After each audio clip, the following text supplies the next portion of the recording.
For us, live streaming conservation events is incredibly important. It enables us to take you from your living room at home onto the ground in Africa to see what the conservation heroes are up to see the plight of the animals, and to be part of it in real time.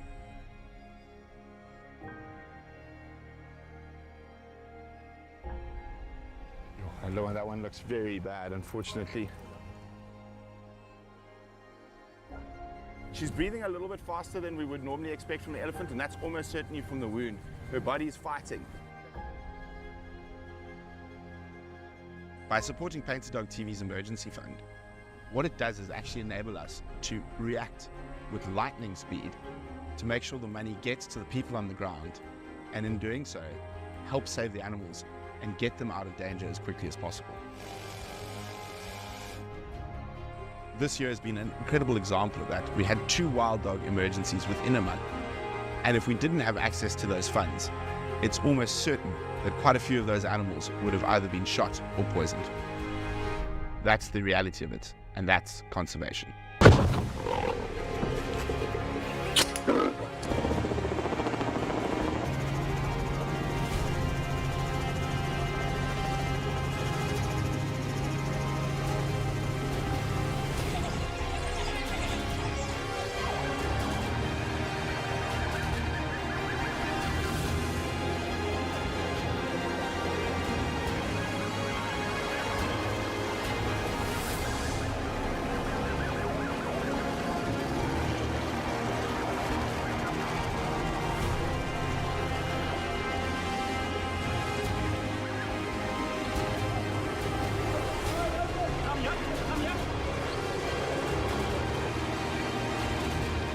You can see it almost looks like a military operation, and these have to be planned like military operations.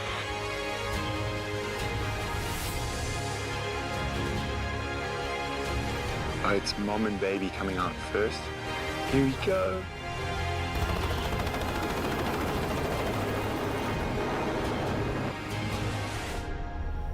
Thanks to your support, we were able to donate $92,000 in 2023. In 2024, we hope to exceed it, getting to $200,000. A heartfelt thank you to all our pack members and their continued support.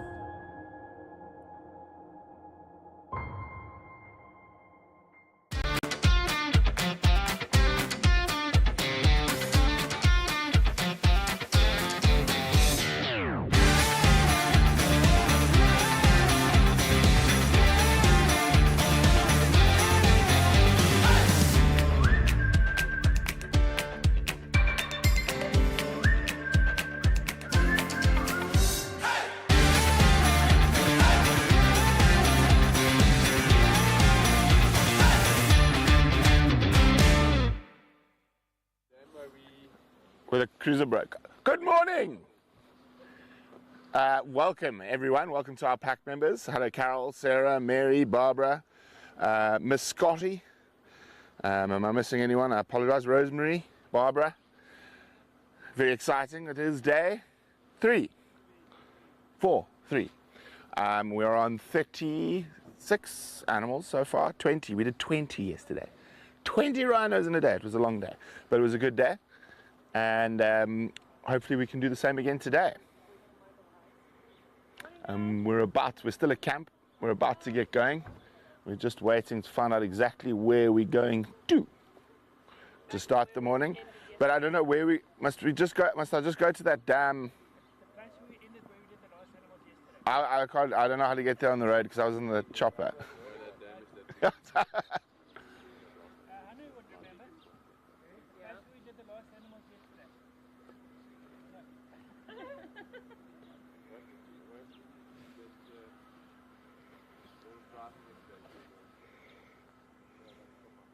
Where did we end yesterday? I'm just looking at my map. It was the area that had the big fire. And there was a big dry dam. Okay. I think that's it. Yeah. Okay, I know where it is. I'll be back in a second, guys. I just need to double check. I'm pretty sure this is a chair, huh? Yeah. Let's zoom out. So there's the big burnt section, Yeah. and then there's the dam. Remember? Yes, that's it. That's it. Okay, I'm gonna go there before I get dusted. Yeah, we can follow you. Yeah. Okay. Okay, and now why have I disconnected again? So we're just gonna go up. Okay. Okay, guys. Is everyone disconnected? Everyone is excited. I'm excited. Let me just fix this quickly.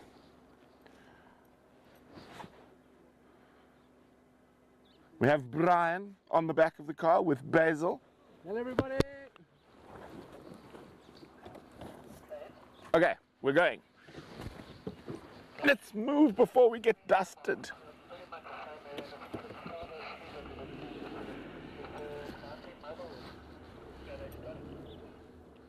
Okay.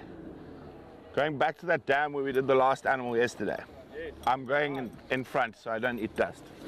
Okay. Okay. I think shoot through then, load one of those oaks. They know how to get there. I know how to get there. Okay. Yeah. Okay, guys, are you excited? Let's go find some rhinoceros. Morning, guys.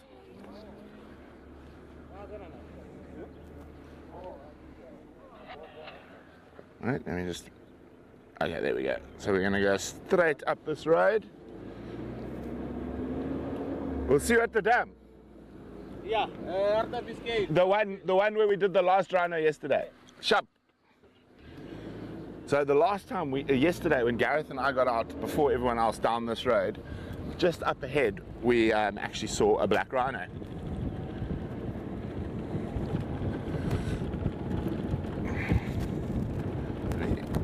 Ooh, ooh. It's a bit chilly. Hello, Sarah, Liz. Okay, this is very, very exciting. So obviously we can't tell you exactly where we are. What have I done? I'm sure they were in here. Oh no.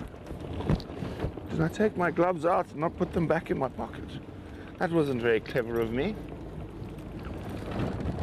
Ah, it's okay, Brian. Okay.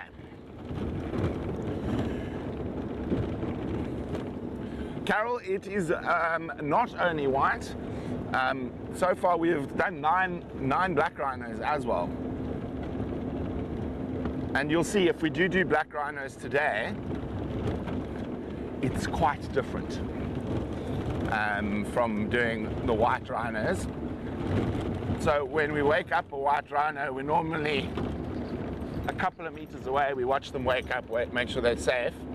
With the black rhinos, we get out of dodge. We want to make sure we're at least 300 to 500 meters away when they wake up, because they wake up hungry.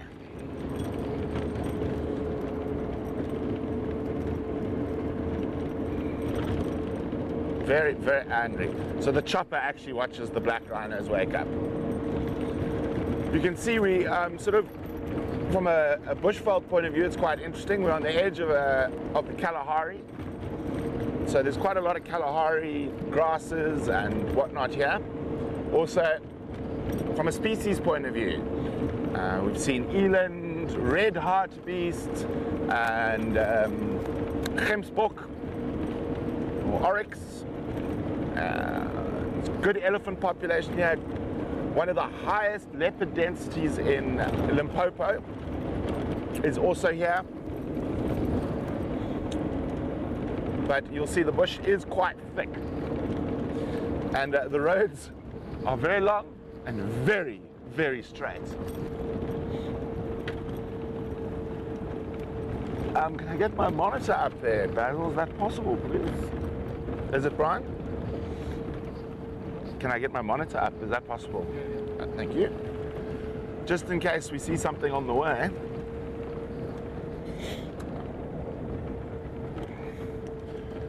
Hello, Noel. Hello, Guido. Liz, we are still in South Africa. No, well, indeed, this is part of the 100 that need to be dehorned.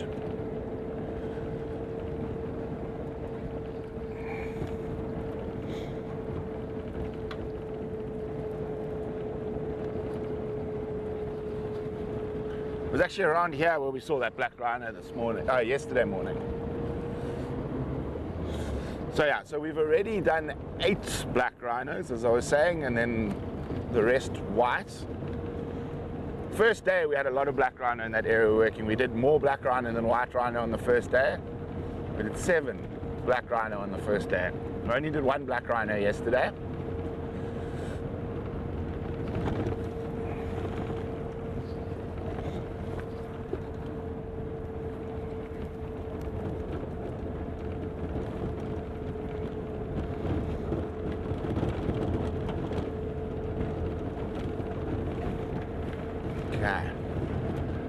So this reserve doesn't see a lot of vehicles, so the animals can be a little bit skittish here.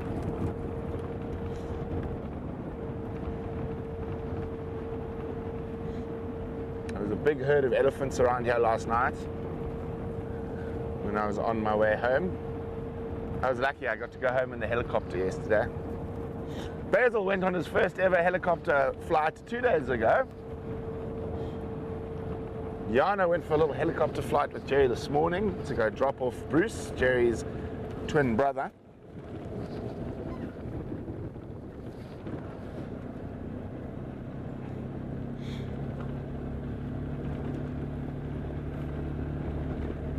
Could have taken that way, but I think this way is going to be better.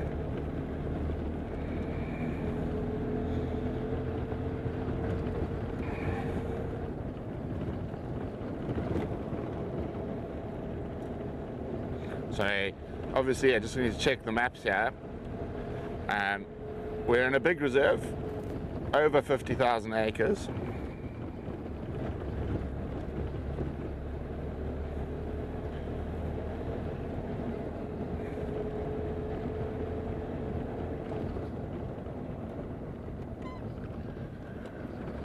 See, I've got my new Wildscapes cap on, thanks to Ben. Gave me a cap.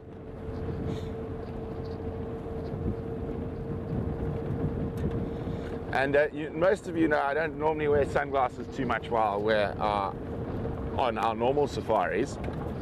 However, you will see me wearing sunglasses a lot today because we are often in a lot of dust with a lot of cars. That's why I shot out to be the first vehicle away this morning, so we didn't eat dust. So I'll chew dust for the rest of the day, but for the first start of the morning, I'd prefer not to have sand in my teeth.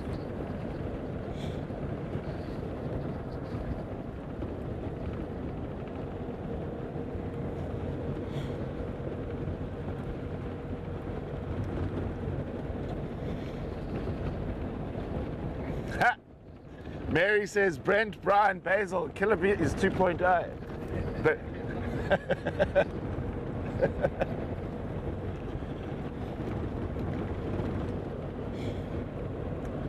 I suppose, Brian, what is your job today? You're ops manager. Ops manager, Communications manager. Yeah. So we've been having a little problems with our comms with VM. So it's so bad as such that Brian is literally on comms in case I'm off and I can't hear VM and whatnot. Okay.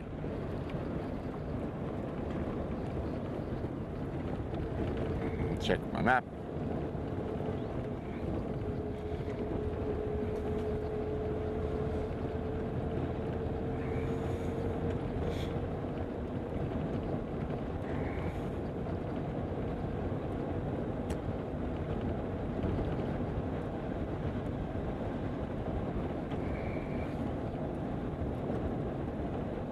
Okay, now I'm happy with my route choice.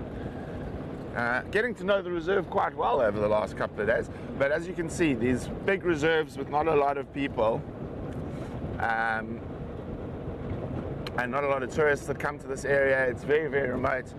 The road network is very much straight. straight.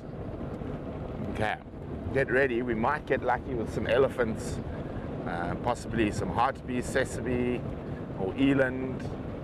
There is a water hole up ahead. We might even see some rhinos with pink or orange blotches on their bums, which that means they have already been dehorned.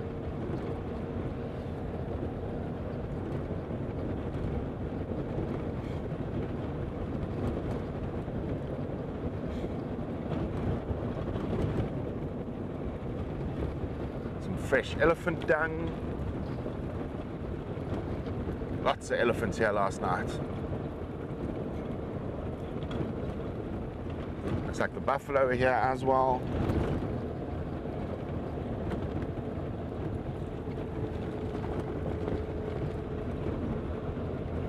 So this reserve is big 4, no lions, but everything else, good population of cheetah, brown hyenas. Oh, I'd be very excited to see a nice brown hyena today. Although I do feel the best chance of seeing one is probably from the helicopter. Oh. Elephants leaving sticks in the road. Okay, are you ready, Basil? You might have to be quick. As I said, these animals aren't used to seeing cars. We are in the good zone to possibly have a sighting. Might see a jackal. They were calling at about 3 o'clock this morning. Did you guys hear them?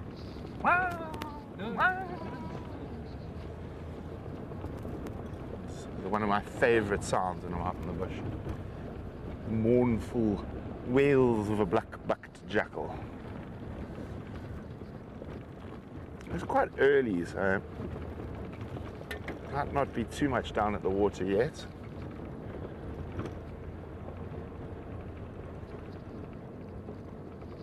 Lots of birds, guinea fowls.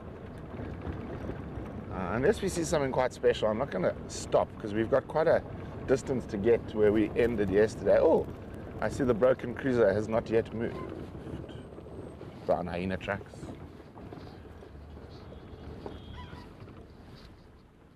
Why are they hooting at me?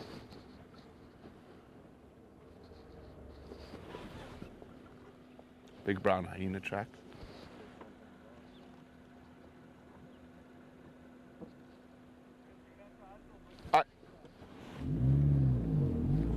So no more dilly-dallying.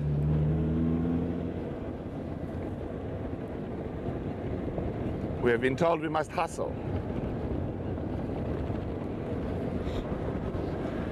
So sorry about that. There will no be calm game drive.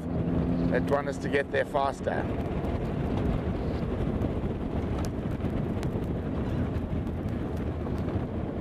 Everyone holding on. We are now in a serious Ferrari safari.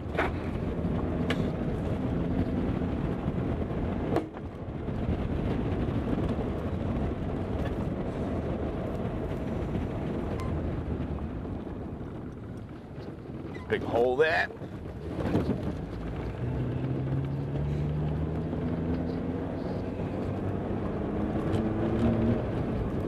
There's me taking a leisurely morning game drive. I've been told no. Speed.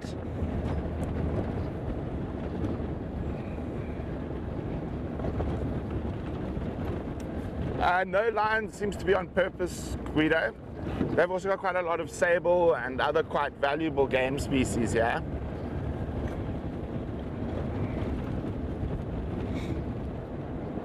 Ah, wonderful. I'll pass Hanu on the message.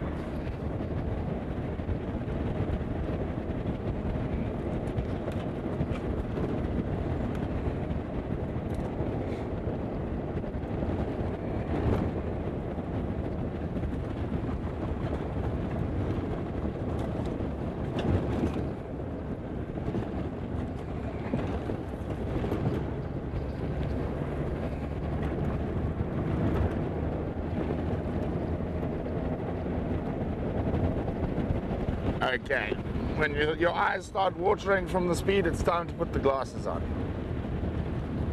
Ooh, we actually trimmed 2 rhinos right here somewhere. Oh, odd for goal. Don't like hitting those too much.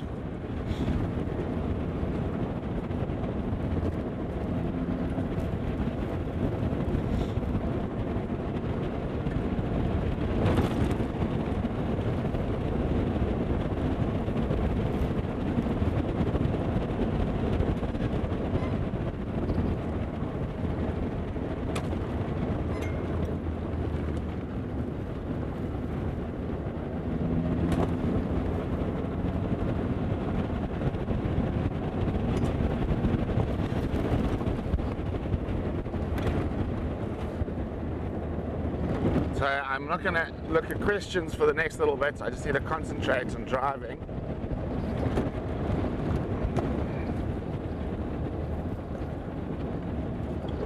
Oh no, I've lost the blooming pin.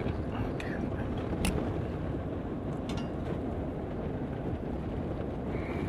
Oh, there it is.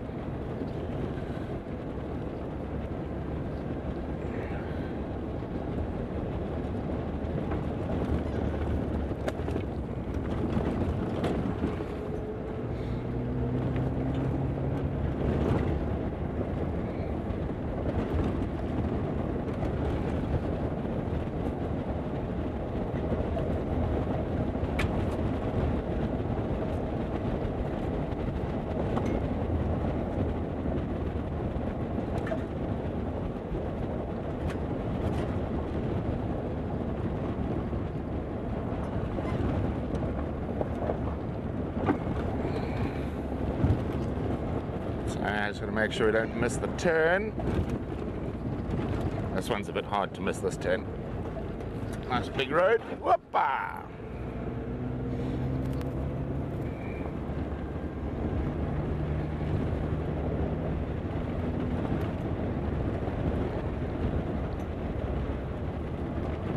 Oh, a tractor's been down this road, which makes a wide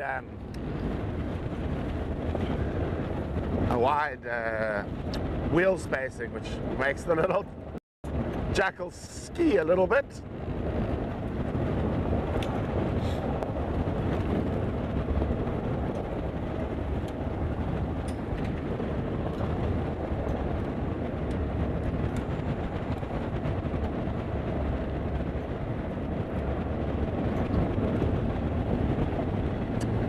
If we're lucky, if there's a chance in between all the rhino action, we might see some new birds, crimson-breasted shrikes and pied babblers and such and such.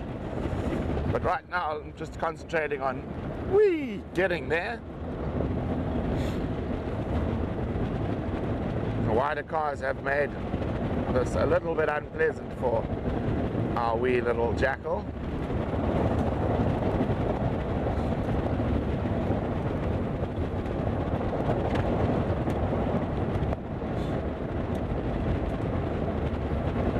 Okay, we're about 2 kilometers away from our starting point for the day.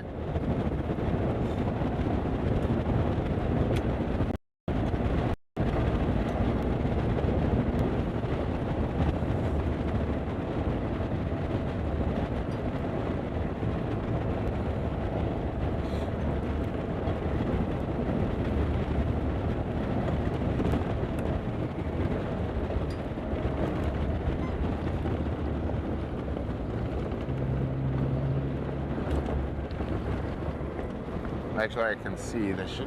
Can they see us? Yep.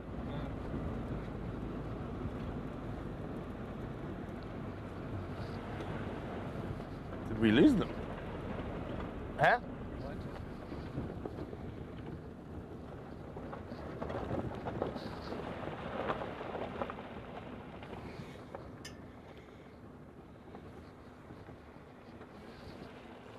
Shouldn't have.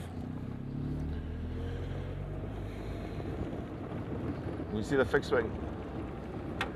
Should be over here. The fixed wing on the chopper. This is the block where we left 7 rhinos last night.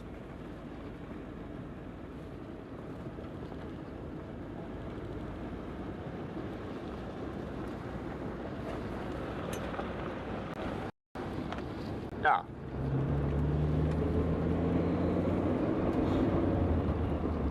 So it's fixed wing. So we're going in the right direction. Okay.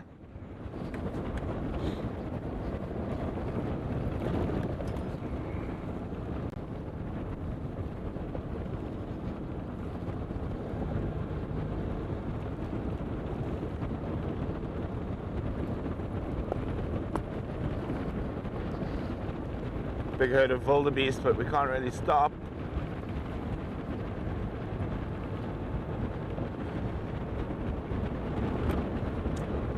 We saw a group of like 100 zebras from the air as well. It's quite spectacular.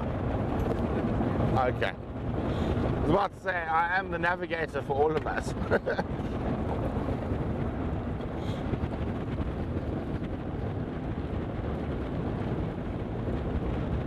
So we'll stop now. We can see one half of the flying McDonald's.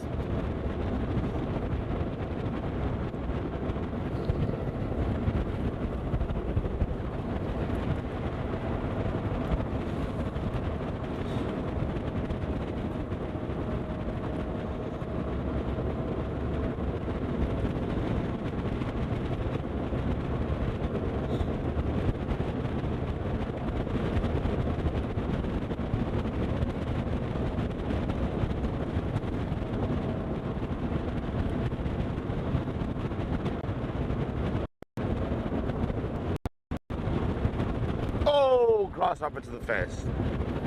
Good one.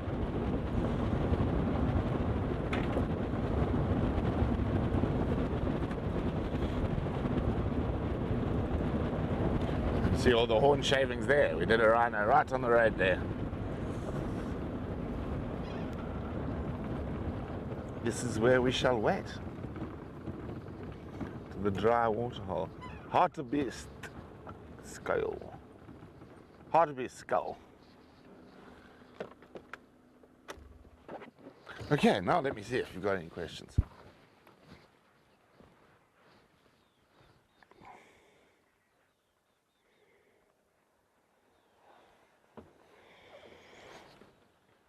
Hello, Jennifer.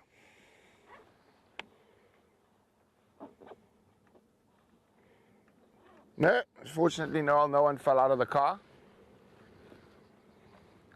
Well, we'll grab Honey now so his mom can say hi.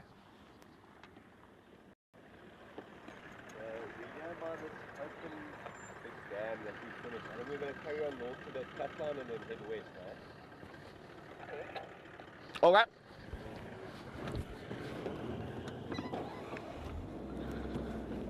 Okay. So Bruce, sounds like Bruce has already found some rhinos. Now you will see we're going to eat some dust.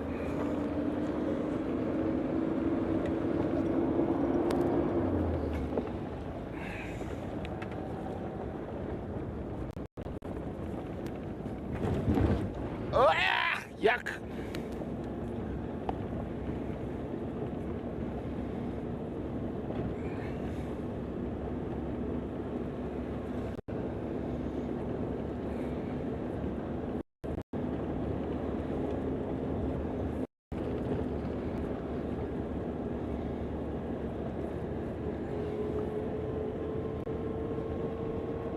We're just going to go a little bit slower, so I'm not in the dust.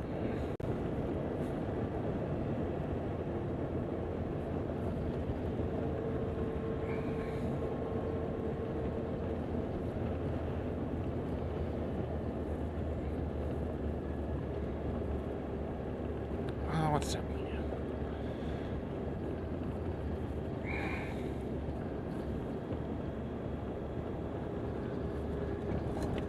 Noel, we are definitely nowhere near Juma. We're not even close to home. We're about 400 kilometers from home. As I said, we can't tell you exactly where we are, but we are on sort of the edge between the Waterberg bushveld and the Kalahari coming in from Botswana, where we're very close, less than 5 miles from the Botswana border.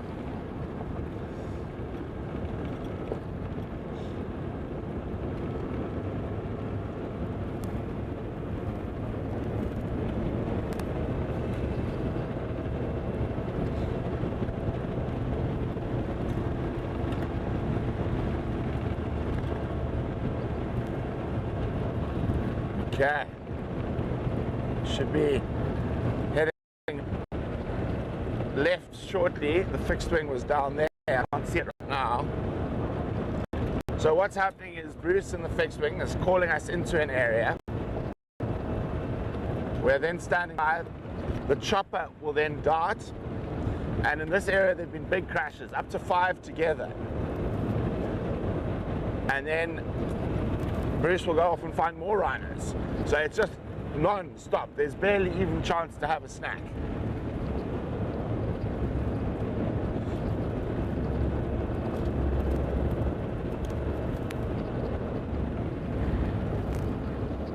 Is this the lefty cut line? No. Yes. Lefty cut line.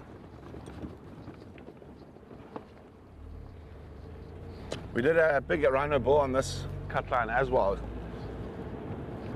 Everyone's been calling this area the honey hole. There's so many rhinos here. Well, white rhino in particular in this area.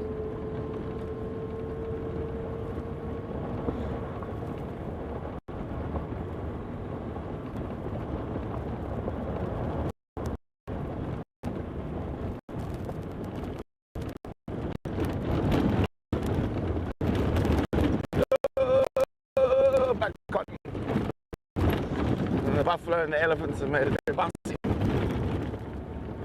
This will become absolute quagmire during the summer months. You see the soil, you'll get properly stuck in the air.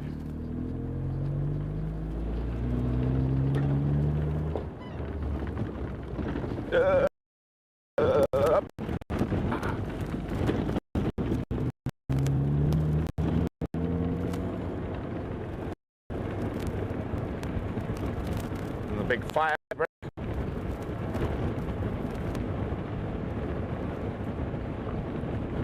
Rhino middens.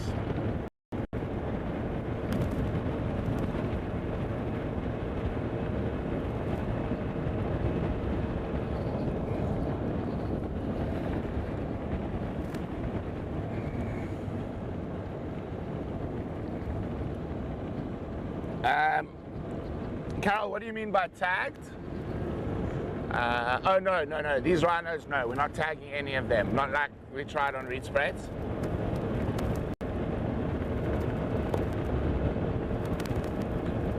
There you go. Let's go find Hanu for his mom.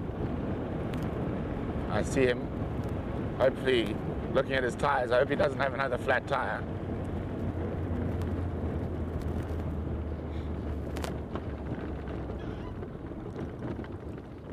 Hanu, your mom says hi. Yeah, no, she has out. Where's the helicopter on its way?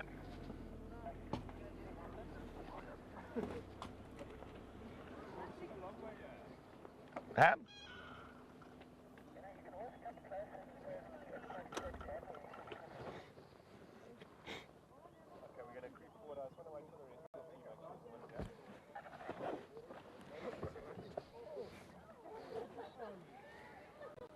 Can you hear the helicopter?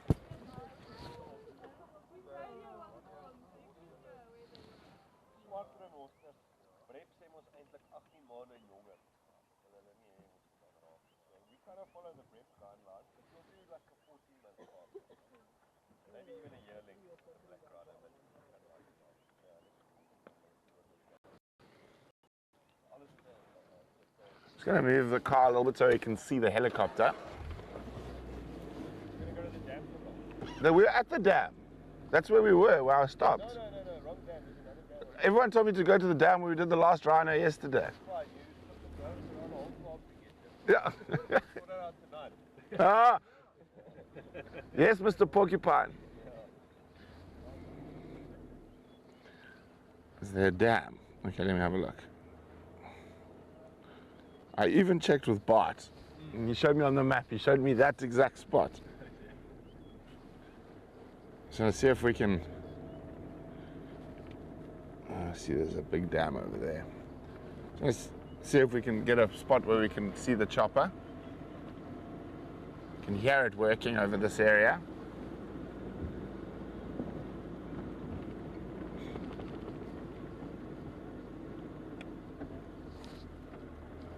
Obviously just too low for us to see at the moment.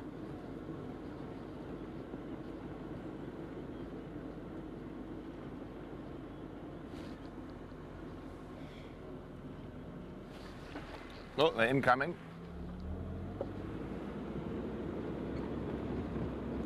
There's the fixed wing flying ahead of us.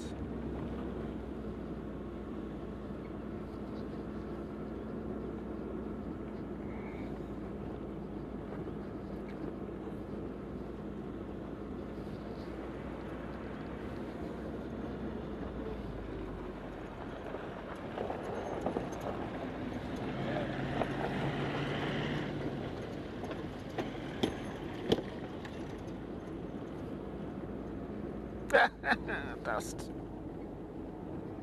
Oh, this is powder dust as well. We've got to try and like sit in this little hole here on the edge of it. No, that didn't work. Okay. There. That's a bit better.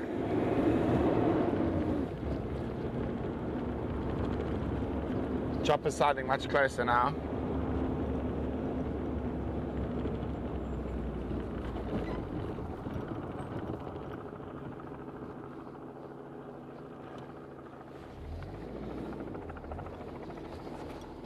There we go, you can see the chopper now.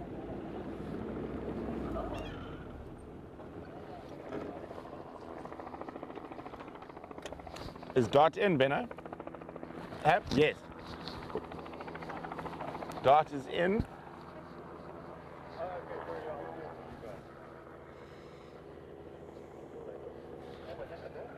Black what? Black or white? We're going to respond to the cow White. White. No, not black.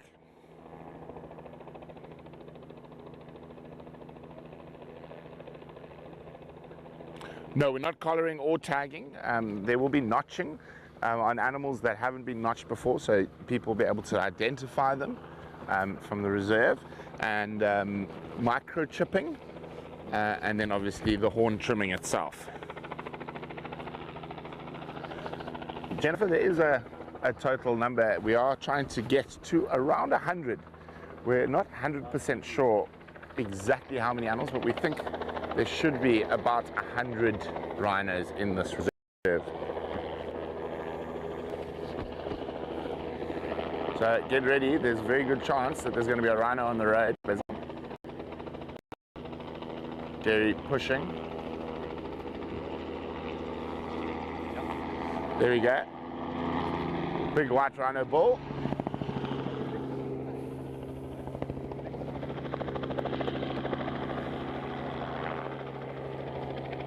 Jerry, of course, always does his best to put them down on the road.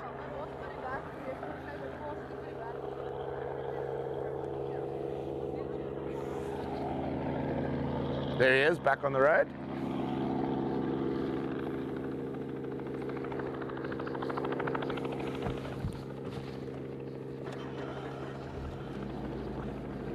Yeah, we're moving.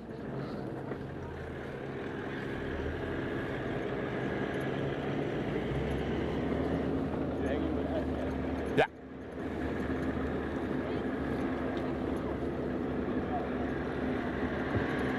So now what quite often will happen, because we've got two teams, and we're going to stick with Ben and Henry this morning, is that the other team might go do some other rhinos. So we might not see every single rhino, but we will we'll stick with our team, which is Ben and Hanu for today. We might see a bit of Leah and Bart and whatnot a bit later as well.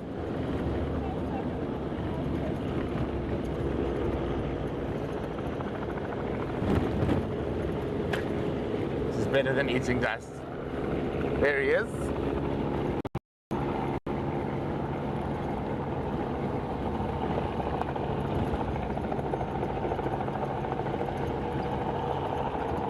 Looks like he's starting to show.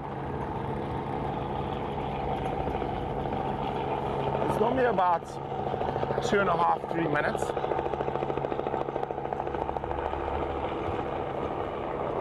And always Jerry putting them down in the best spots.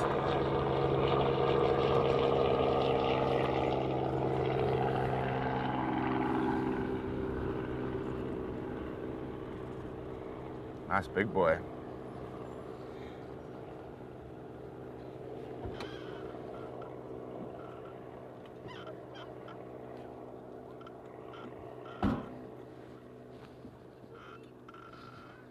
Just quiet.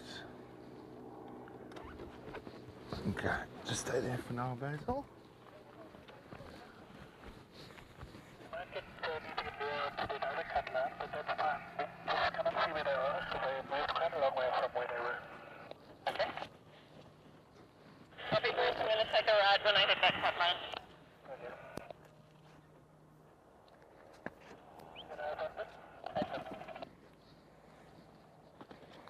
Come on, big boy.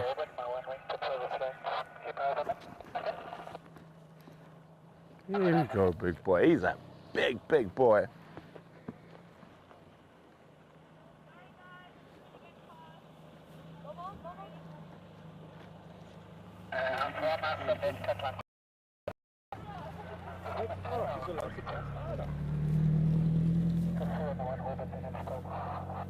Right, hug. Yeah, isn't this? Where's Basil? Is he coming? Come here. Look at this. He is a very big boy. Come around the front to me, Basil. He is a massive boy. Look at the size of the base of this horn. This is a very big adult white rhino. Just hold that. Is it over there? Yeah. Oh, put it in off. There you go. Go for it. Okay. Yeah, he's still. Watch out, he might fall on your side, this side. Watch, honey. He's going to fall over this way. If he does, that's good. We'll just Yeah. put him on his side. Okay, he's going over, boys. There you go. Right, and he's back. Actually, I was looking up too bad, so let's do this. Right? Just put it over his eye again, Otto. Yeah. No, other side, this side. Oh, We're going to let him go a little bit this way. I just want to snap this leg. Let me just, Otto, watch just out, hold- watch out. Just hold this, Otto. Okay, push him back. Just gonna tie this. Here we go. Let's put this now like that. Just right before you put that Just- in, I'm gonna tie it first. Okay, where's Basil? Oh, he's behind me there. So I said, very big bull. You can see he has been trimmed before, but about 4 years ago. So, I mean, you're looking, that's the growth in the last couple of years, since the last trimming. So it is the last 2 years. I think, when was the last trimming have? 4? Yeah. So there, that's 4 years. 2020 apparently. Yeah, 2020. This is about 4 years. So from the, if you take a hand like that, it's 4 years here. It's about 2.5 centimeters per year. Yeah. Yeah. And he's a big boy, this guy. I mean, look at the size of this base. I can't even. So what? Isn't that cool? He's a very, very big boy. All the animals here have been in immaculate condition. Only these big bulls that are fighting, the younger bulls, they don't have any marks on them. Everyone wants to know why Gareth is wearing a big red X on his back. I'm going to let Gareth explain why he's wearing that vest when he is live a bit later today. I don't want to take away the joy of Gareth explaining to you why he is wearing that.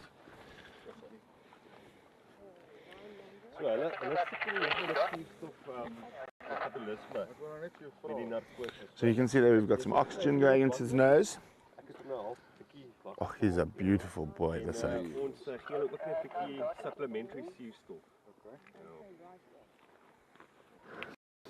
You can see Ben marking. Yeah, what we can also do, we can maybe grab that rope, guys. Sal jy vir ons hy tou gegryp? Agter op die bak? Ja, laat een van die dames dit gegryp. So Ben marking, so that's where he's going to cut. So as you're saying, normally about a hand, and that's where you put your hand in. So I know that's generally 10 to 12 centimeters. 10 to 12 centimeters, and that's, Jesus, this is going to be a heavy horn. I think I might go higher. Such a big guy. Yeah. Then it's 5 or 4 feet. This is 5. He didn't lose a bet Guido. Gareth will have to explain why a little bit later. Indeed, Jerry does have some mad flying skills. So Jerry and Bart, who's in the chopper darting today, have jetted off to another group of rhinos, and then Leah and the ground team 2 are with them. Matt is around. Where's Matt? Oh, Matt's filming out of the chopper this morning. That's where Matt is.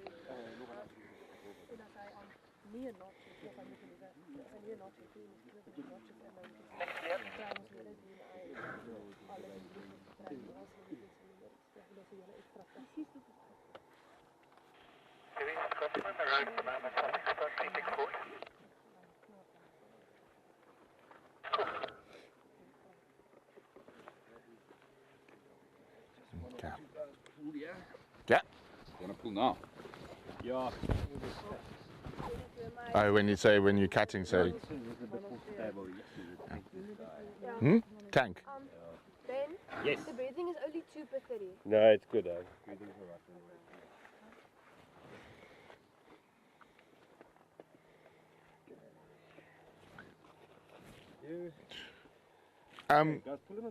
Noel's co-worker Karen.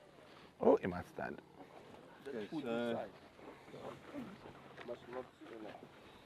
Nee, daai voet's reg. Ja. Nou die saak maak. Dis hierdie Lyk voet so. wat my nou pla. Okay, so let's let him come back again. This side. Yeah. Let's let him come over. He's going to come all the way to you. Watch. Wil jy daai voet in Okay, then we can pull him, push him back. So Ben's just trying to make sure that he's got a good. Oh, that's fine, that leg. Okay, let's let him, give him a little bit of slack.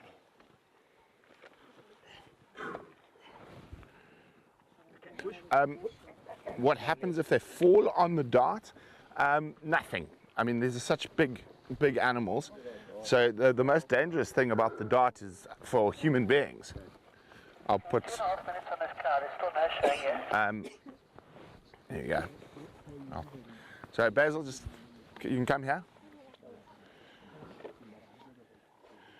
So, as I said, the most dangerous thing about the dart is actually for human beings. So the drug is used, the amount that can kill a human is less than the human eye can see of M99. So you've always got to be very careful around dart sites. But Ben's about to make a lot of noise up at the front there with the chainsaw. But what we're going to do, finally get this thing open. Yeah. So this is just a little bit of penicillin, a bit of antibiotic as well, that we pop into the dart site, so he doesn't get an infection. So pop it in, squeeze it in. We'll just leave that in there for now.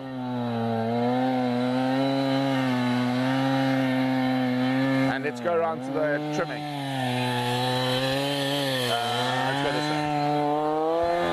I'm not going to talk too much while the chainsaw's going. I want to kind of have a look at this.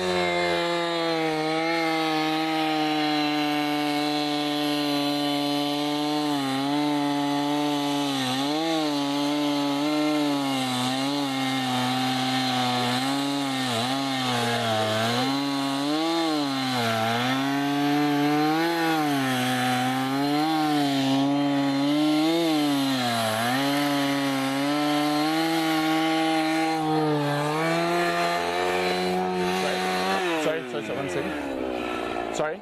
I want to show that people are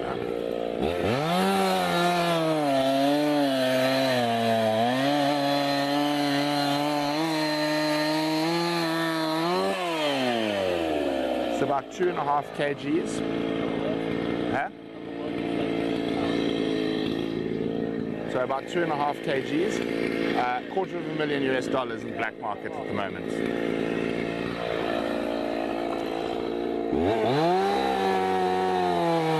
This is a big boy.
Lovely. Team. Beno, well, I've got you here. Liz is asking, what is this dark spot? So I think it's just that area. So this is keratin, same as our nails, you know. And this is just keratin that's pigmented. I'm not really sure. No one knows really, or at least that I know of. But it's just a pigmented area. I suspect maybe it's where, you know, the growth plate starts at the top here. And it's just basically pigmented keratin that's coming out from the growth plates. Unpigmented keratin, yeah. Okay. Thank you, Ben.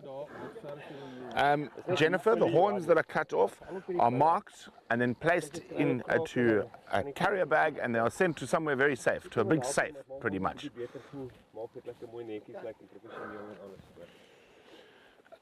Liz, that's an excellent question. As we're talking about it, some of the rhino horn, this rhino with the two horns there, probably looking at over $250,000 in value in the black market. And now it's a very good question. How much is a live rhino worth? And currently, what's a live white rhino is about 100,000 Rand? Or even less now? A Dehorning bull is going for about 60,000. 60, so $60,000, that is... Maths is not my strong point. I'll just have to do... I'll just do the maths for you quickly. 3.5? 60,000 divided by, yeah, $3,500. Yeah. And a black rhino a little bit more, maybe $5,000. Then a white rhino cow, probably around 150 to 200,000 Rand. So about 10,000. But yeah, obviously bulls with long horns. Yeah. So $8,000 for a cow, $3,500 for a bull, and $250,000 for a couple of kilograms of horn. Very, very sad. And what we really need to do is push the live value of the animals up instead of the dead value of an animal with a horn. Good questions this morning, guys. Lovely. Okay, Brent, I think we're ready for wake up, yeah? Okay. Let's go back to the car. Well, we can stay with Ben for a bit while he's doing wake up, and then we'll go sit in the car.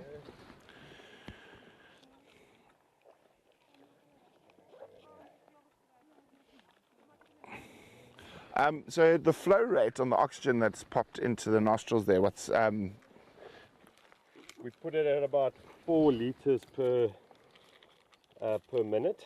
Okay. Which doesn't sound like a lot, but you've got quite a lot of backflow, so that kind of determines your rate. So if your backflow, if you start feeling oxygen coming out, you know the nasal passages are saturated, you don't need to give more oxygen. So we usually run it at about 4 to 6, sometimes 8 on the big bulls, liters per minute. Okay. Hope that answers your question there, Noel. Still in his bum. Oh, let's take that out. Everyone happy? Kan ons wakker maak, Johan? Ja. You happy? Ja. Let's go. So I just want to, I'm not sure if Bruce, I want to actually take a group photo with everyone today, but we'll do that a bit later. So jy nou ouens wat jy altyd vra. Yeah, so we're live right now, and there are, so today, Kan jy daar lees wat vra dit? what everyone's asking us, yeah.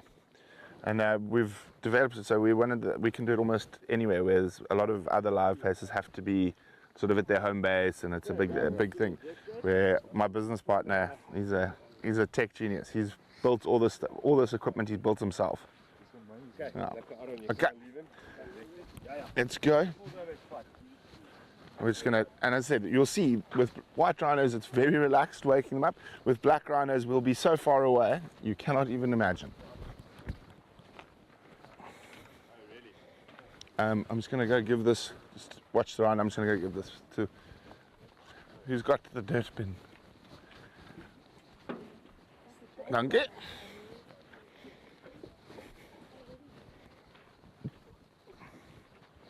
Okay.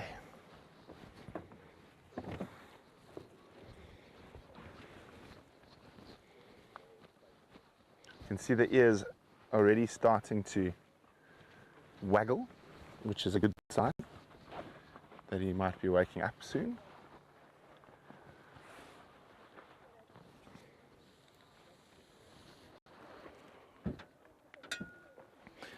Liz, there is a slightly different drug mixture that is used between black and white rhino.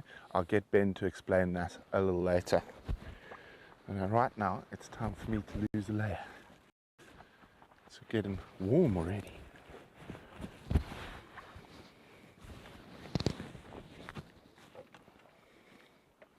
Hello, big boy.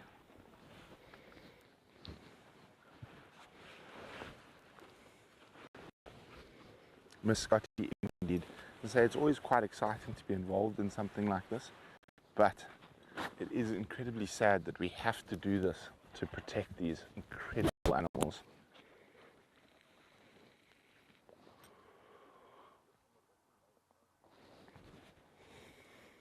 Hi, big boy. It's okay. It's okay. It's okay, big boy. It is incredible how quickly they recover from the effects of the drugs. Within 5 minutes of waking up, they're completely worn off.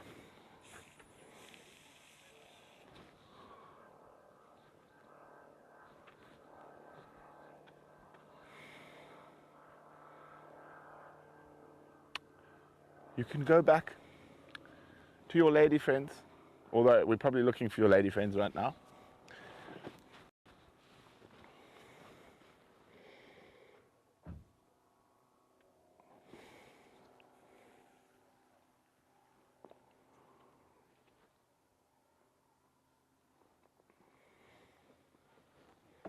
So now what we'll do is we're going to wait to hear from the air wing, where we're going to be heading towards next.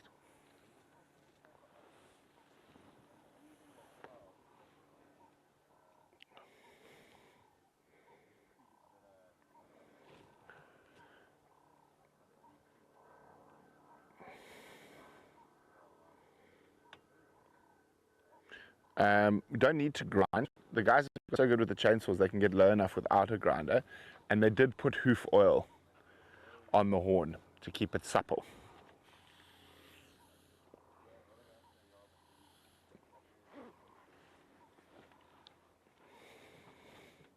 Mary, do they go as far as a sand shifter or anything for the bigger chips and shavings? No. Just kick a bit of sand over it and leave it where it is.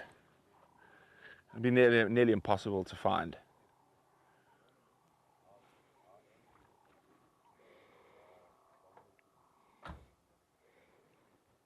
It is crazy that people go through all of that for a piece of matted hair, because that's all rhino horn it is. It's the same as our fingernails. It is just matted hair. I'm just waiting for an update from Ben from Air Team. Any update? So Bruce is he's just going to finish up the section. He's just working to our east now. And then when we're done here, we'll move. So we'll stay on this big cut line here. I think it's a good working area. No, it's very nice to work, yeah. Once we're done with this area, the east here, we're going to start moving north. Okay. Yeah. Oh, nice, easy start. And then the other team, was it a cow-calf or? Cow-calf, it sounds like. Okay. Everything under control there. I'm not sure where they are. That way, somewhere. Yeah. Yeah, the mic has got a bit of rhino horn stuck to it. But yeah, no, so far so good start, nice and cool still. What's running there? Where are my binoculars? We saw a big herd of wildebeest a bit earlier.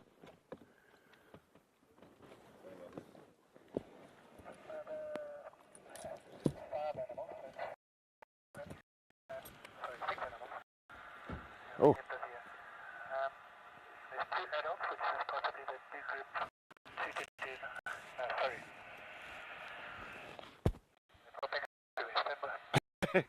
They're popping up everywhere. So he says there was 4, 5, 6. Hang on, we need to count again. They're popping up everywhere. So it's going to be a busy morning. That's where we had they had that group of 5 yesterday. Yeah. But we didn't do at the end of the day.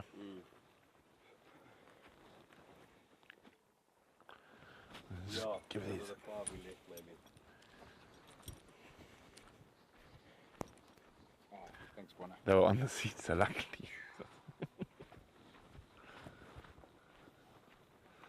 But it has been quite amazing being here, seeing all the other species, the gemsbok, the eland, the sesame, the hartebeest. Okay,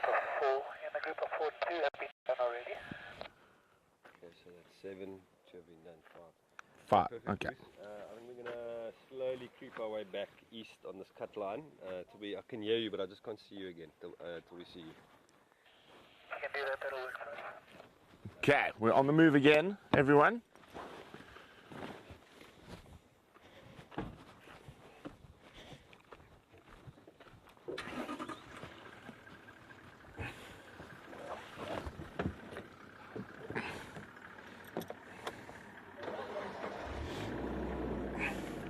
Ah, Muscati, that is an interesting one. I'll chat about it while we're driving.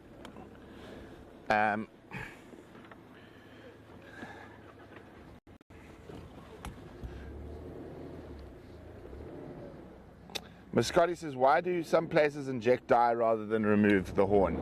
That was a few years ago. No one does that anymore. It doesn't work, unfortunately. The dye does not actually go through the whole horn. The horn is too dense. It was an early attempt at protecting rhinos, basically injecting it with poisonous dye. Dust. But yeah, unfortunately that didn't work. So I'm not sure. I don't know of any places that do that anymore.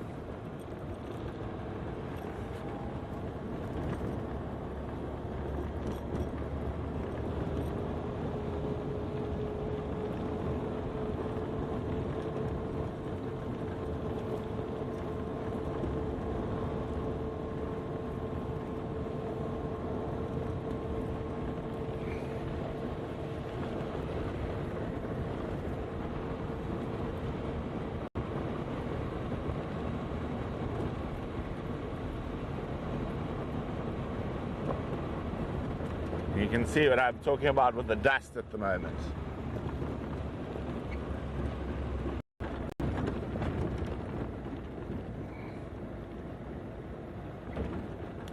If we see an eland or a hartebeest, we will definitely try and get it on camera. But what generally happens when we start working in an area, we might see some stuff when we first arrive. And there's no wind, so it's just sitting.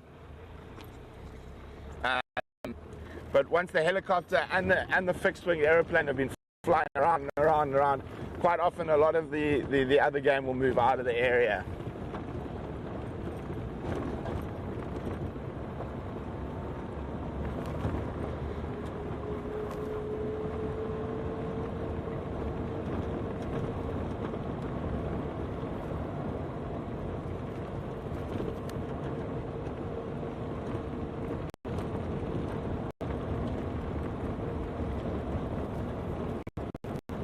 So keep looking for the fixed wing, guys.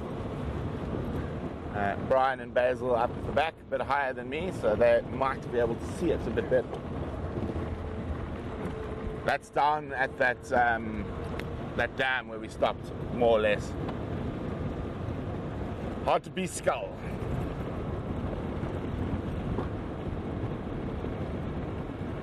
Let's see. Lots of middens around here.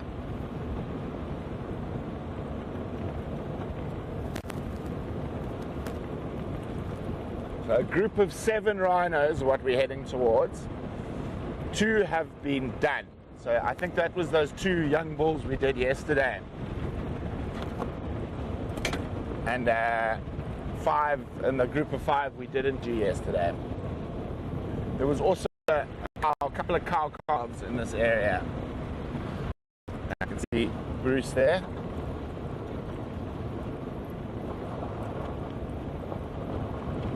Oh there, we're going to go through the bump again.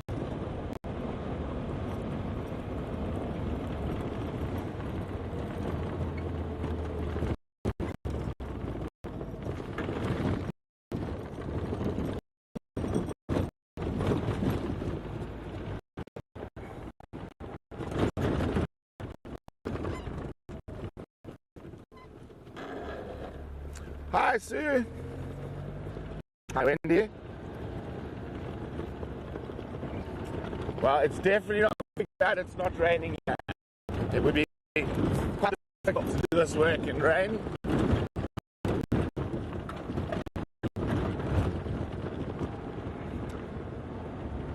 Not too late, Sue. We've only done one rhino so far. As I said yesterday, we did 20.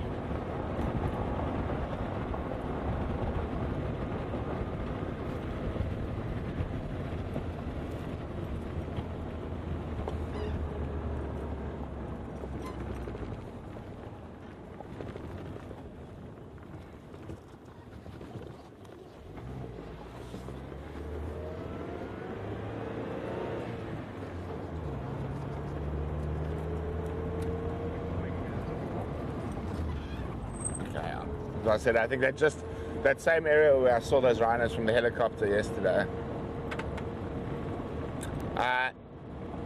Later on this afternoon, we should hopefully have a chopper feed up and running as well.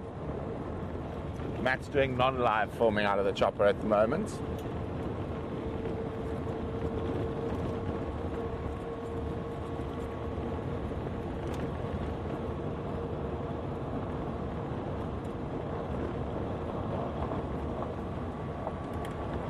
How fast was Hanu going? He's managed to leave me in the dust.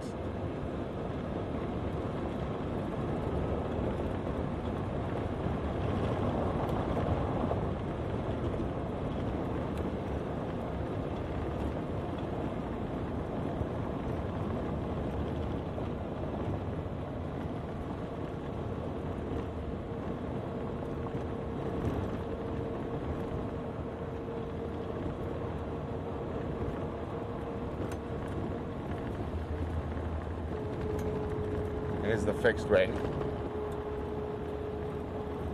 I'm assuming we should see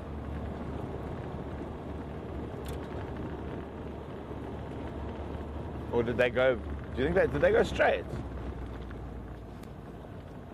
I don't think so. Well, if they're not at the dam, then we'll go back up to the cut line.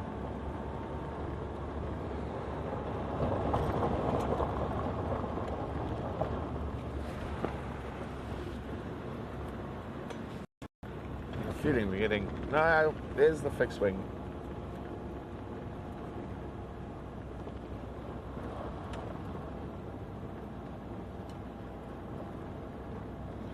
Really miss miss having a ground to air on the car.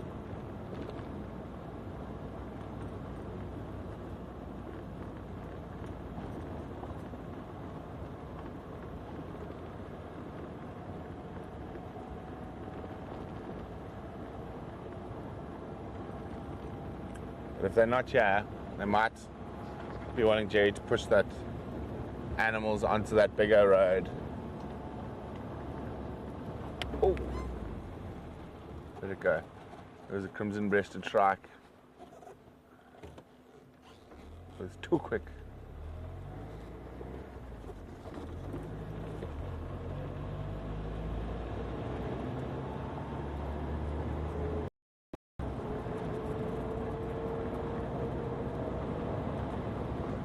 I feel like we're getting further from the fixed wing.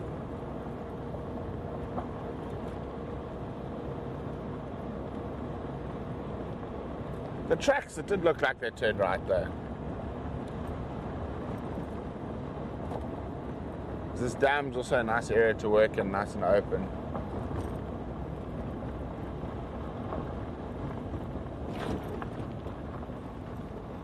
Yeah, we did. I was right. We weren't mad. I know. Don't doubt myself. Okay, I'm just going to park where we can see the fixed wing, and we'll probably see the helicopter come in shortly.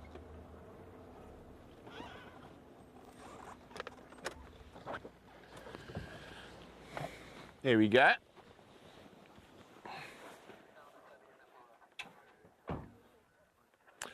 Jennifer, thanks for joining us. I do understand it's 3 o'clock in the morning and it's time for you to go to bed.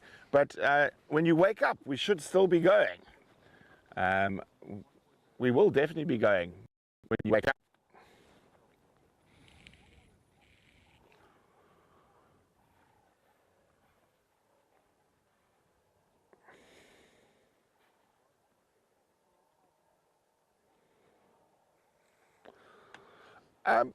Not really. So the animals will communicate when they're in close proximity to each other, but they won't sort of warn all the rhinos in the area that we're on our way.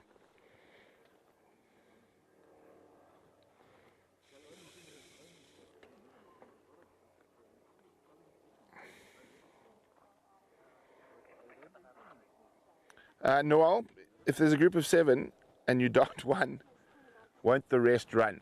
So what happens is, particularly, you're looking at there's probably going to be cow-calf combinations, or even a cow with 2 sets of calves, so her last 2 calves, and they will generally stick together, and it isn't too bad to be able to. It isn't too bad, and they normally stick together quite a bit.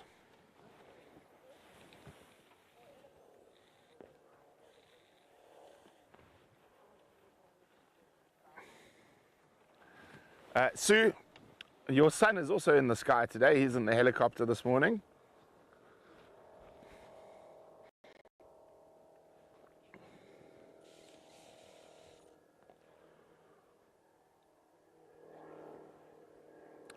We're still figuring out the exact final total from the fundraising in New York, but yes, it will be enough to cover the whole operation, thankfully. And a big thank you to, if anyone is still watching.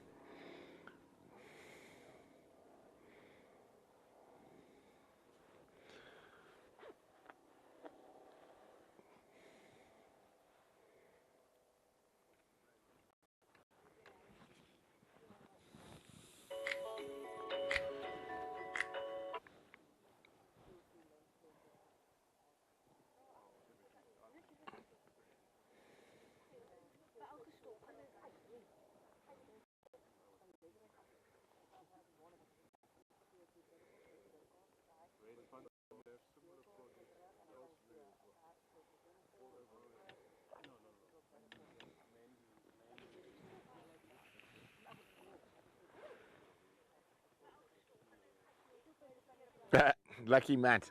Matt wants to fly the heli himself, Sue says.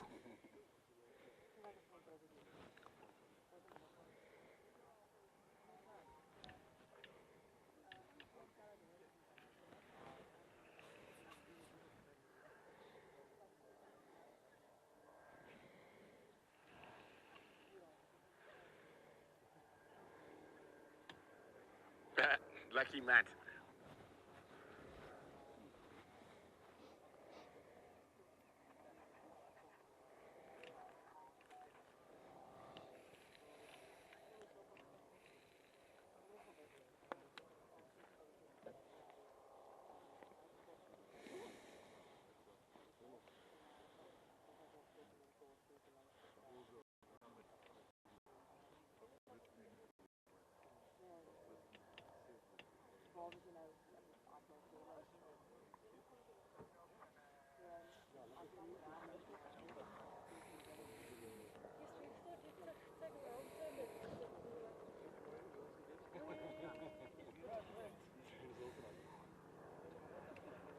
Here comes the chopper. I can hear it coming in.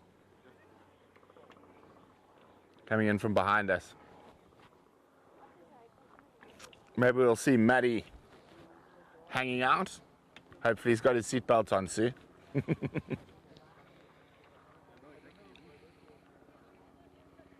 Looks like they're about to buzz us. They're going to come right over our heads, Basil. Here comes the chopper. I can hear it coming in. Why is that? That by accident.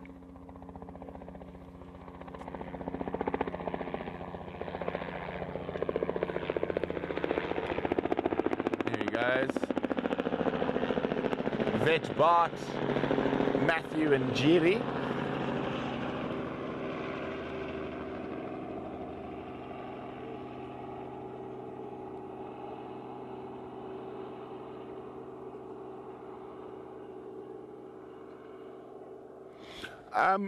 Noel, yes, I can organize that for you. My friend Natalie, her incredible giraffic jam photograph in Kenya. I'll speak to the photographer. We'll see if we can get another one.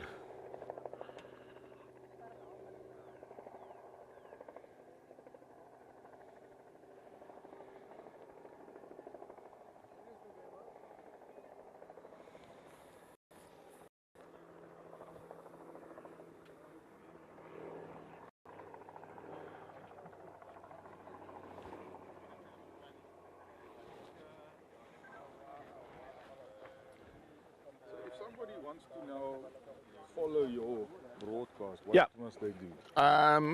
Are you on the Dehorning WhatsApp group for this? Yeah. Yeah, I'll just pop the link there and everyone can share it. Okay. And then people can. Yeah, anyone can watch it. Yeah, click on it and Okay. watch. I'll send it. I'll pop it there right now. So remember where it is. Hey guys, we must just be parade, eh? We're doing black rhino bull now. Okay. We've got a calf calf black rhino as well. Yes, please, Vem. On top of the other 5 white rhino. Okay. Yeah. So Okay. So everyone got to be on sort of almost high alert. We're doing a black rhino bull and 5 white rhino. There right now. Gee. Yeah, I don't remember how to share it. Oh, there we go. Share. Copy link. Thank you, Vim. So,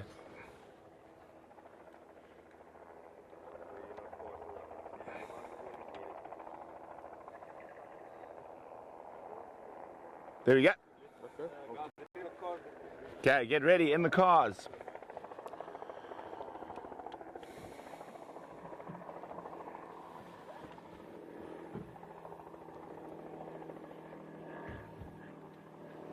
Okay.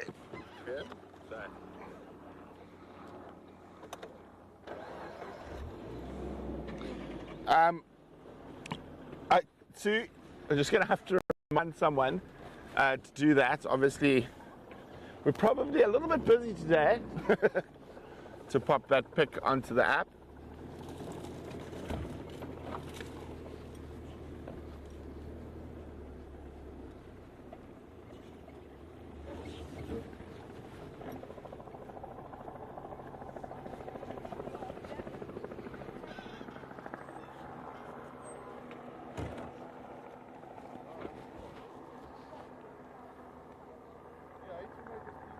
I'm just going to go around next to Ben so I can hear what's going on from the ground to air radio and when the darts go in, etc. And you just park next to Ben so I can hear the ground to air.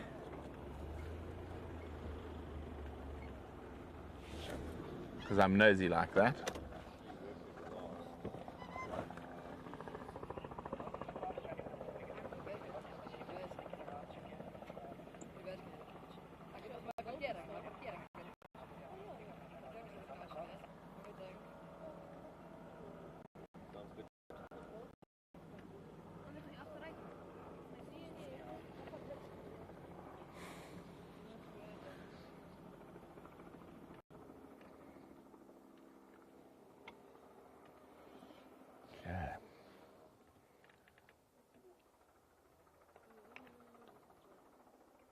You can always hear when the chopper's low, it's a different sound.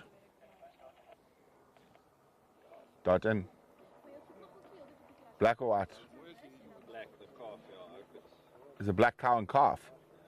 No, it sounds like a calf split to the bull now. So there's 3 blacks. Woof.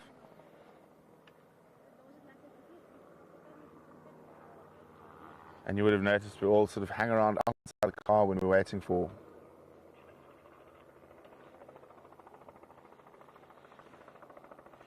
white rhino. But with black rhino, everyone's in the cars and ready to move at a moment's notice. Confirm the calf last or not.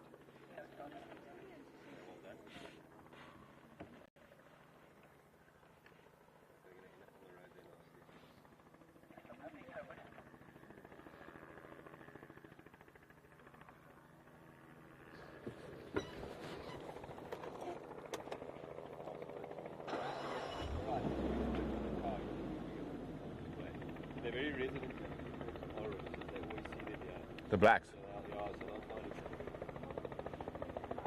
I'm just going to have a look. There might be a black rhino running towards us shortly.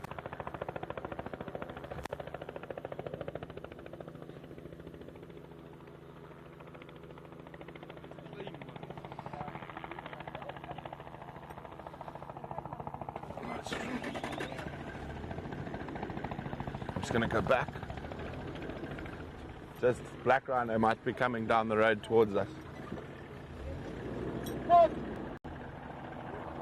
Just trying to get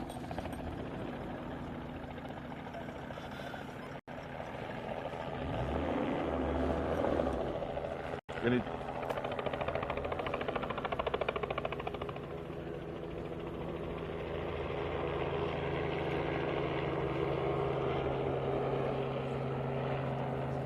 There, right in front of us, 12 o'clock, black rhino. Ooh, big one. And a baby. Uh-oh.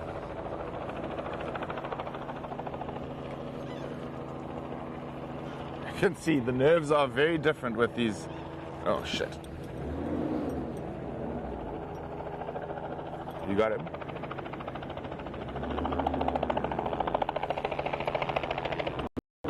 Oh.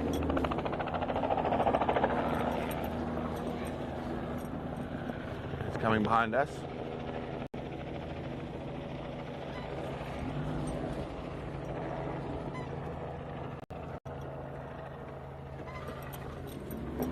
Where's the other one? Guys, talk to me. Where's the baby? Okay. So there were 3 black rhino. We're not. Okay, we're just not sure where the other one is. Oh, it looks like he's going to go down in this big open area, which is great for working. Whoopsie, whoopsie.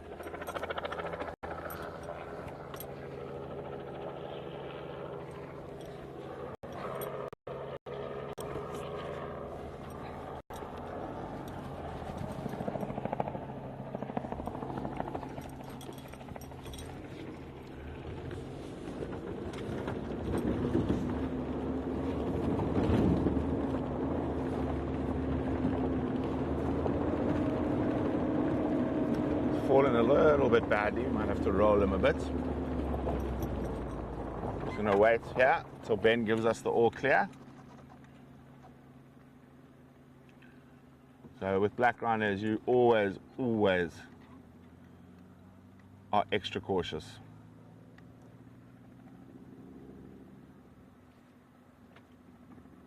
We good, Benno? Yeah.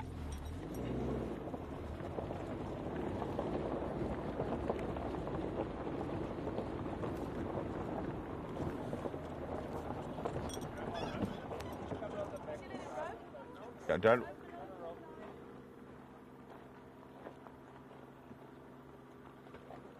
Ben, is the car okay here? You want me to put it somewhere else?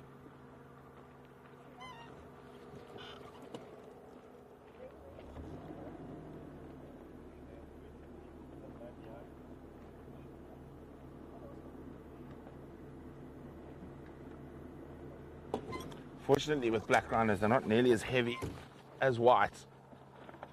No, don't fall in the mud.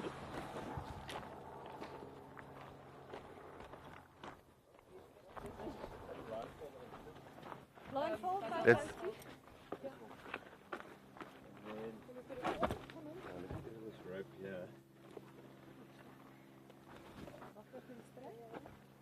it's quite muddy. I'm just going to try to push him. Where do you want us? I'm just going to try to pull him a bit so that Head up.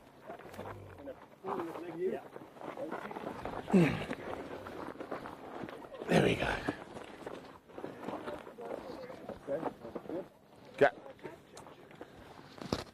let's put his earmuffs inside so he's quiet.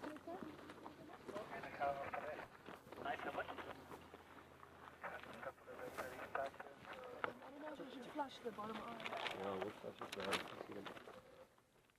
So I think this is our first black rhino of the day.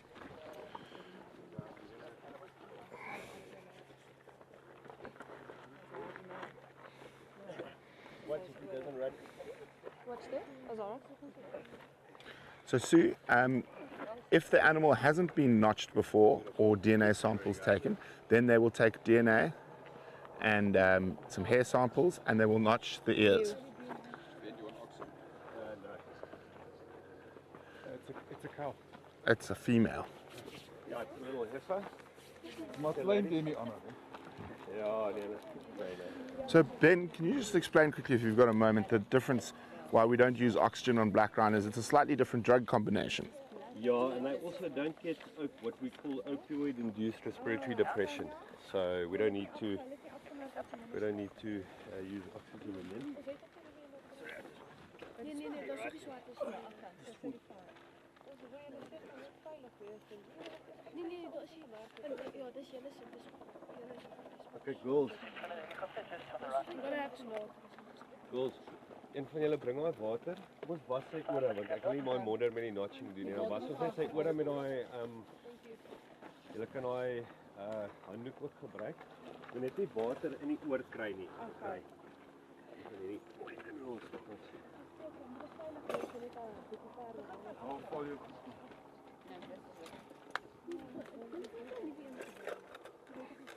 Do you mark it as the Yes.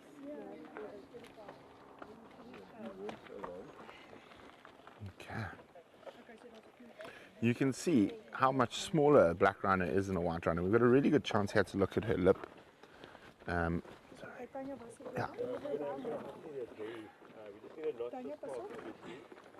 See that hooked lip?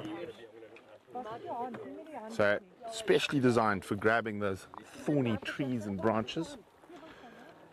So this is a young animal. How old would you reckon, Ben? 18 months, eh? 18 months old. So this is the calf 18 months, 2 years. Usually the horn starts curving at the 2-year mark. at the 2-year mark. Okay. And so that means this animal has been born since the last time there was operations here, which also means it hasn't been notched. Now, notching is an identification, is so the people in the reserve can identify the animal. So can I just borrow this for a second, or are you busy? I just want to show it. Basil? So there is the notching system, and each of the different notches has a different number value. So depending on what the notch is and depending on the number, so this should be what, number 38 or 39, I'm guessing, for this reserve. You want the triangle. What is it going to be? 30? 35. 20 and 10.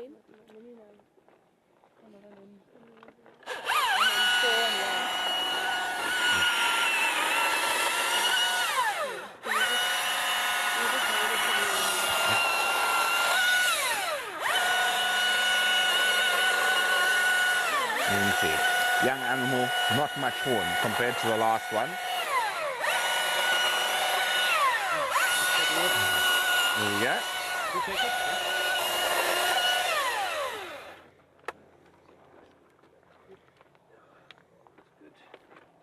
Quickly hold the paper here, please. Oh, this fire. No, it's not. There shouldn't be a 1 and 4, not 15. Well, we're probably going to see a few more black rhino trimmings in the next couple of days, Carol. So this is black rumba. We've done 8 or 9, and we've still got a good 20 or so to go. 20 or 30 to go. Yeah, 30. 37 was the number. Yeah, and that was that they've known. So like this one wouldn't have been counted in 37 because it's been born. So.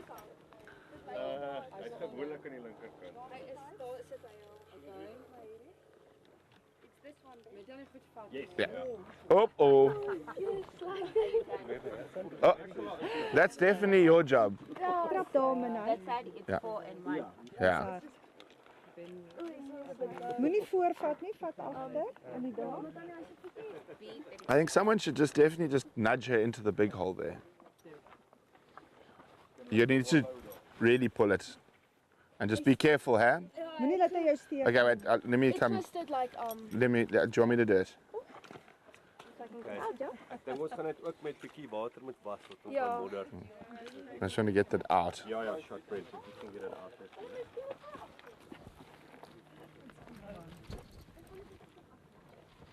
Can you get to the tail? I can in a second. I'll grab it and pop it in the Okay. bin. Thank you. Here's water. I can get there. Come from this side, Hanu. Come from this side. Yeah. I'm just trying to not sink into the mud. I'm just going to add some weight so you can sink deeper. Yeah.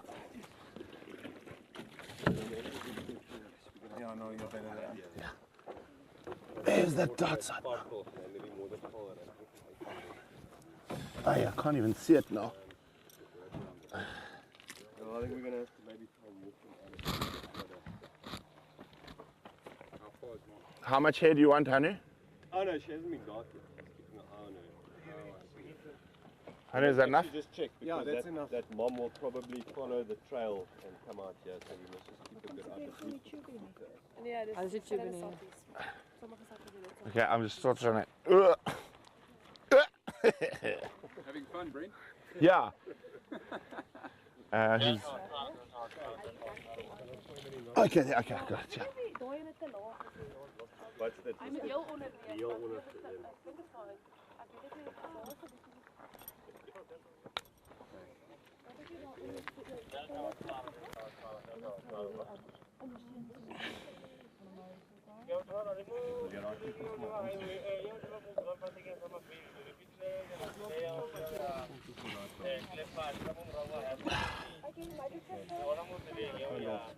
weet het niet. There we go. Right, just getting it in now.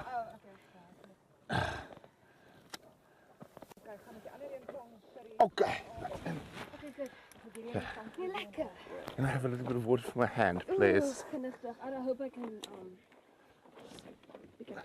No, don't need to pick it up. Just lean it that way. There you go. Thank you. It's actually.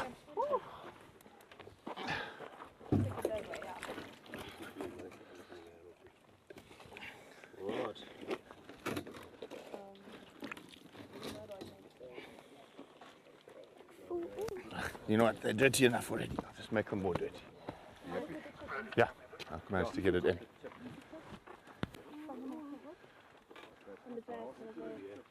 Okay, where's Basil? So now they're putting a microchip in. So as I said, this is a young animal. The last time they were working on the reserve, it wouldn't have been microchipped, it wouldn't have been notched. Now notching is very important for reserve management, to know exactly how many animals there are.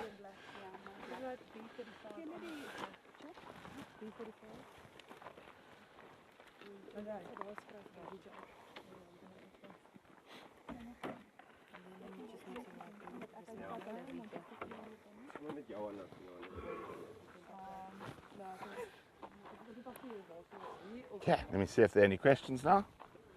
Now that I'm slightly less muddy. Just trying to get the mud off my boots.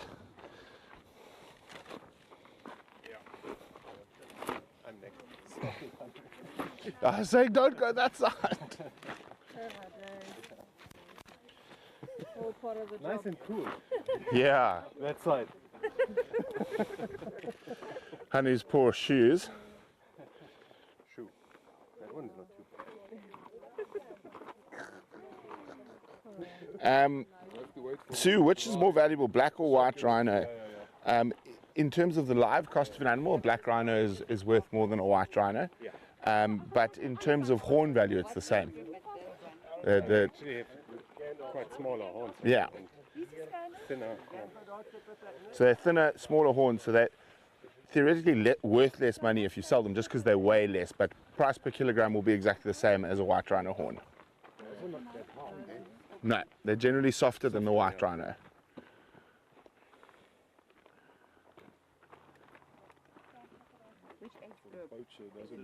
Yeah, exactly. Late B, early C, but call it a C. Benno, is this going to be the one opportunity where we can watch a black rhino wake up from the other side of the pan? Oh, I just quickly, we need to get a few things here. Yeah. Girls, just keep all. Kan jy gaan vir my dit beter? Kyk of my die powder en daai geel dingetjie. Ek wil net sy oë mooi toemaak. Ons gaan hom hier met uitstap. Okay, so because she's laid in a bit of mud here, we're going to have to walk her out a little bit. So we're going to wake her up a little bit more and use a cattle podder to just move her. What's the matter, Gareth? The Waking up a black rhino. Not fun. No final. No. 20 years old, right? Yeah, it's a baby at least. I learned yesterday babies hurt just as much. Was it you that No, nothing. help from behind? That's a nice way to put it.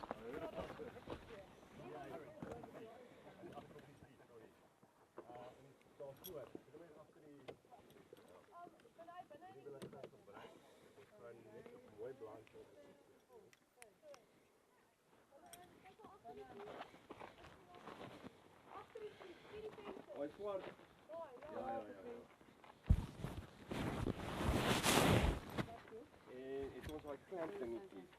Ek wil net hierdie blindfold opklemp en as hy oor afkom as ons hom stap, dan is 'n ticket, dan kan hy ons eet. So if you don't understand Afrikaans, we're going to make sure that the blindfold stays on while we're walking her. So as Ben says, if it comes off, then she's going to eat us.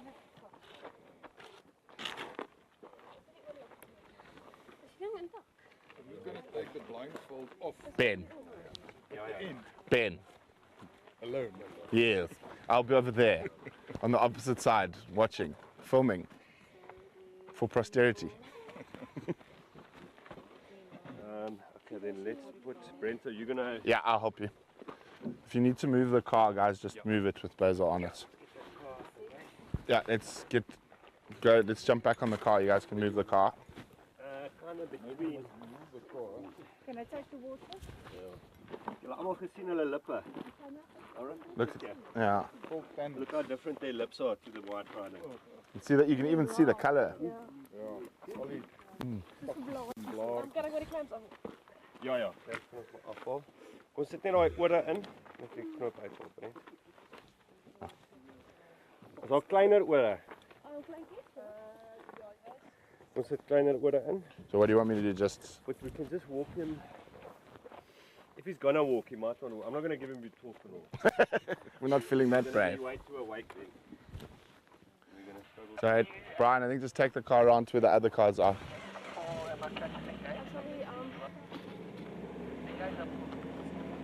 Aaron, jy kan hom net help. The other side, Benno. Benno. Yeah, hulle word te wakker. Kom maar net so stap. Brent, I think. Where do you want me to go? Even if he wants to go over. Okay. Ja, fast is goed. I'll come with it. No, they're there on purpose. Otherwise, it will.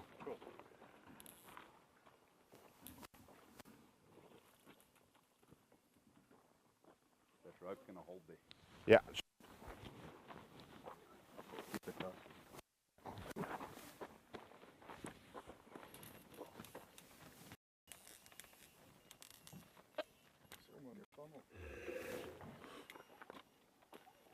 I'm gonna have to let him use anesthesia, but yes, we're gonna have our hands full then. Don't think it should just get up and run. Huh? Are you worried about it falling out onto the mud? Yeah, and stopping it again, because if I give it butorphanol, they wake her. Like then it's a big mission.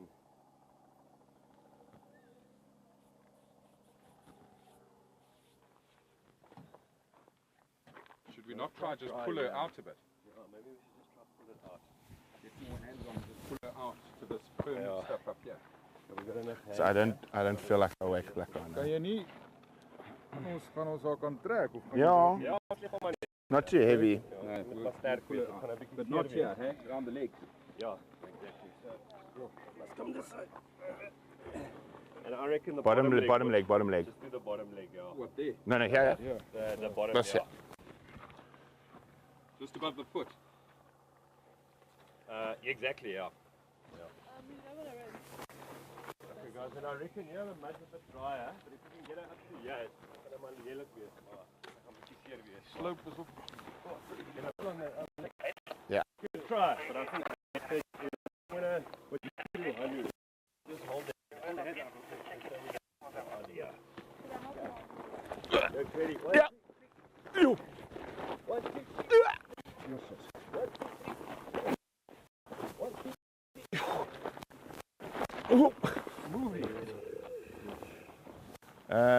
I don't think many more people are going to make much difference. Jy het hom nie bakkie trek. Why do Pull over the bakkie. Gaan nou weer Where's toe. your little car? Bring- Does it have a hitch? Yeah, it does. Bring the little car back. Ryan, come here. There's a good power. No, I'll put it to low range. Really? Yeah. Jerry Ben? But this car's just stuck in the mud, so we've got to pull it out. It can't wake up yet, so we're going to be busy another 10 minutes. Sorry, man. Now there's ugly mud at the end of the spot.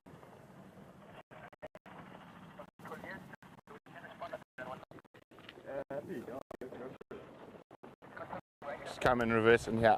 Right here. Because I think short. No. Come from there. Sorry, Yeah. Brian.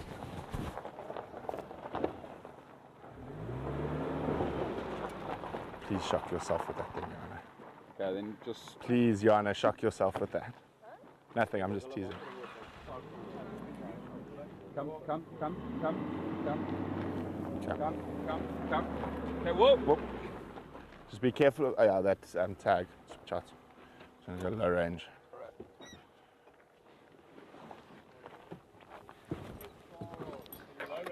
I'm going to, yeah.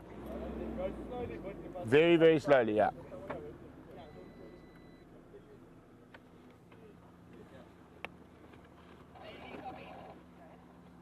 Okay, you ready?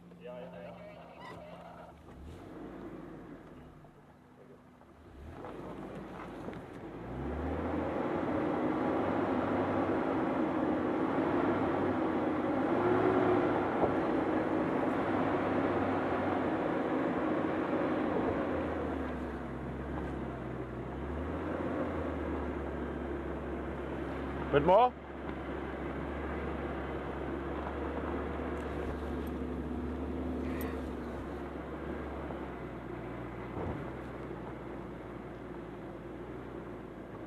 You happy?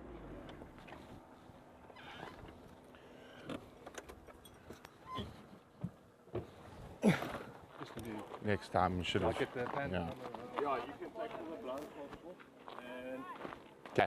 this way it works. I'm gonna move the car. Hey? No, you guys must be on standby for that other animal. Catchy Jerry. They're busy darting already. Okay. Oh, smell my brakes.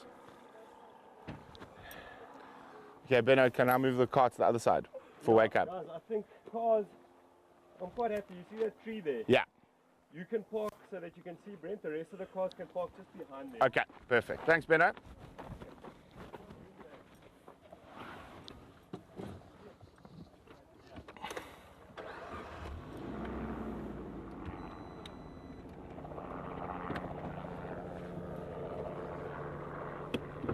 Yeah, you guys ready?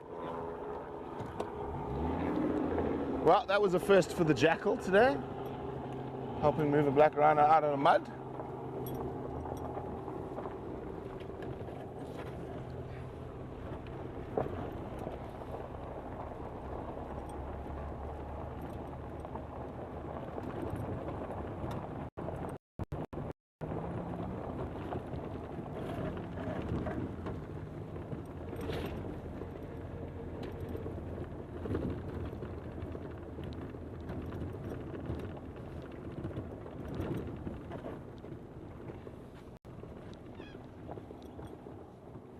Opa!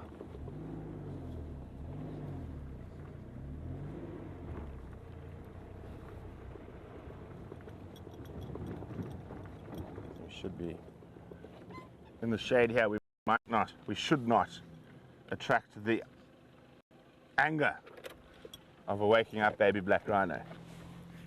Have monitor back, please.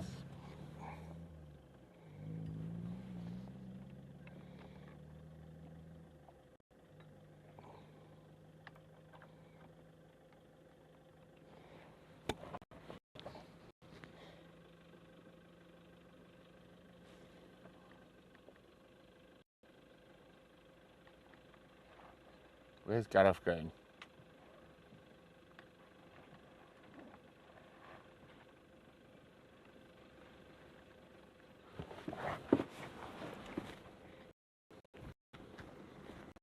Gets all the cars out of sight. He doesn't want the rhino to see the cars, the Bejan. So here or down there?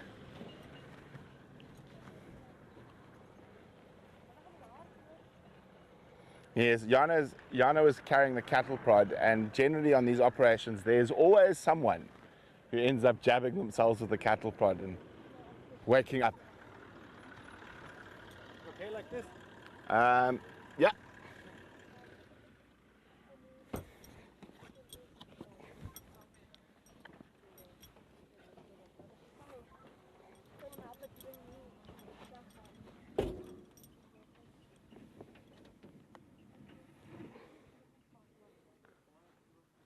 I need the 600. Where's 600 in the other car?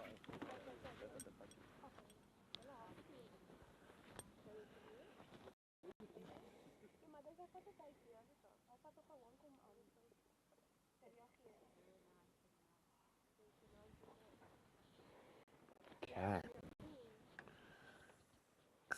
Big stuff, guys. We get to watch Black Rhino wake up. This is the first time we're going to be able to do that. Look who's coming running. Just in case that Black Rhino wakes up in time to see them. There is a whole different level of, and this is a baby Black Rhino, there's a whole different level of respect and fear when it comes to these beautiful creatures.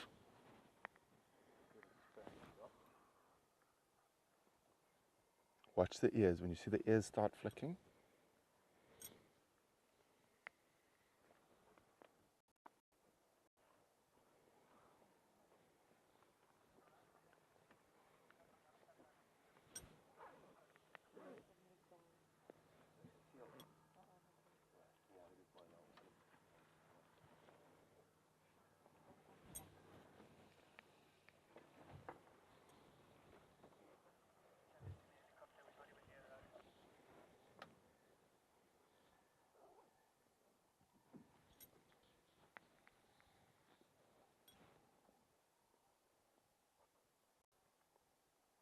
I'm sorry about your internet, Carol.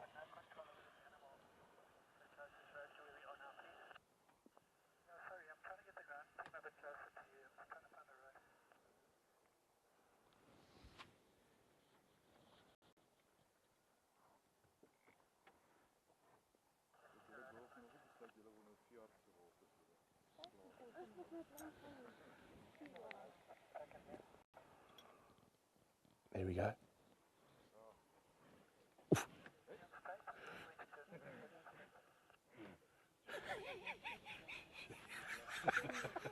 Angry, angry, angry, angry. Wow. Angry, angry, angry. That's why you don't want to be near them when you wake up in the thick stuff. Careful, she might loop, yeah?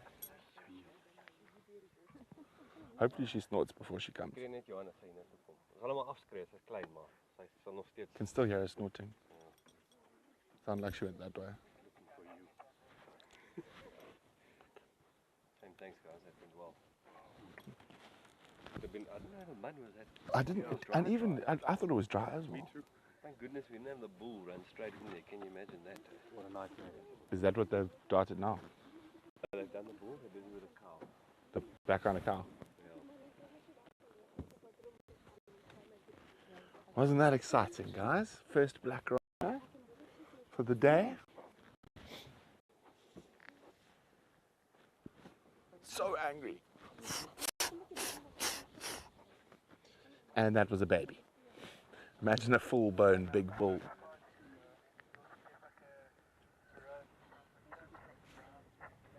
Just keep a lookout. It sounded like she was over there. So now we're on standby again, guys, while we wait for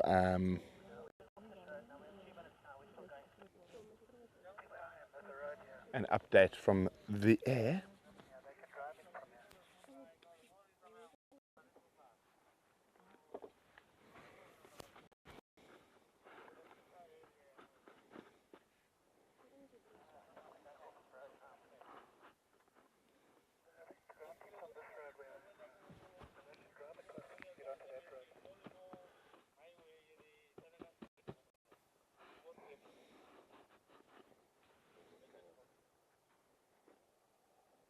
chaos. Ja, dat is net die koei. En die kalfie? Hij is wel fijn geweest, hij is wel een klein kalfie. Want dan mag het split weer. Ja, dan ga ik speen oversteken. Maar ik denk niet, ja, speen. Maar ik kon niet beginnen af, ik kon niet. That was crazy. So you never, the only time you ever really get to see a black rhino wake up is from a tree. And you just got to sort of sit in the tree and hope that the black rhino doesn't notice you're there. But this is definitely a first, for me even, to be able to sit in a spot where it's open like this and watch a black rhino wake up without having to be miles away. As I said, the only other time I've done it is from a tree. And that is also, your heart does raise a little bit, even in a tree. You know, is the tree tall enough? The first animal that ever chased me up a tree was a black rhino. In Mkuzi Park in Zululand, we were on a black rhino tracking walk. I was about 9 or 10 years old with my dad and my mom, and we all went up the trees. We got charged about 3 times that day by different rhinos, and when we were walking back to the car, even our poor game scout from KZN Wildlife, and we were close to the car, and that's when people tend to switch off, and we're sort of going a bit slow, we're like, oh, we're nearly there, and we just heard this, pfft. Everyone starts like this, and there's just one wildebeest going, pfft. We're just nervous after the black rhino charges that when we heard the wildebeest, everyone was ready to jump up a tree again. And the KZN scout had loaded his rifle. That was a long time ago.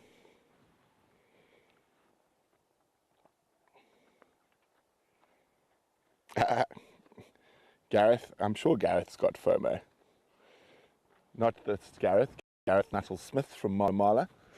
He's very jealous he's not here with us. And so is Victoria.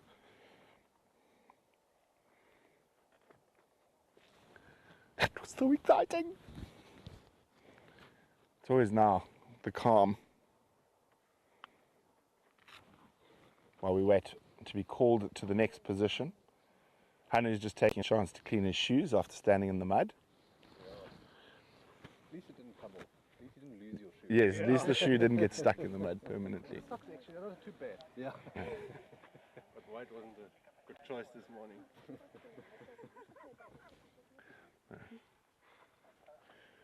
Nah. I brought 2 pairs of bush pants with me, and in 2 days I now have 2 pairs of bush pants with holes in the exact same place. So I've got 2 holy pants. I'm going to have to go get some more pants when I go to Joburg tomorrow. Well, they have lasted about 4 years, so they've done a good job.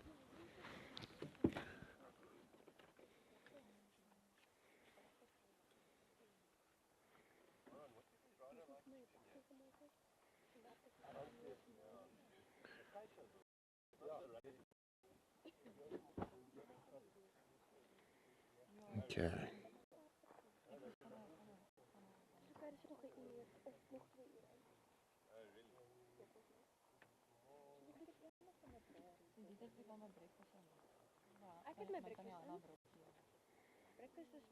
Ah, that is.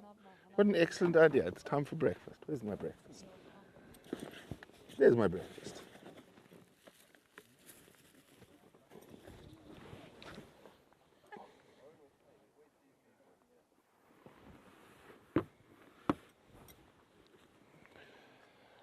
Carol, indeed. So while we were busy with this calf, the other team managed to trim the black rhino bull, and I think they're busy on the black rhino cow at the moment. She's being a little bit belligerent, and she's gone down in an area not far close to a road. So Jerry is trying to guide the ground teams into that area. We're a bit far, and then we will, once they've got the ground team into that black rhino cow, and Bart will have to jump out and do some vet work there. As soon as that's happened, then Bruce has already found some more animals. He's not too far from us. And once Jerry's airborne again and back, we will go to the next rhino.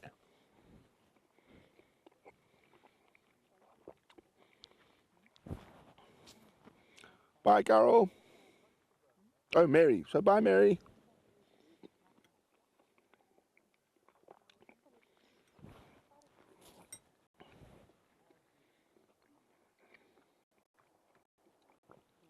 Delicious.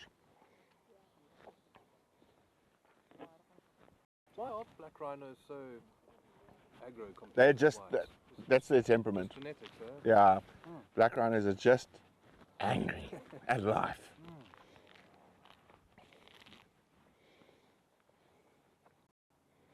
I mean, this Rhino Revolution Land Cruiser that's right next to us here, that you've been seeing, got a complete reworking from a black rhino back in the day. So Jock, our black rhino bull back home at Rietspruit, got out of the Boma, and this was brand new, this car. Absolutely brand new. I think it was about a week old. And Jock got out of the Boma, and the first thing he saw was this beautiful brand new Land Cruiser. And I think he did about $5,000 or $6,000, maybe even $10,000 worth of damage. He just decided he didn't like it, and he beat up the Land Cruiser. And there was no one in it. It was at night, it was standing still, and he just decided to destroy the Land Cruiser.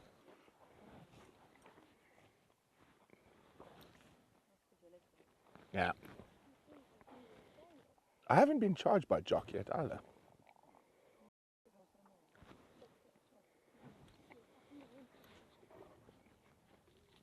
What are the other rhinos' names, honey? The other black rhino, they don't have names.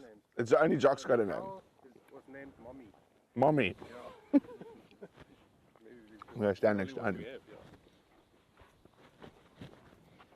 Limited choices for the bulls. Limited choices for the bulls, yeah.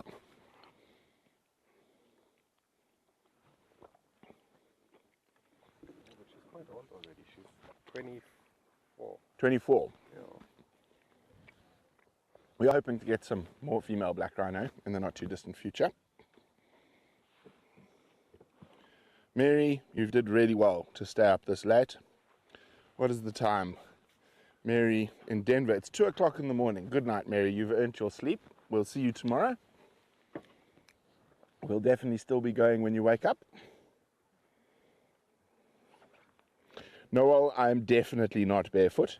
I am in boots because there are a lot of big thorns here. And it's cold, it's winter.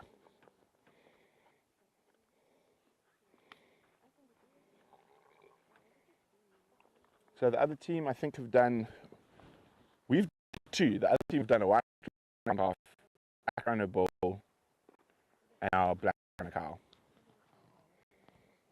So we're on, geez, and we've done, so we're already on 6 for the morning, when it's 10 o'clock. Yep. Good going. Yesterday, I only think we had 2 by 10. And then it picked up in the afternoon. Carol wants to know, does No Hope's calf have a name? No.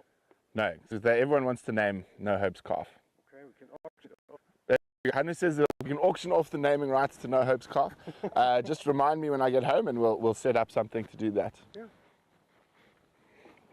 And then also, I think, start sending in emails, or you can get on to the Painted Dog TV app. If you don't have the app, go to your app store and download it.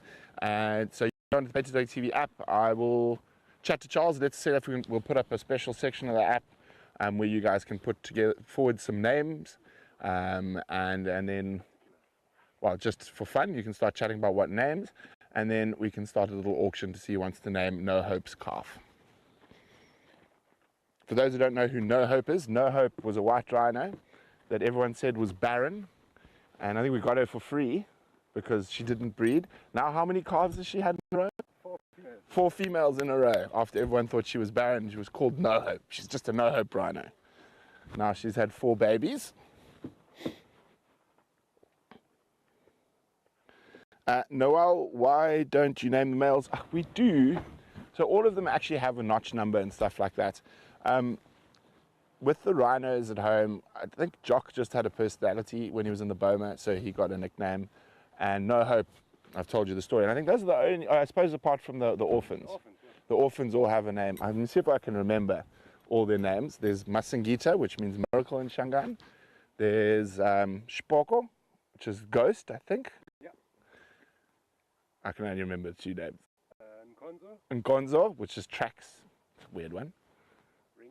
Ringo, Ringo. and then Ubuntu. And Ubuntu, yes. Now, out of those orphans were from poaching incidents, and they were put into an orphanage. And now, how many of them have had calves now? Both cows Both cows. had two, yeah. Both had female. So isn't that incredible? From poached calves, living in an orphanage, now to living out in the wild, having their own babies.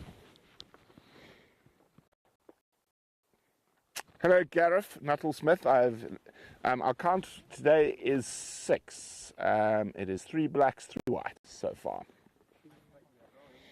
And count for yesterday was 20.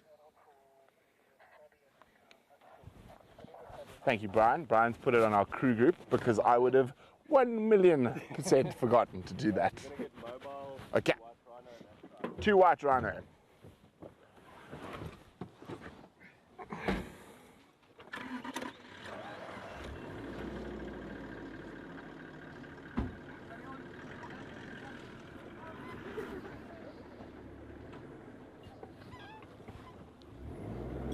Just put on the dust goggles, aka Ray-Bans. So I mean, this is seriously the honey hole. We did at the end of yesterday. How many did we do in this area? We did 4, no 3, and then we had another 5, and we didn't do them. In this area this morning, we've already done 6. And we haven't even touched the 5 that we saw. They're still there. Bruce is flying above them now. Maybe we'll have a above 20 day today.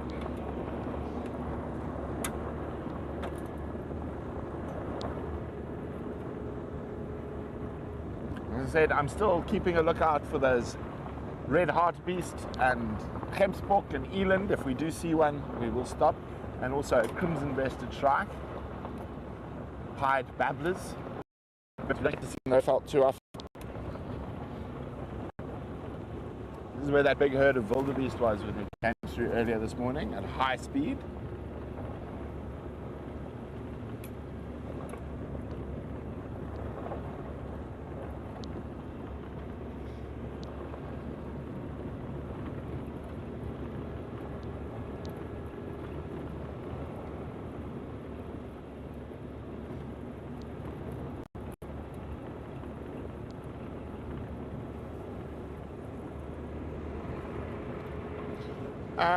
Gareth, how many people on the ground? So we've got 2 teams, 2 vets. Or Bart is up in the. Oh, they've obviously gone faster. I need to speed up again. Does it feel? So we've got Bart in the chopper with Jerry at the moment, and then we've got 2 ground teams. One with Ben in charge, and the other with Leah in charge. And then we've got some. Each of those teams has 3 wonderful young volunteers doing all the scribing, whose families are involved in the reserve. And then, so what's that now? Oh, no.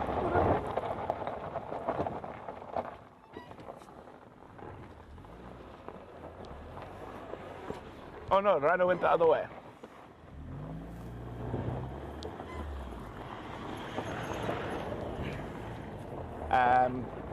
And then we've got some Leadit officials as well. So I'd say, what do you reckon? Probably between the 2 teams, about 20 people. I think the reason we also got so many yesterday is the area we're working is a lot more open than the day where we were the first day. And the first day we did more blacks. The first day we did, was it 13? But we did a lot more. We did like 8 blacks on the first day. Watch the thorns, guys. And bumps, bumps, and bumps.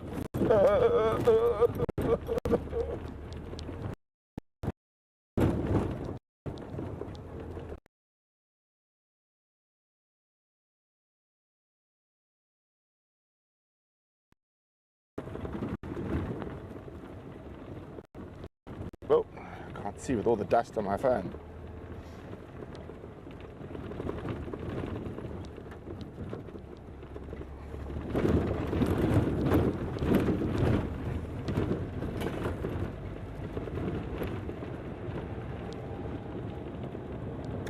I will ask Kanu when we get a chance,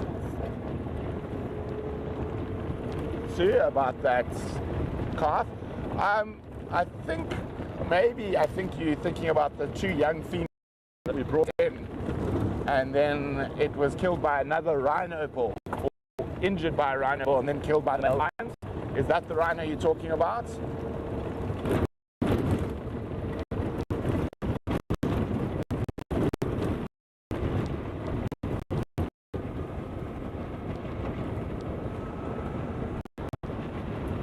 Lots of middens.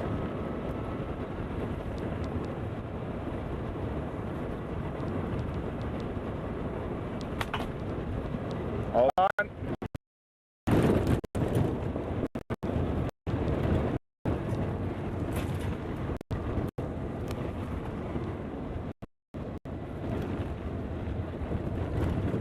Oh, Ryan killed on an adjacent reserve. Okay, I remember that now. I will ask Kano for you, Sue.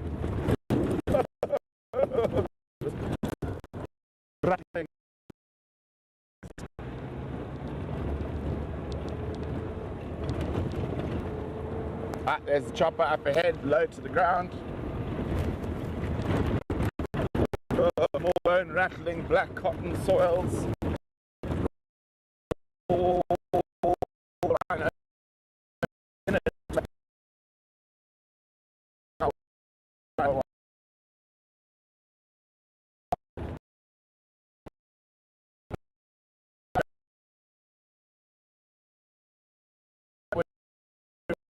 Fillings up.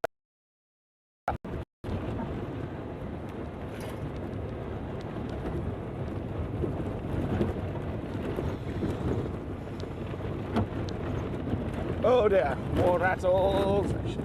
That one's too big. I feel like keeping my fillings in place.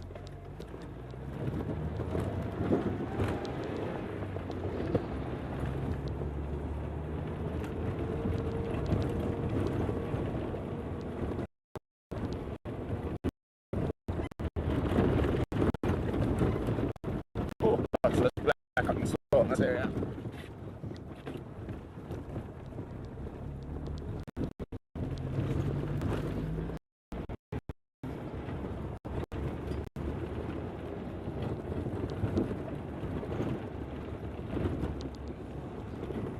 Oh, black and white right there.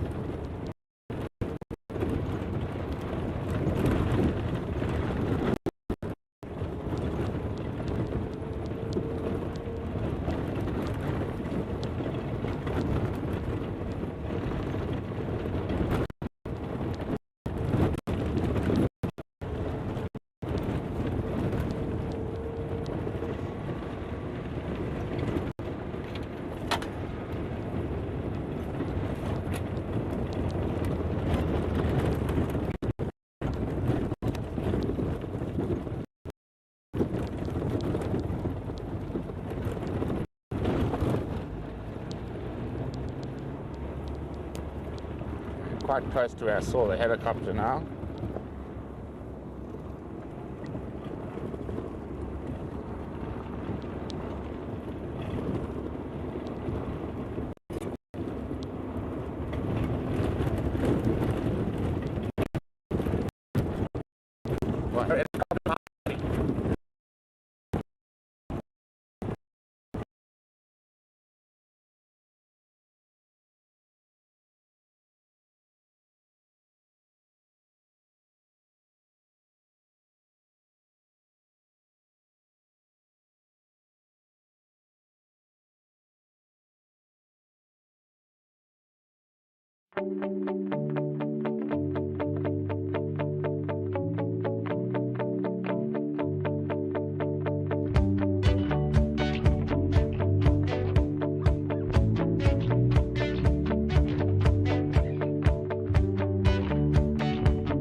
For us, live streaming conservation events is incredibly important.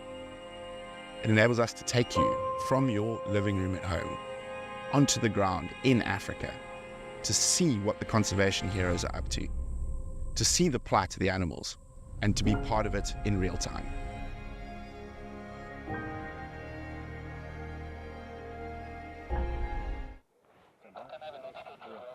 Hello. Sorry about that. Not sure what happened, but we're back. And it looks like we've got another young white rhino bull. So now, Okay, let's do this, guys. It's going to be easier with a rope. So let's get that rope underneath there. time to do some hard work again.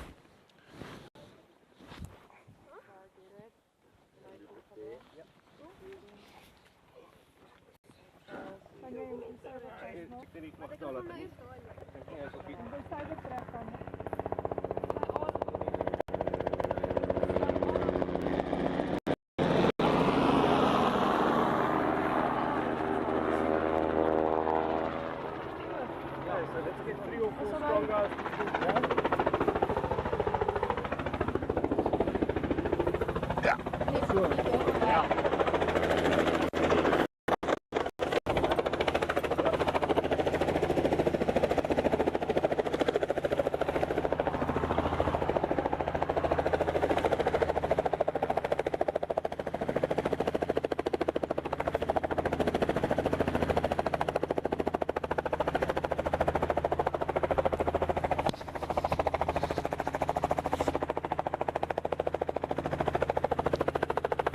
Okay, we're just moving the rhino into a better position.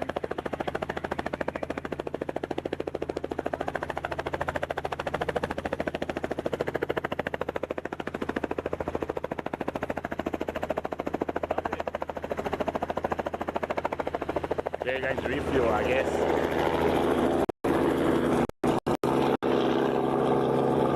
Going to refuel. So Jerry's going to go get some refueling. So I think this is after this rhino, we're going to take a little break from the live stream. But we will be back live again after this rhino at 12 o'clock Central African time.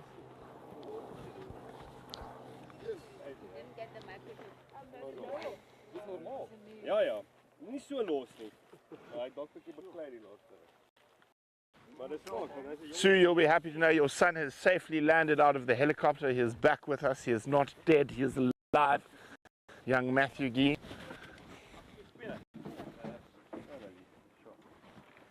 Alright, okay ladies, so you're going to start with our notches there for us, hey? Oh, another one hasn't been notched. Okay. I get it. Tanya, kom doen die klein. First short. What number? White rhino, hey? Yeah. What number?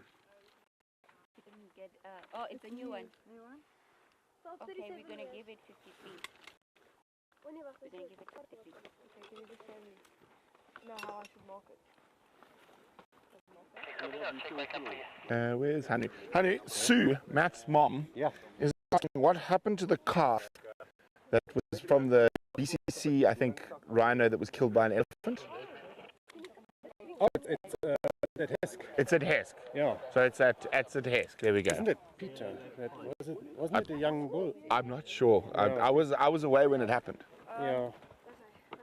Oh yeah, because we found that carcass together. Yes. Well, so Sue was there, so she was just asking. Yes. There we go. It's at Hesk, getting bigger. It'll probably go back to the reserve once it's of a decent age. Ideally, yeah. Hey? Yeah, no, those blacks, but it's good, bro. Good learning. It's always organized chaos, so as long as you kind of just remain calm and whatever happens, you know.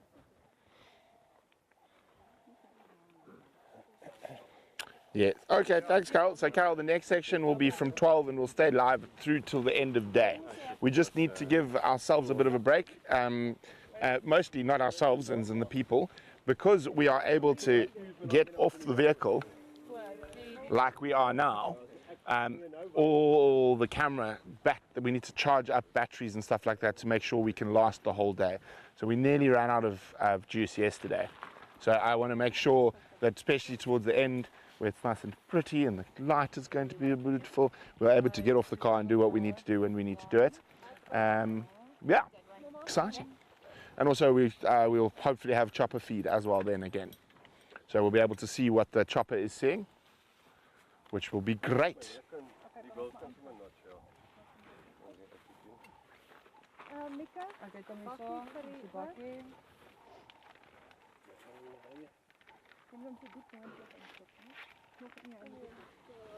Let me get out of here. There you go. Go have a look close. So Basil's going to go in close. If you guys anything you want to ask, just for those who are not on the pack members stream, we will be doing a day where we will openly take questions from everyone. I'm not exactly sure which day that is. I'll need to check with Yana because she's the boss of all these things. But we will be doing a day where we will take questions from everyone, not just our pack members. But if you want to get your questions in beforehand, you need to become a pack member. It's very easy to do that. The description should be in the link below, or you can just go onto our app and find out how to become a pack member there.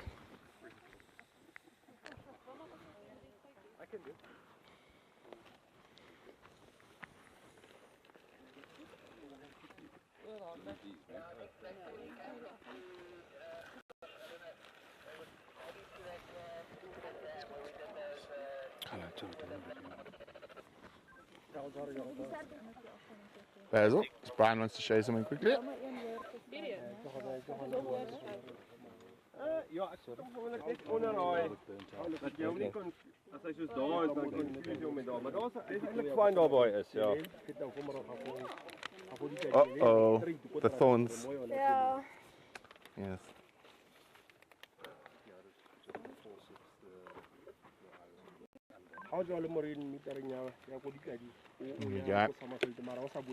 You guys are getting good at notching now, huh?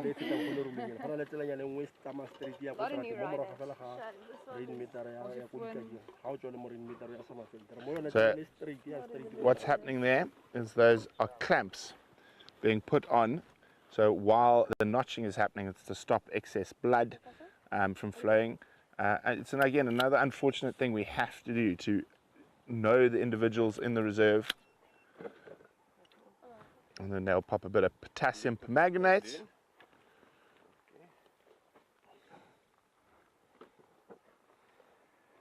So yeah, we're also doing. I just need to get close to you there, Benno.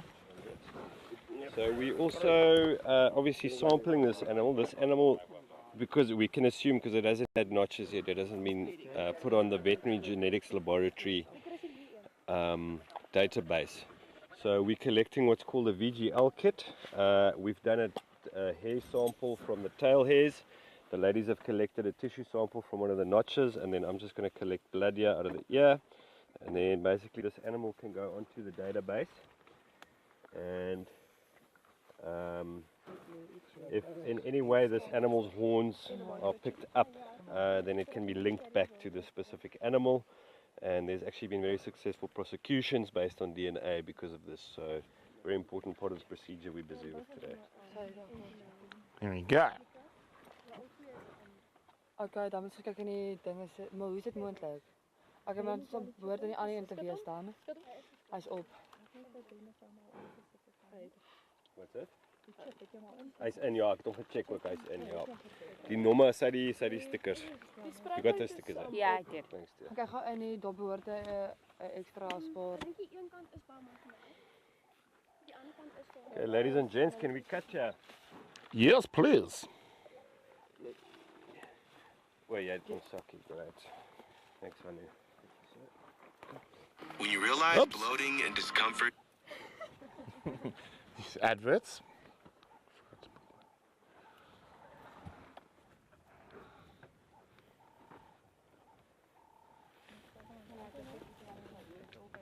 No, everything good so far, yeah. What happened with the calf? Got stuck in the mud? Not stuck, but he was just like on the mud, so we just had to make sure, you know, he didn't wake up. The people got stuck. Why is he fighting? I think he's got some old fights, but he's a young bull. He shouldn't be fighting at this age. But I mean, this Sure. is here. Oh. Yeah, and these two bumps, these look like went summer and then a winter and another winter to me. Same as like you see it in hooves. Yeah. Growth, kind of like a growth phase. So this might be a bit of the two difficult winters. But yeah, he's got a very unique horn, this guy. And hard, eh? The horns are very hard, yeah, but quite loose. You see a little bit of bleeding on the edge there, so he must have been fighting with someone. You can see here as well. But it's interesting because he's a very young bull. I mean, I think he's probably, I would say he's 7 or 8, so he's still a little bit young to be breeding, to be fighting. But I could be wrong as well. He's a tough boy. Now you can see here is what Ben's talking about. See there? You can see where he's been fighting. Sorry, I'll get out of your way. No, go finish. No, we can do it afterwards. Sir. We'll show you afterwards. Ben just needs to cups the horn.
Okay. Basil, come this side. Quickly. Watch out. So we were talking about the fighting. You can see here where he's been boxing.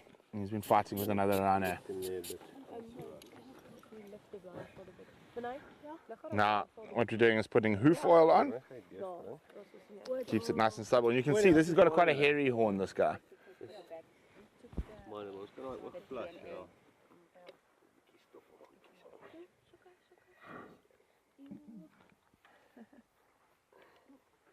Hulle gewoonlik beklei wonde hier oral op hulle gesig. Moet ek die ander een ook spuit?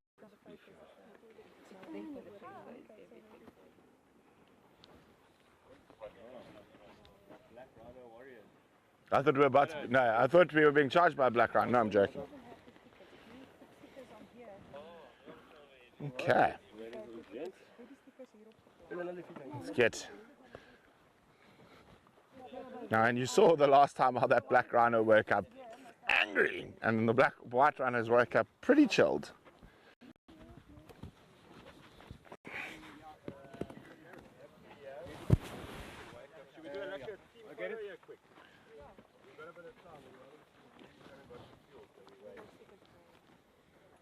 Is that not the most ideal spot to fit everyone in? Ladies, spring gou hier in. Then we get a nice picture. Where's one of my photographers? There we go. Jana, you're the photographer.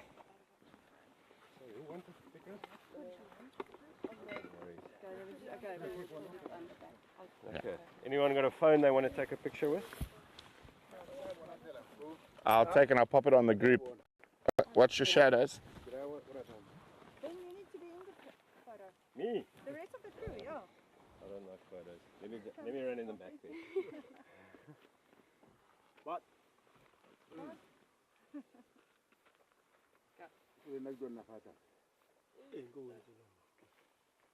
Oh, one more. Oh, watch the thorns.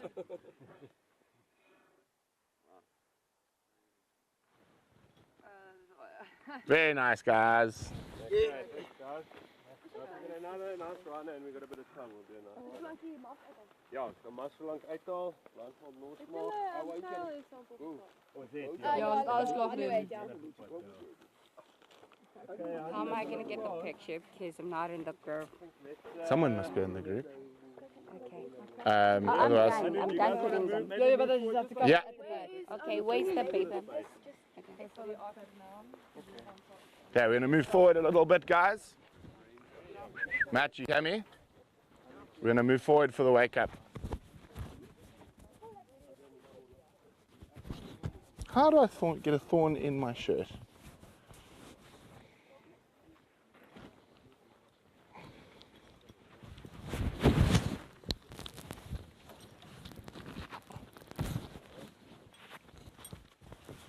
Time to lose a layer.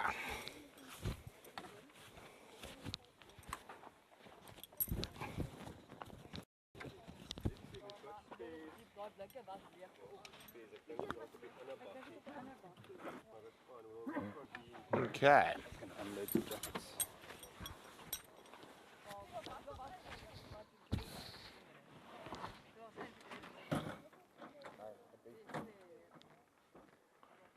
Honey, are we going to just move forward a bit? Yeah, okay. Thanks. Do you want me to bring all the cards through, yeah? No, those guys are fine. Okay. You guys can stay there if you want, eh? Matt? You guys can stay there if you want. Where do you want to watch the wake up, then come this side?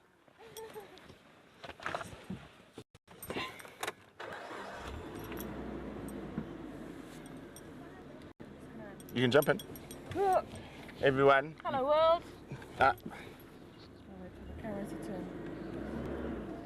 Here we go.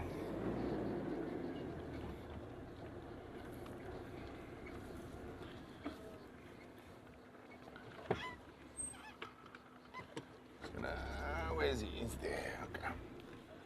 Don't want to run over a vet. That might get me in trouble today. We need them. We run over them after we're done. Yeah. Guarantee you the best.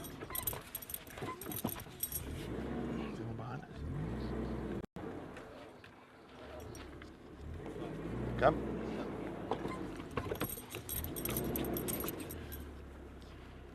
I'll turn sideways. There we go. It's good for you as well, Yana.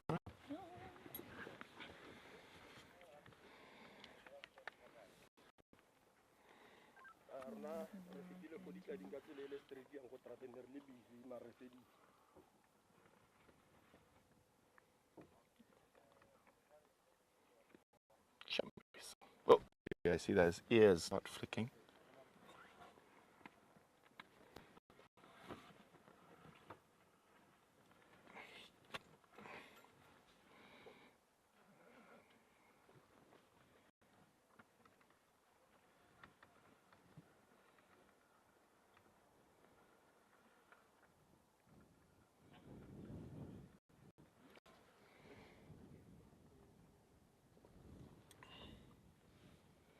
There we go. Ears.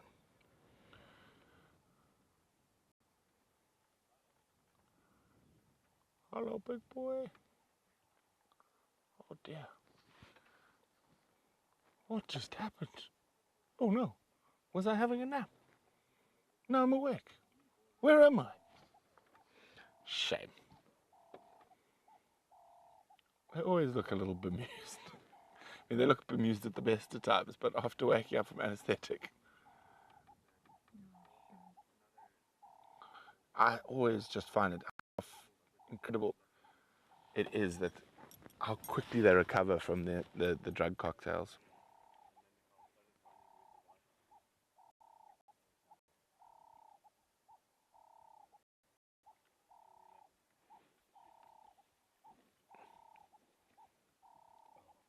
Oops. It's okay, it's just antibiotics in its bum.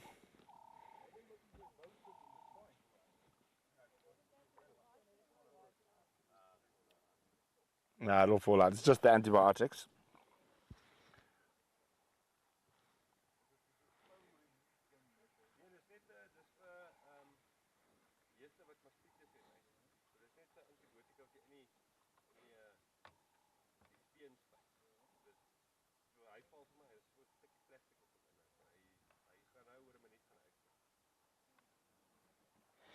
Well, as our rhino disappears for it's time. Oh, there he goes. And the antibiotics off. We'll go pick it up now. Bye, guy.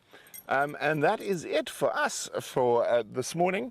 As I said, 12 o'clock. So what's 12 o'clock from now? It's an hour and a half. Is that correct? My maths? An hour and a half from now, we're going to be live again. And hopefully we'll have a helicopter feed then as well. But it's been great. It's been grand. It's been an absolute privilege to be able to take you out with this incredible team in this incredible part of South Africa. But we'll see you again at 12 o'clock Central African time, live for more incredible rhino action with Rhino Revolution and Wildscapes Veterinary. Bye. For us, live streaming conservation events is incredibly important. It enables us to take you from your living room at home onto the ground in Africa to see what the conservation heroes are up to see the plight of the animals, and to be part of it in real time.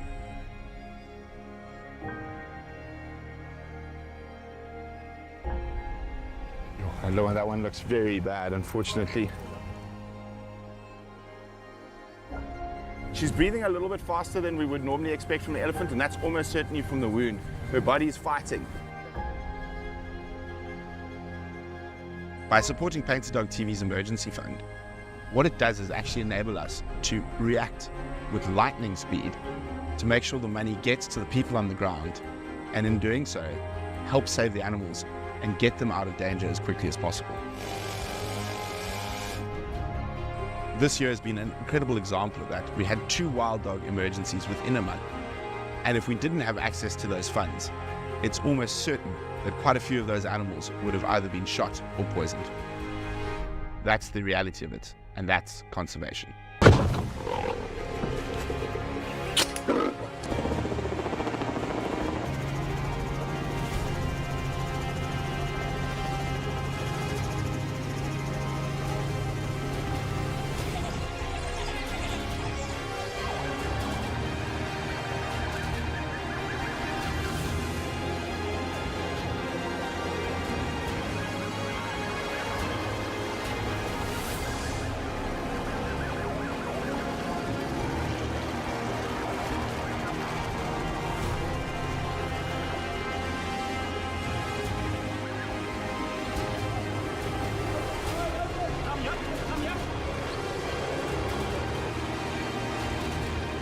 You can see it almost looks like a military operation, and these have to be planned like military operations.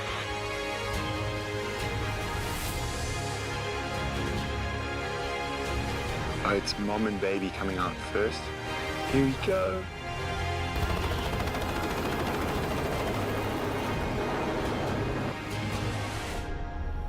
Thanks to your support, we were able to donate $92,000 in 2023. In 2024, we hope to exceed it, getting to $200,000. A heartfelt thank you to all our pack members and their continued support.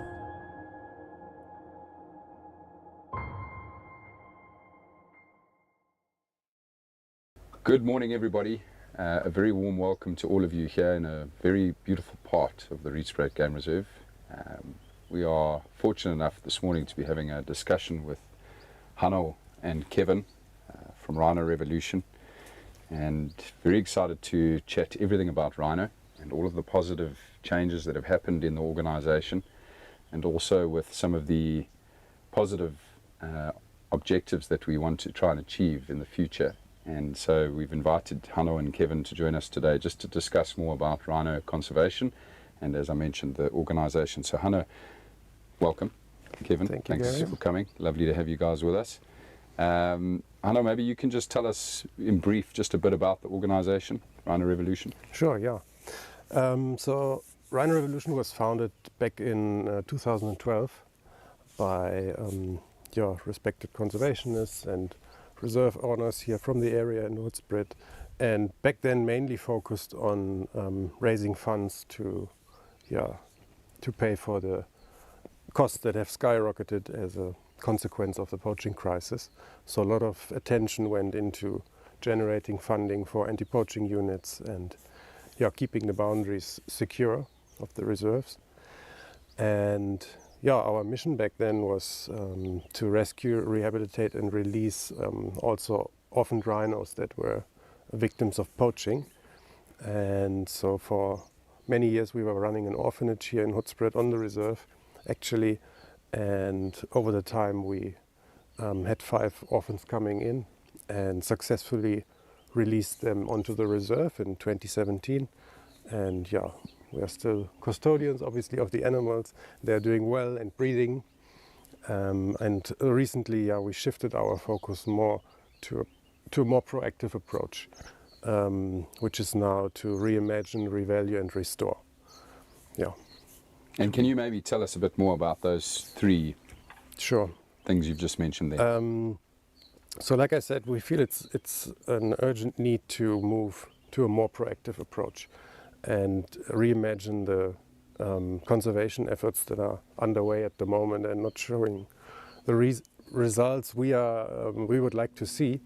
So that's why we said we need to reimagine our approach, and in the next step we need to revalue rhino as umbrella species, as keystone species, and revalue their contribution to keep biodiverse ecosystems going and same time restoring. And then as the last part is obviously restoring and using rhino to restore habitat. Fantastic. You guys have had some amazing successes in the time that you've obviously been in charge of Rhino Revolution. Can you maybe touch on maybe one of your favourite successes in recent history? If there is anything specific that sticks out.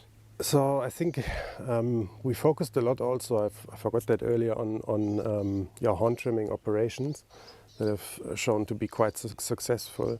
And so these operations are always, as you can imagine, quite emotional, but after you are done, you feel there's a bit more security now for these precious animals.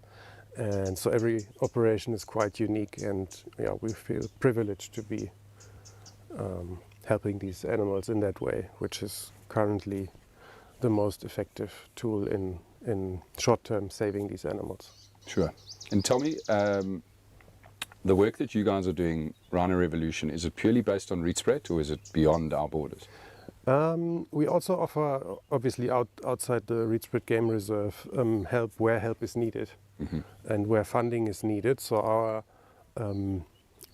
main focus, or our main work, is actually to generate the funding and then be hands-on on the ground too, where help is needed. But we obviously raise funds to pay for veterinary services, helicopter, fixed wing costs, all these costs that are necessary to conduct an operation like this. And then also obviously funding anti-poaching costs. Sure. So some big successes, and we've obviously seen a lot of that here on the Rhinos Game Reserve, and we're very grateful for that. But there've probably also been some low periods, some difficult periods, or difficult things that you've had to deal with. Can you touch on anything like that? Yeah, I think in general funding is about to dry up all over in the conservation space. It's an issue. Also because I think people want to work or want to contribute more towards a solution than a problem. And if they always only contribute towards horn trimming at one stage, they will ask, okay, what is your plan for the next 5, for the next 10 years?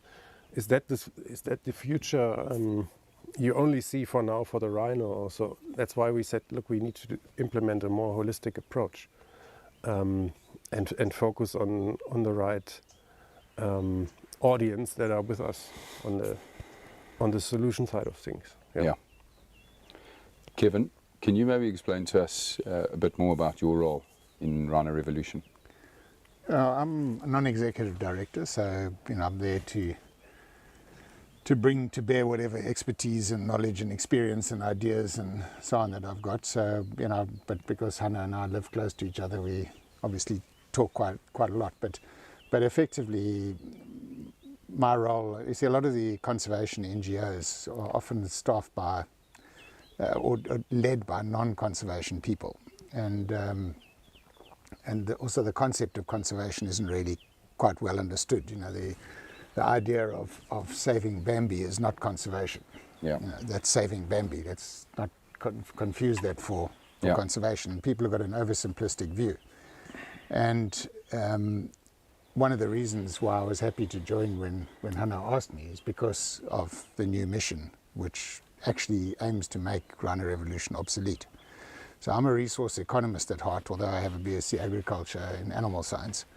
I always look at the economic side of things, and again, this is where most conservation projects fail. They completely ignore the economics. No, conservation's the special thing.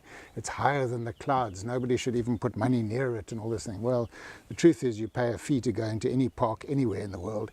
You pay a fee to do anything to do anywhere, so why should conservation be any different? So my perspective is all around that economic angle. Okay, brilliant. Thanks, guys. I'm going to now move into the next topic, which is a very exciting one, and that's a big mammoth task that we're all about to undertake as of this Sunday. So next week we'll start with the mass horn trimming exercise up further north from here. Hanno, can you maybe tell us a little bit about why Rhino Revolution is involved in that, how that came about? Yeah, sure. That's quite a while back already when I was asked from Ledette, actually. So I met someone on a let's call it. Ledette is. Yeah, tell us who Ledette is. It's the provincial authority that needs to be present, like on Dehorning operations, and they also manage some reserves here in Limpopo, and she was one of them, and we met actually at a Rhino convention in, what was it, 2023. Beginning of 2023, and when I introduced our organization there, I said we are also offering help where help is needed in terms of raising funds for horn trimmings. And she obviously remembered that, and then came back to me early this year and said we've got a desperate need for our population on the reserve to trim them, because they haven't been trimmed in almost 4 years now. Sure. And she made very clear that there's no funding available from government side, and they don't know how to do it. And I then said, okay, let me get back to you, and we can for sure make a plan and establish a timeline to help. But funding for an operation like this will be massive, and I need to get partners involved, so we can't do it alone.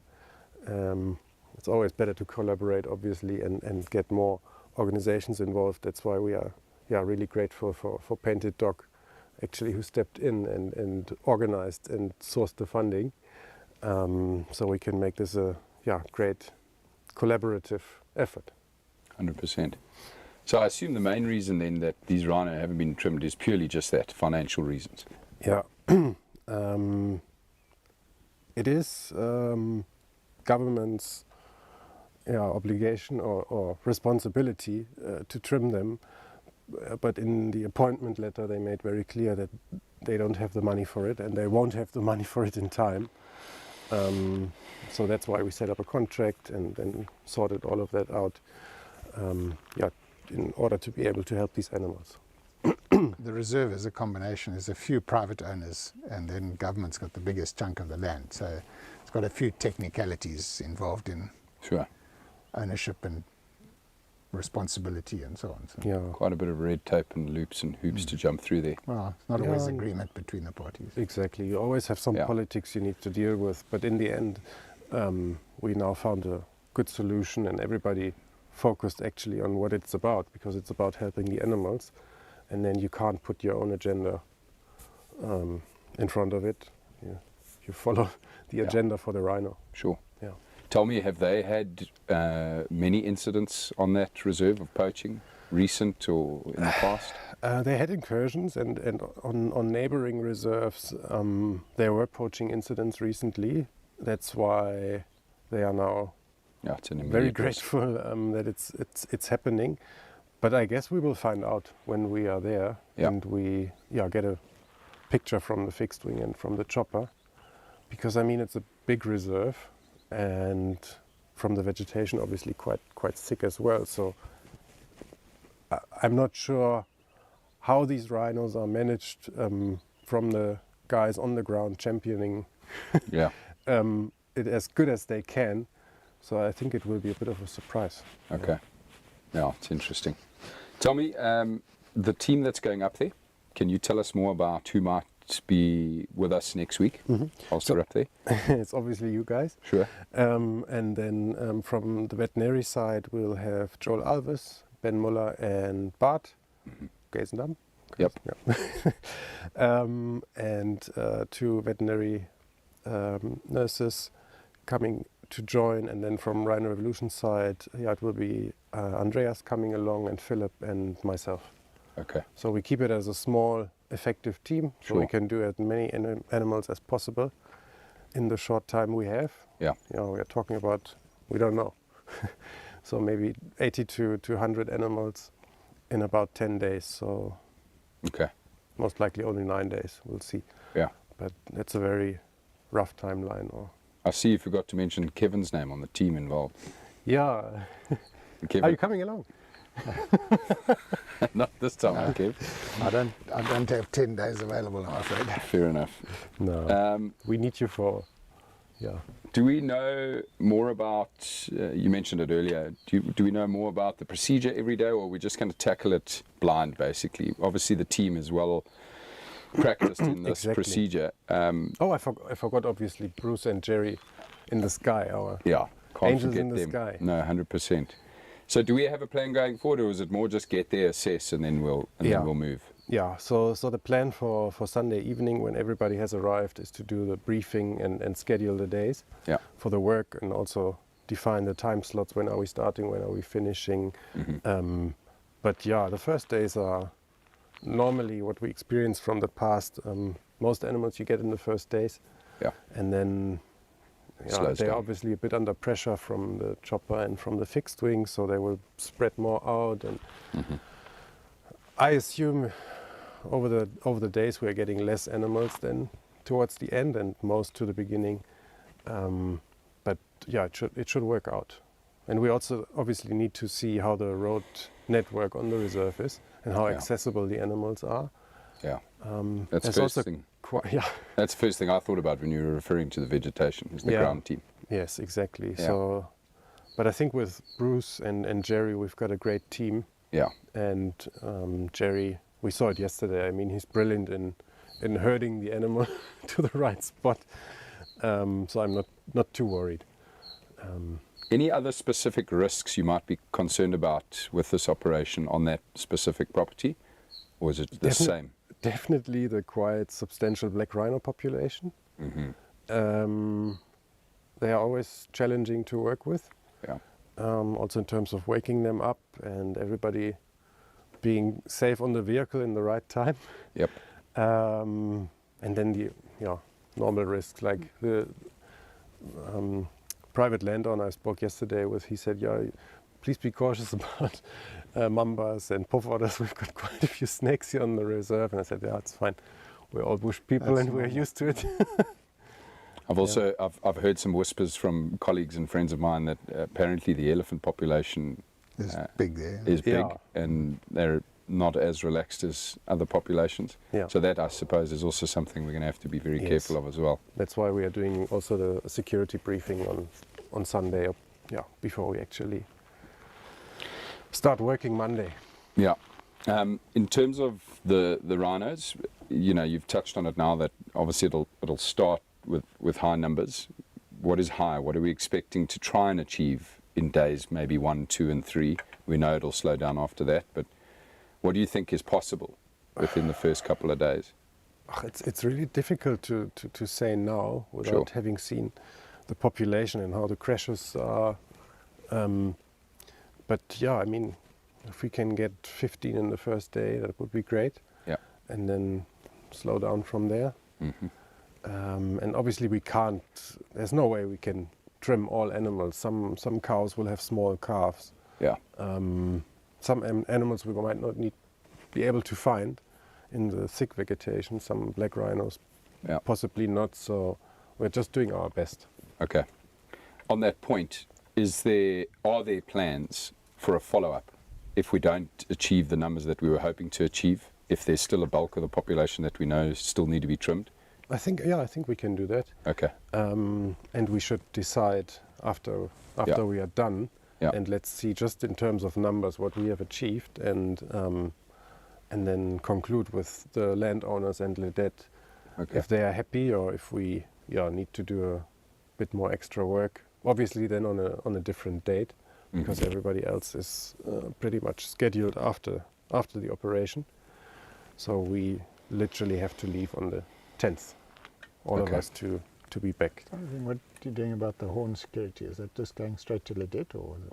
No, so obviously the reserve and therefore also the rhino population is sort of co-owned. Yeah. In the same way like the reserve is owned in a percentage, and that's then also how the horns are owned. Yeah. So the private landowners and Ledet need to make their arrangements in terms of, okay, whose horn is this, whose horn is this, so they come to a fair result, meeting the demands legally. But that's not our responsibility to get involved, and also not securing the horns afterwards. So that this will be outsourced by a third party. Okay. Because it's obviously also security risk. Yeah. But are there somebody like Fidelity not coming with you? For collecting them. Okay. Yeah. Maybe I can ask you a question on that, Kevin. What happens with these horns once they're removed from the reserve? As a general rule, I mean, at the time, there's all this sampling that's taken, and you would have seen yesterday with the scanning of the necks to things. So I don't know if these rhinos have been chipped or not. Most of them, yeah. So they should have a subcutaneous chip. Yeah. And so they identify each one. Then they take the sample of animal and the horn, and then those should go together through the Rhodes database, which is at the University of Pretoria, associated with Onderspoort Veterinary School. There's some issues with its productivity, but they then take those, and then these animals are identified by date, by number, by kilograms of horn, and so on. So there's a whole tracing thing, so that you know that this cow, number one, that's her horns from this particular date, and so on. So they can be traced. Then they go, one company particularly, but there are others, that Fidelity Security, have got safes where they then transfer these horns to, and they keep them there. I don't know if they're fumigating them or not, but they're probably fumigating them as well, because they do deteriorate over time. The idea is to try and keep them in the best possible condition, because maybe one day there is a trade, and then they're stored there until whenever, and that costs every year as well. So that's an additional cost. There's a lot of people that have often asked me, why don't we just burn them immediately? Because now we get down to the economics argument. Kenya is very famous for burning rhino horn, but particularly for tusks. Yeah. Any of you who have looked at a rhino horn or a tusk will know that it doesn't look like something that wants to burn. True. And it's actually really hard to burn, so you've got to throw a whole lot of fuel over it, like petrol or gas, and set it alight, and you're just making a lot of smoke and pollution, and taking something that's the Eastern medicine considers valuable and turning it into something not valuable, which is the destruction of asset value. And when you destroy asset value, things get poorer.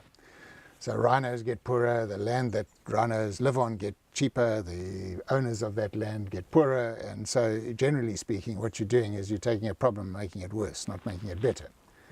So the better idea is to recognize that our Western approach of saying, oh, these silly Chinese people, they've got this funny belief. Well, that funny belief has actually been around for 5,000 years, so maybe there is something to it. It's unlikely to have survived for 5,000 years if it was completely non-functional. Yeah. And, you know, allopathic medicine, modern medicine, has been around 200 years. The Chinese argument is, we'll take our 5,000 years, thanks. We think that that works better than your 200-year approach. And of course, most Chinese will do a bit of both, so they'll practice both medicines. In Africa, there's lots of traditional medicine, and people will go and find roots and various other things. You think, now, does it work? Well, to a large extent, us humans are funny things. Whatever we believe will work, because you'll only see the side that works, and you'll ignore the part that doesn't work. So people who smoke a lot, for example, somehow believe they're not going to die from it, even though the evidence says they will die. So, you know, changing people's belief systems is very, very hard. It takes generations. We're probably speeding that cycle up in modern things with social media and smartphones and things like that, but nevertheless, the Chinese traditional medicine isn't going to disappear next year. No. No matter what you try and do about it, it's going to stay there. So my argument is that if the horn can be sustainable and the Chinese are prepared to pay a reasonable price for it, and you could set up a system where you have a much more humane approach to supplying that demand, we should actually deal with it. And the horn trade in South Africa is legal. So I can go and buy a rhino horn. I need a permit and all these things, and the person selling the horn needs a permit, but we can actually buy and sell rhino horn in South Africa. Because CITES is the Convention for the International Trade in Endangered Species. That's what CITES stands for. Technically, white rhino is listed as near threatened. They're not endangered yet. Only black rhino are actually endangered. So people use the word endangered as if it's one global or anything. So, for example, lions are not endangered. They're near threatened. It's a different status. Now, there's a different UN body that deals with those statuses, and that's IUCN, International Union for the Conservation of Nature, based out of Switzerland. And they have these various specialist groups. So the moment the species is considered to be under threat, they get a group of specialists together who are invariably scientists, which is where part of the problem is. I'm not saying that there's a problem with scientists, is that scientists are good at science problems. Rhino horn and rhino trade and the threat against rhino is an economic problem. You actually need economists involved in these kind of discussions. Yeah. And they're missing completely. Fortunately, in one of the specialist groups, there is at least one scientist who considers himself much of an economist, Richard Estes. And so he's trying to sort of get people to realize that you just got to deal with what you've got.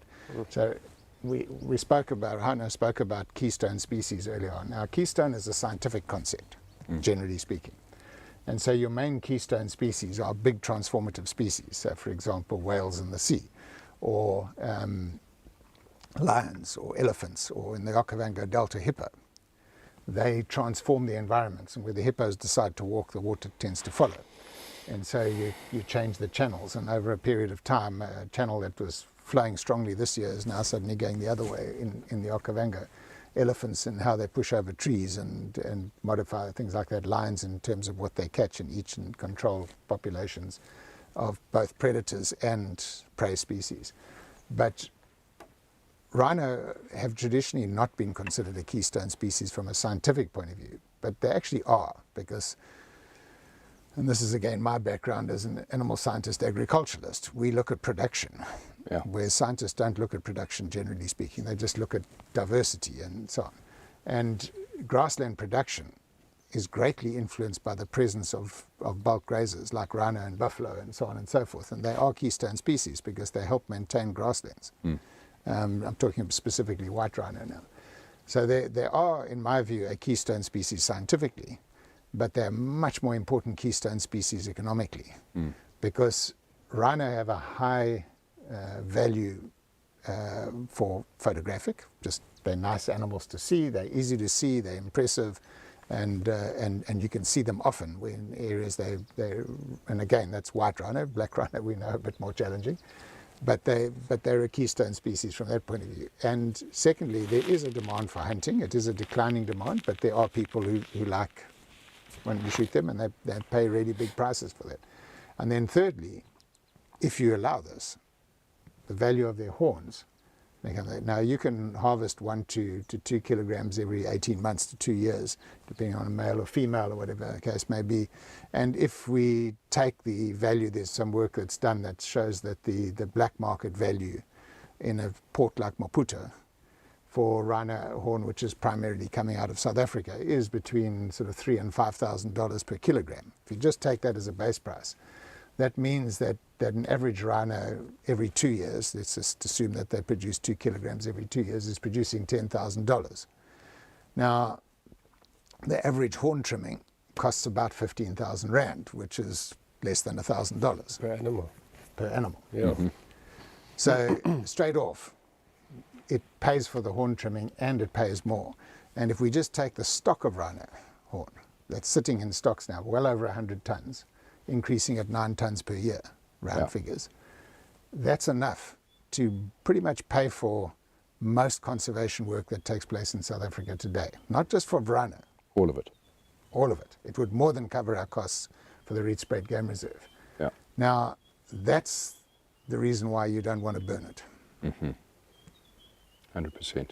And you'll get it sustainably. And long term, the demand, just like the demand for hunting is declining, the demand for the Chinese traditional medicine will decline. Yeah. But it'll be slow. Ultimately, it'll get to a point where it's probably no longer economic to harvest the horn. And when you do this, you don't have to harvest horn from the Kruger Park. There's enough horn coming out of private areas. So there will be areas that will say, no, we prefer our longhorns for the photographic thing. And now suddenly we'll start seeing rhino with long horns again running around all over the place. Yeah. And the incentive, and the other argument against that is, oh, but there are people that will still poach. Yes, sure. Before 2008, when things changed, there were 12, 14, 15, maximum 16 rhino poached a year out of a population of 20-something thousand. It's a rounding error. But we don't ban cars because people steal them. Mm. Yeah. It's a silly idea to ban things because people do silly things with it. There's always going to be somebody with an arbitrage. There'll be some guy who thinks that even if I get $3,000 for that rhino horn, it's worth it. Yeah. And they'll do it. But for most people, getting the $3,000 amongst a team of 4 or 5 people, going through the whole illicit chain there when there's a legal chain, is just not going to be worth the trouble. Yes. So the poaching will decline to a background level. Yeah. Just quickly, populations of rhino. What are they like at the moment in Africa, of white and black? In Africa, we've got about 16,800 something white rhino, and then just over 6,500 black rhino. So quite substantial of what is left. Yeah. But yeah, in terms of population in South Africa of African rhinos, it is about 70% that are actually in South Africa. Yeah. It's Zimbabwe and Namibia to it, and then we sit with almost 90%. Incredible. So the Southern African conservation approaches, although there's that poaching, should trigger a question of why. Yeah.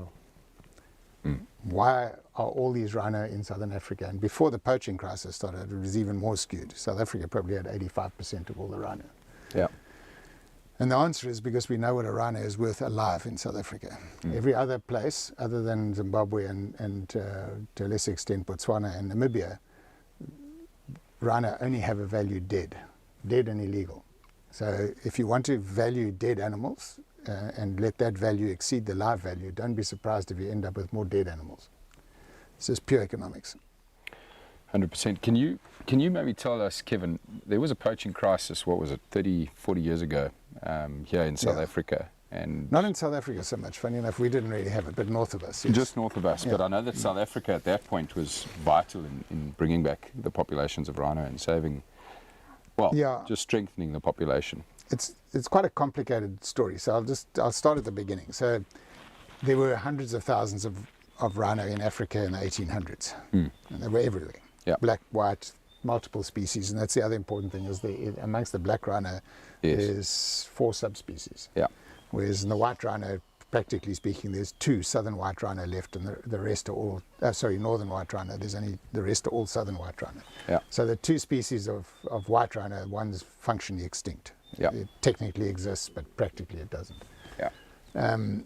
So we ended up with a situation where there was a legal concept called res nullius, which is a royal game, public property. It's a British concept that got spread to most areas. So wildlife belongs to the state, not to the person whose land it's on.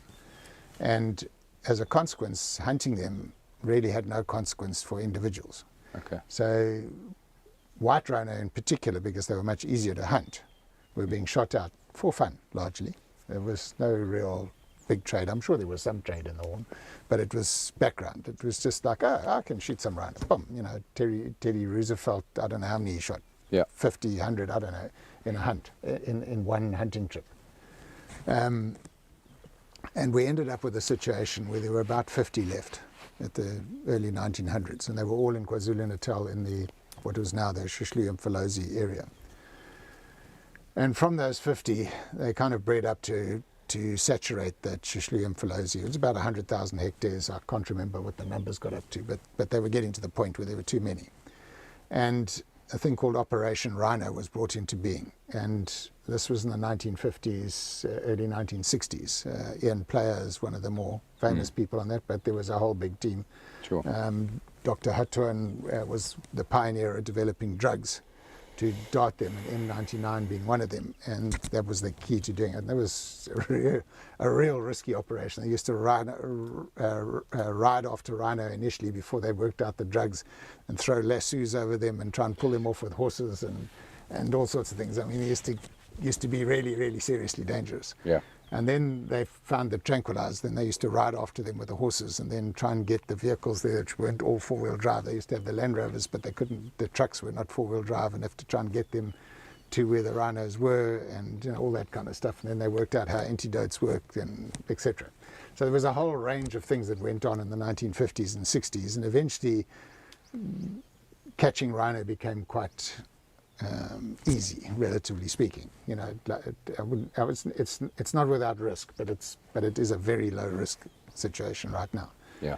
Particularly white rhino. Black rhino, there's risk to them just because the way their head works. They just keep going until they hit something, and then they fall over, or they find them stopped against a tree stump or something. But they just keep going and they fall down into a riverbed, and that's when they can get injured and so on. So you don't want to handle rhino if you don't have to. Yeah. But anyhow, then they got all that going, and they started restocking the Kruger National Park. And then Kruger National Park eventually became the home of the white rhino. There are more white rhino in the Kruger Park than anywhere else. That was true until fairly recently. Yeah. John Hume's rhino, who it's probably true again now, but John Hume had more white rhino than the Kruger Park about a year ago. So that's what led to the change. So then in that background, so that poaching crisis that came in the 1970s, 80s and so on, that was driven by two things. Chinese traditional medicine, but the biggest part of it was actually ceremonial daggers in the Middle East, mostly Yemen, but other areas. And black rhino was the particular species that they wanted that horn from. And they used to make these fancy daggers that you will see with the big curves in them.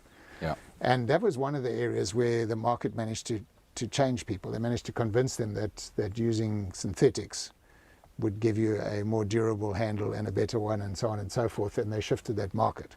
Yeah. And so the demand for specific black rhino horn declined considerably, and that's when the black rhino population slowly started to recover. And what was going on in the background is South Africa had the legal trade internally, but still, you still weren't able to trade, because I forget when the ban was implemented, 70s or something, wasn't it? Oh, 77. Yeah, 77. Yeah. So the trade in rhino horn was banned by CITES in 77. Mm-hmm. And people say that that's what caused the black rhino numbers to recover. It actually wasn't. It was just the shift in that demand for the ceremonial daggers. And anyhow, what was going on in the background is there were people in South Africa, farmers particularly, that were buying other people's horns and leaking them to China. And so this was keeping the cap on the sort of poaching as such. And that's why we were sitting at 10, 12, 14, 16 animals a year from the 1990s right the way through until 2008. In 2008, the then Minister of Environment in South Africa, Van Schalkwyk was his surname, he's known as Kortbroek anyhow, which means short pants. And he was a National Party minister in a government of national unity with the ANC. And his tenure was coming to the end. And by all accounts, he was looking for the UNFCCC, the climate change, head of climate change committee for the United Nations job. And he thought that by banning or changing the regulations, so it wasn't banning, it was moratorium on the internal trade, would make him look good in that international market, because unfortunately the whole world thinks that trading in rhino horns is a really bad idea, except for the countries that are saving the rhino. Mm-hmm. And so he brought that in, and literally, you can see it, past 2008 poaching took off, stepped up in 2008, 2009 really went for it, by 2015 it peaked. Yeah. And it was directly a consequence of the cutting off of the internal trade. So if we had a rhino die here, somebody would have come to us and said, I'll give you 10,000 rand for the rhino. And we said, oh, sure, for the horn, okay. Yeah. Take the horn.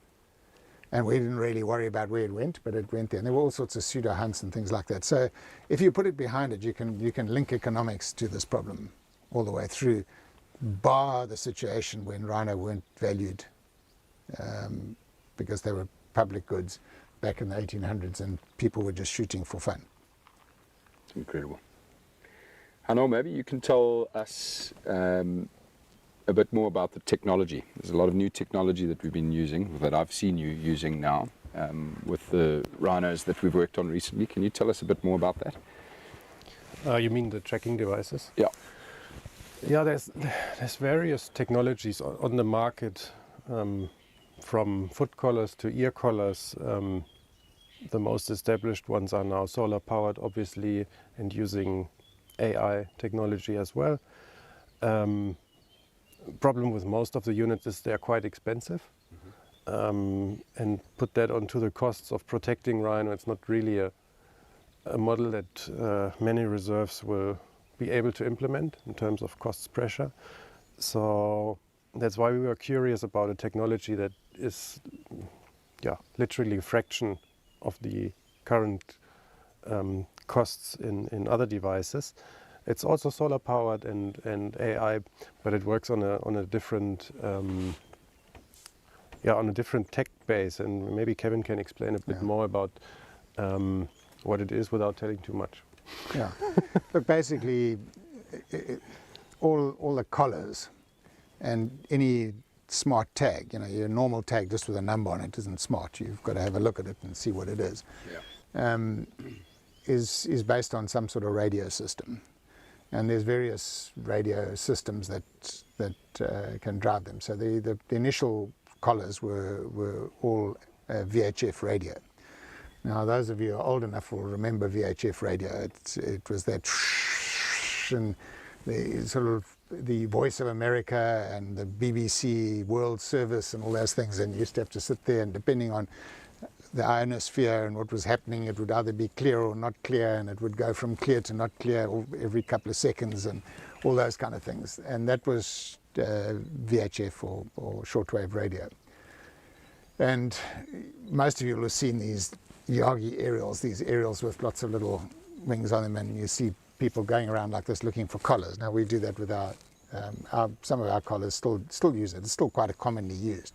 but it's a background technology. So you have to be quite close. It's line of sight, and you need to be, generally speaking, within about a half a kilometre. Sometimes if you're at the top of the hill, you might get a kilometre range. So it's very difficult in a place like this to find an animal if you don't have some idea at least where it is. And once you know where it is, and you find it, and even then, we can have that elephant bull sitting behind the bush here, and all we can say is the signal tells us he's somewhere in this area. Yeah. And eventually you'll find him because you'll hear him break a branch or something like that, not because the radio is so good. So that's the original technology. So a lot of the original research on animals with collars was done on that thing, and it was a real mission. Yeah. The scientist would probably spend 10 hours a day driving around to spend an hour with the animal. And then satellites became ubiquitous, and then it became easy. So the amount of power required to send a signal to a satellite is relatively low. So a little handheld radio will reach a satellite 40,000 kilometers away, no problem at all. Yeah. But it battles to reach a vehicle 1 kilometer away on the ground. But up in the sky, it works very well. So satellite technology then came along, but the trouble is using satellite time is expensive. So sending a message up there, even though the message is just basically a series of ones and zeros, it's just a number string. By the time you're sending, where is it, what time is it, what's the temperature, and any other little bits of data that you want to do there, that becomes quite a long string, and you send it up there. So the cost of the collar was really the amount of satellite time you were using.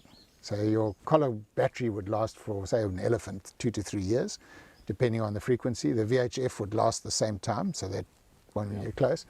But in rand terms, an elephant collar, satellite elephant collar, will cost 30 to 35,000 rand. More than half of that is just paying for the access to the satellite, and you're only getting information every 4 hours. So you can only know where it is every 4 hours, for example. If you make it more frequent, the battery will go flat faster. And then the next thing became cell phones. So when cell phone technology moved around, now you've got a much cheaper technology to send the string. It can handle much bigger volumes of data. Like video is a 1,000 times more dense in terms of data than what the information we're typically sending from a collar. So you went from a GSM collar now costs 20,000. So you save 10 to 15,000 rand on your collar because of the data change. But it still has its limits. It's line of sight, it's all those kind of things and so on and so forth, but it's still expensive. And now they're using, there's various technologies, different kind of radio frequencies. There's LoRa, there's the other one. LoRa is can take a denser signal, but it has a shorter distance, and then there's another one, Sigfox, which takes less amount of data, but it can cover longer distances. And then finally you get down to Bluetooth. Now we all know Bluetooth on our phones. And Bluetooth is low-powered radio. It's got a few other features. It's also directional. So with a Bluetooth device, as many of you will know, you can have a tag, and it can tell you, go to your left, the tag's 1 meter away, and it can be very precise. But the trouble is you have to be quite close. Yeah. And this company in Pretoria has come up with a long-range Bluetooth. They've got distances of up to 7 k's. We seem to be getting about 2.5 k's through the bush here. And that's Greer's thing there, it's gonna, it breaks through my cell phone thing. I don't know how to switch it off now. Let me just deal with it so that, no problem. Otherwise it's going to keep going off. Anyhow, so the idea with the Bluetooth is that it uses much less energy. So your batteries can be smaller, or if it's the same size battery, can last much longer. And because it can, as you know, with Bluetooth, you can stream lots of things on Bluetooth. So you can stream from your cell phone to your TV set a 4K video without it buffering. And so all sorts of things become enabled if this works. And if you leave your cell phone Bluetooth on all day, the difference in your battery time, your cell phone, is 2% or 3%. And the same thing applies there. So now you can put a little solar panel on it and charge it, because of the amount of data it's using. And so that's where we are. Yeah. To say it's working like expected, not yet. But it's working. It's very exciting tech. So now we've got to get on. So it has all sorts of other advantages once you've solved that problem. Yeah. But if you just see it as a security solution, it can do lots of things. Now we can pack those collars with all sorts of other tech. So these collars that we put on yesterday have got accelerometers. And those accelerometers are the same like your phone. It can tell you whether you're leaning over or whether you're walking properly. So there's all that sort of technology, or how far you, or how many steps you're taking and so on. So now we know, is that grazing? And we can use AI to learn. That's grazing, this is feeding, this is fighting, this is sleeping, this is just resting. And we can then start working out what the animals are doing all day. So then it becomes a whole scientific thing, which is another aspect that Rhino Revolution's working on now. And of course, then I assume knowing when an animal is distressed as well. Exactly. Yeah, so it's a research angle, obviously, we are taking, and then also in terms of protection, you can react a lot better. Yeah, because so you know where the animals are. If they're too close to the boundary, you can, if you want to, you can send somebody to chase the animal from the fence. Yeah. If you want to, yeah. So you can put geofence boundaries on. Now you can do that on cell phones as well, but anything with a GPS. But for example, taking buffalo, and we can't get buffalo here because of the problem of double fencing and all that kind of stuff. We could put a shock collar on a buffalo, for example, that won't let them get more than 5 meters from the fence. The moment it gets near the fence, it starts going beep, beep, beep, beep, beep, beep, beep, beep, and it gives them a whack. And get 3-4 times, they'll learn, okay, whenever I hear that sound, just turn around and go the other way. And so there's a lot of stuff that you can do. We can build a microphone into it. And we can train the microphones on AI to tell that this is us talking, so don't listen. So in other words, it's not going to record people talking, but that was a shot. And with that Bluetooth and a bit of directional things, depending on beamforming microphones, if we put 2 or 3 microphones in the thing, it'll give us an angle. It'll tell us where the shot came from and how far, and those kind of things. And then you'll get a message saying there was a shot fired. We think the shot came from here. The rhino was there. All those kind of things. It's just incredible. Hopefully we'll get there sooner rather than later. Within a year we'll pretty much have it under control. That's amazing. And then it costs way less. So exactly. I think that's the key thing there is the cost. We're talking, in an equivalent elephant collar, we're probably talking about 4,000 or 5,000 rand. Wow. And that battery will last for 6 to 8 years. That's unbelievable. One last thing that I want to get into this morning, guys, is the horn trimming. Is it effective in anti-poaching? I don't know if you could maybe just chat a little bit about the reason we trim, how effective it is in protecting rhinos. No, it absolutely is effective, and it has shown great results on many reserves. The poaching literally dropped to 0, especially if you combine it with anti-poaching units on the ground.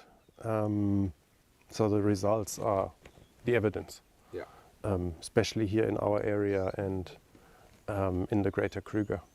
Where we have there's a meta-analysis research paper that shows that. So statistically significant reduction in poaching on areas where their horns are trimmed, particularly where they're all trimmed.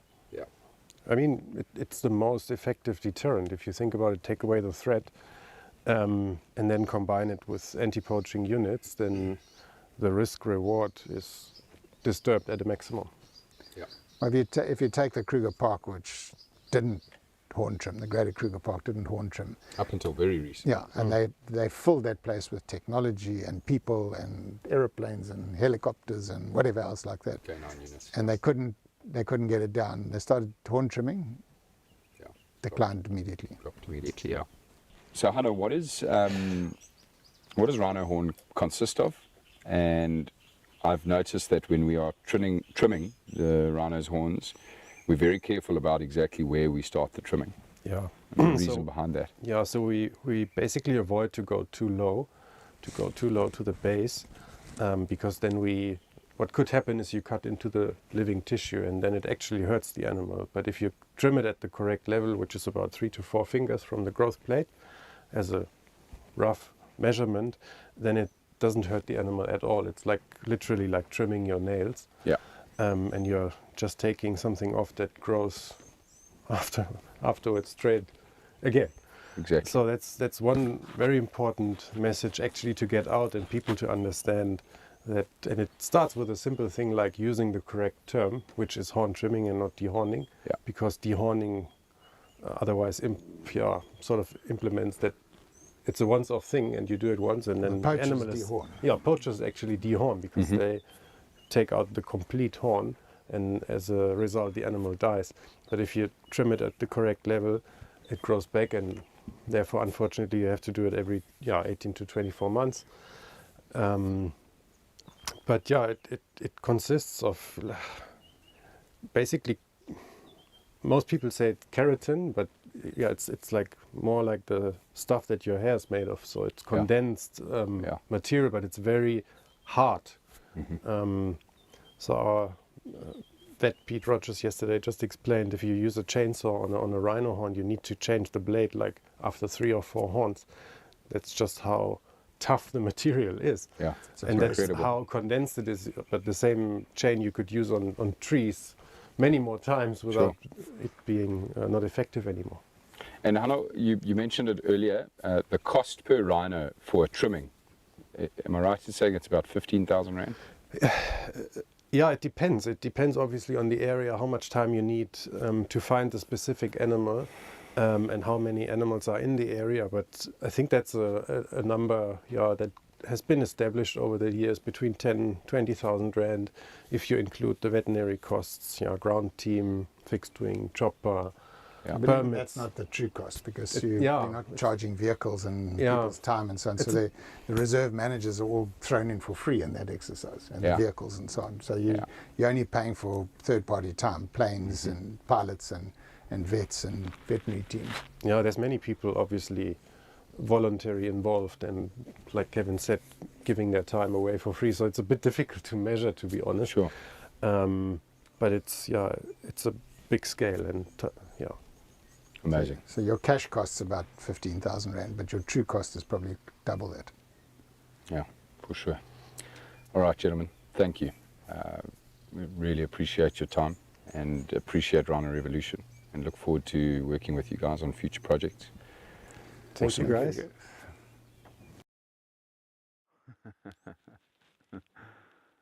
Yeah, I think I'm going to, guys. I'm first going to go up to the reservoir. Just have a look there, because I heard some thudding, almost like animals running. Just quickly go over, look up there, and switch off again and just see, because it all kind of makes sense. Monkeys a little while ago down there, alarm calling, and now Franklin's alarm calling a bit closer to us, so that predator is moving towards us. That's upset the monkeys initially. Well, that is of course if the Franklins have seen a predator. It did sound like it. The sound that Franklins give off when they get disturbed by a predator, and they fly off and shriek their alarm call. I'm leaving the male lions, they're mobile north up Seskant towards Seskant Krip.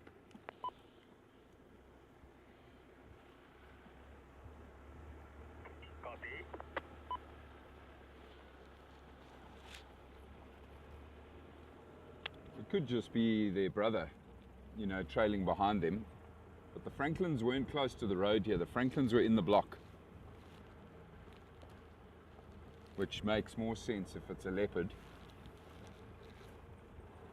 Let's start here at the reservoir, see if we can see anything. There's always this great view from up on top of this ridge down Lemundering Pad here.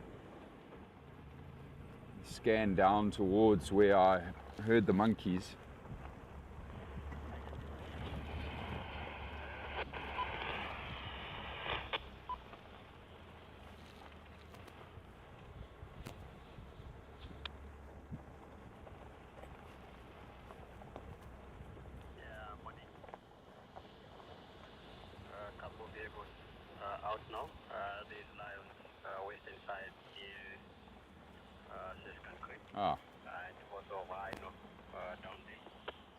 That's why we heard the thudding. There's more rhino up ahead here, everybody. Looks like 2 of them at least.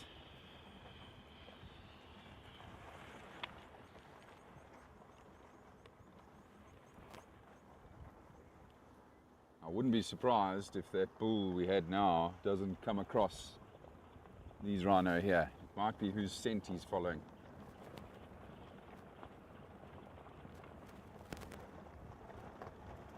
At least 1 calf here.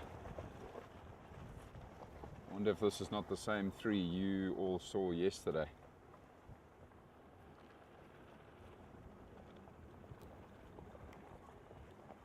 Those male lions did come from here. I can see their tracks on the road here now.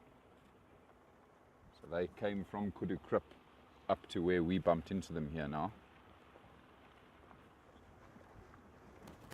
These rhinos found some mud last night or early this morning, presumably last night. Oh, oh, oh. Fighting, fighting, fighting. Bulls are fighting. Oh dear, and there's blood all over the face of the bull that's being pushed back at the moment. Oh my goodness, guys, there you go. That bull found the one he was looking for. Oh dear. Oh dear, there's big, big wounds on the face of the... Yeah, I think so, Michael.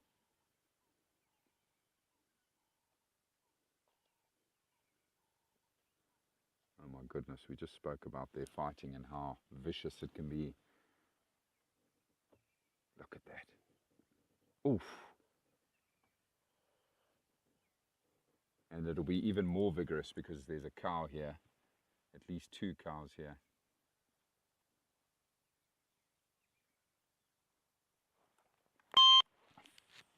Sakes. Look at the mud all over these rhino. Where did they find the mud? Oh, in here? Yeah. Incredible. Andrew reckons there's a mud wallow in this block just south of us here. Unreal.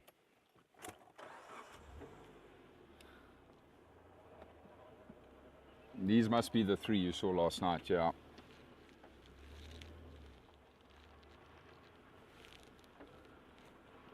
Sorry guys, I can see you're a little bit worked up with everything that's going on.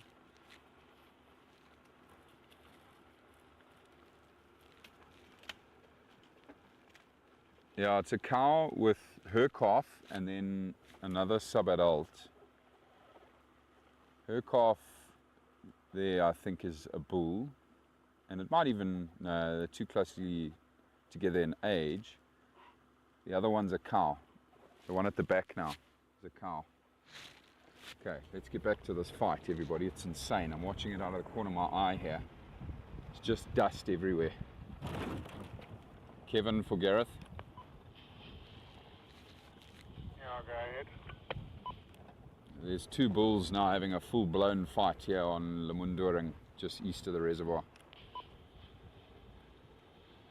Okay, I'm on my way then.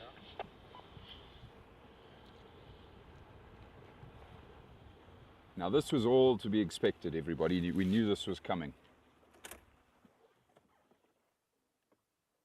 Just try listen now to the sounds as well.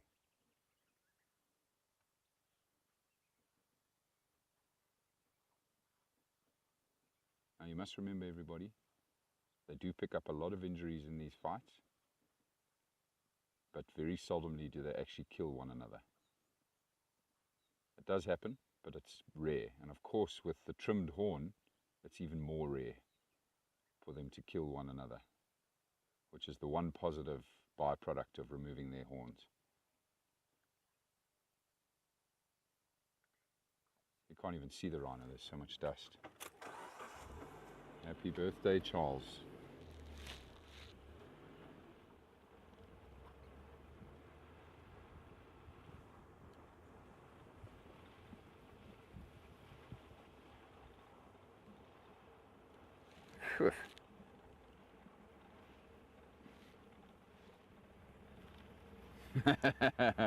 Happy birthday, bud.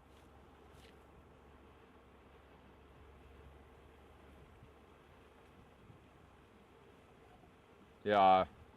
How old are you today, Charles? Is it 39 hugs, or how many hugs is it? I'm going to give you a couple of extra. Jeez, there's a big knock there. Big knock there. It looks like the bull closest to us is the one winning, and that's the bull that came past us earlier, guys. That's bull number 10. Ah, sorry, bull number 3. Ringo. Oh, look at that. My goodness. This is insane.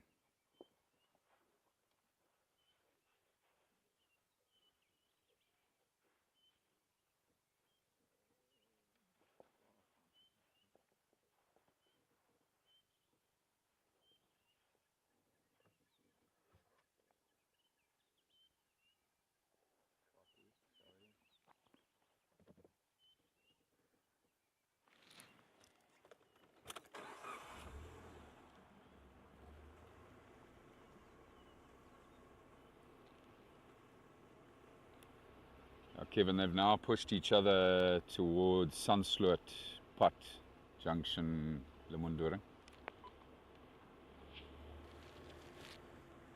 Copy. Can you identify the bulls? Yeah, it's definitely number 3 that seems to be winning, and I'm struggling with the second bull. The second bull does look bigger, but there's a lot of dust here, so I can't really make him out just yet. Copy. So you're talking about Rhino bulls? Yeah, A firm.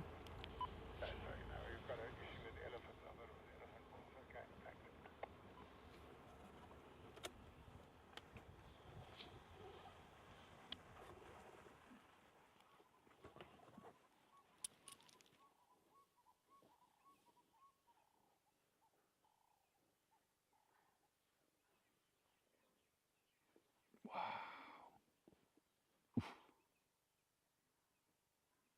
No, this is normal.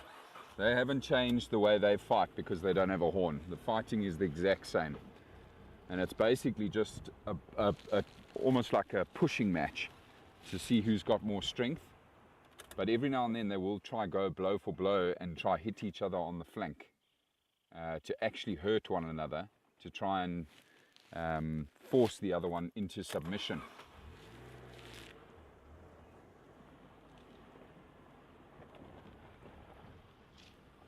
Oof, trees going down there.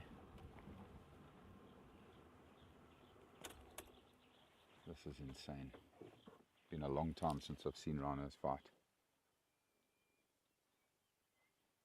Last time was actually in the Sabi sand. Oh yes, Deneen.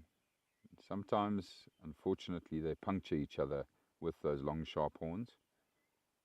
And I've had to watch many rhinos bleed out and die in the Sabi sand because of it.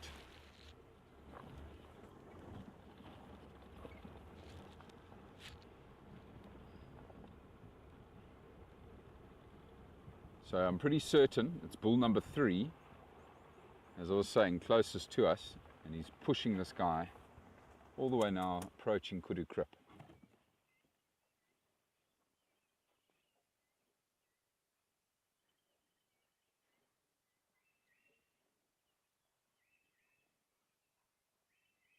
Yeah. No, they fight in the same way, Michael.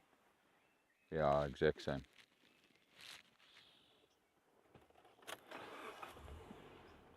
I'm still certain that the bull furthest from us is the larger of these two bulls.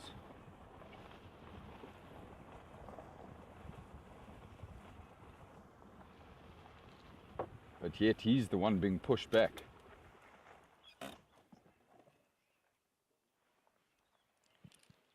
And he's the one that's got the bulk of the wounds on the face.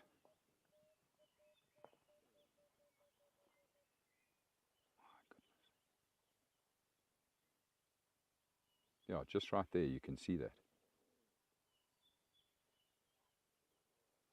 Unreal.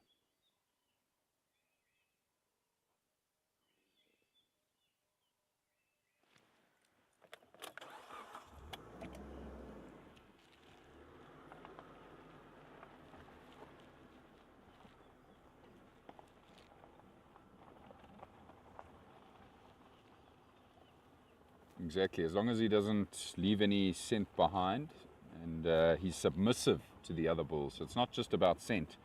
If he does bump into the territorial bull, he's got to be very submissive to him. And if he is, then yeah, then it won't come down to a fight.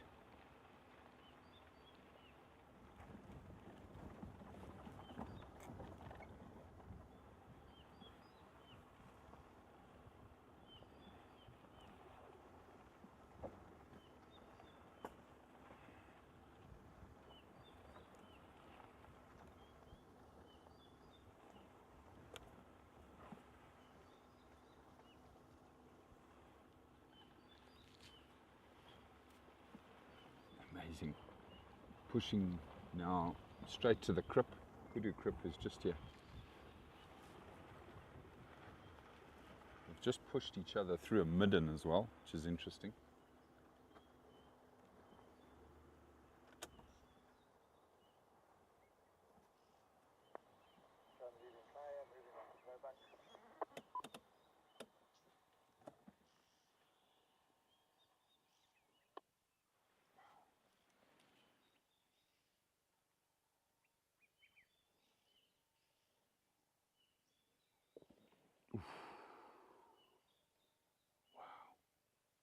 Big hit. Big hit.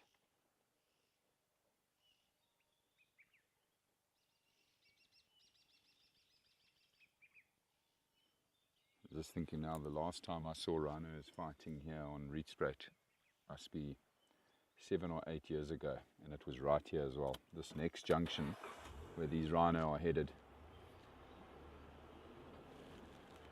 I was just out on a bumble on my own, just bumbling around, and happened upon these two bulls that were fighting. I stayed with them for an hour and a half. That fight went on.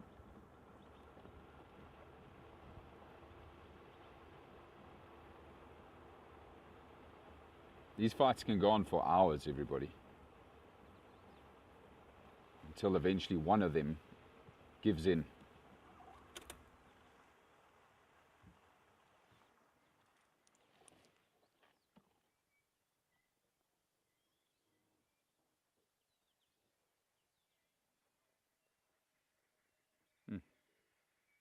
Some nasty wounds on that guy's face above his left eye.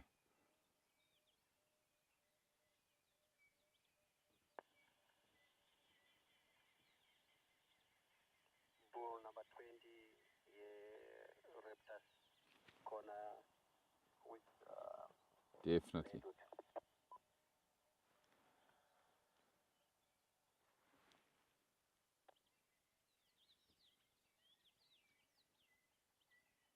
Yeah, it's amazing.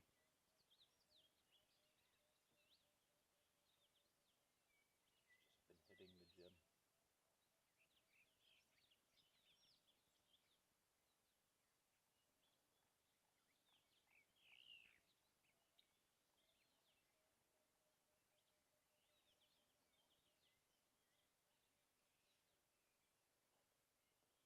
Trying my best to identify the notches on their ears, but it's very difficult with all the movement.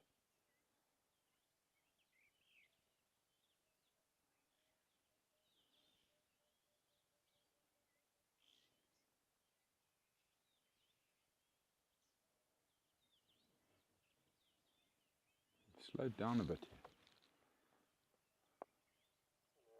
more baboons complaining in Northern side. You know what's interesting, guys?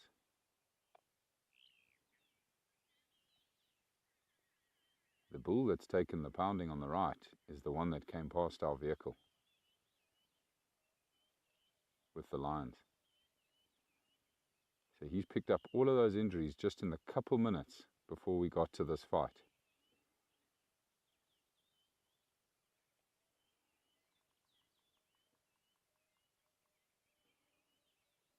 Very amazing.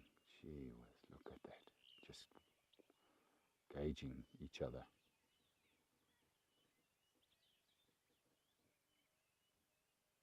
Unreal.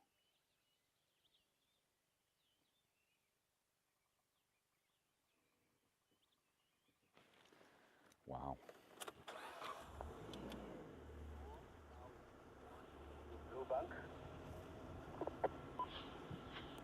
Sammy, where did you say those baboons are alarm calling? They are making noise near Northern Road, between Northern Road and Baobab.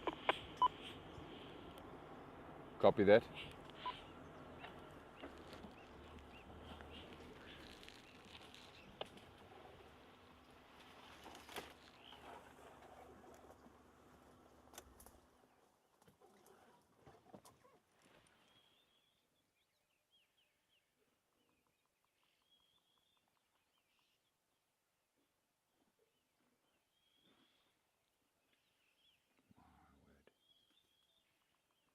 Isn't it incredible to witness something like this, everybody? You don't see this often.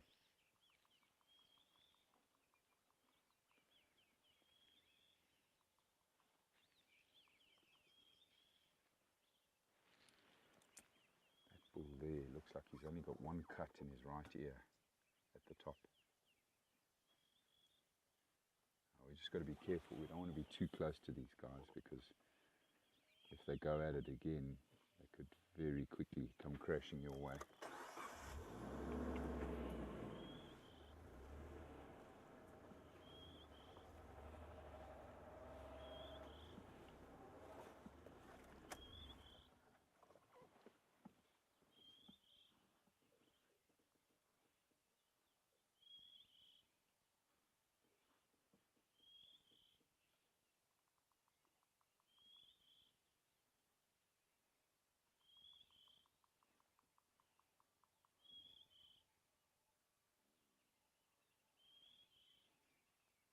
Which one?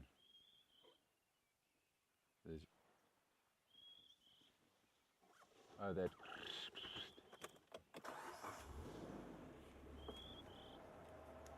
I think it's a Petronia. Yellow-throated Petronia calling at the top of this tree here.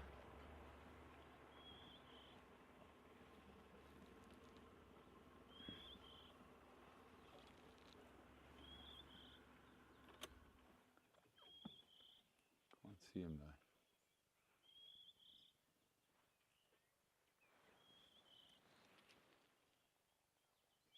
Look at that. Look at them sizing each other up like that.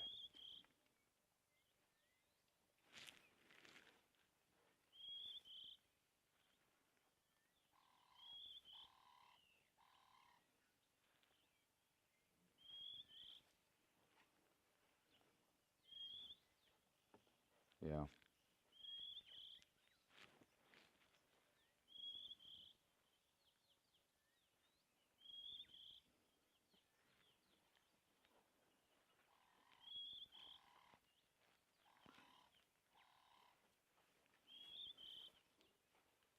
This is fascinating, watching this behavior.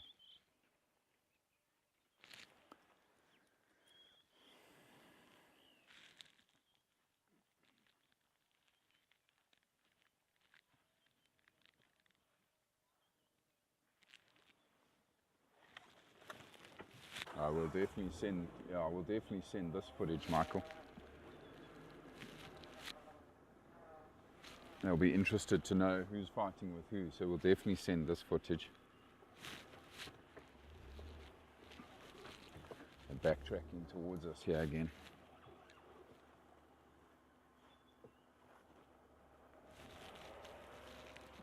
Make sure we give them enough space here.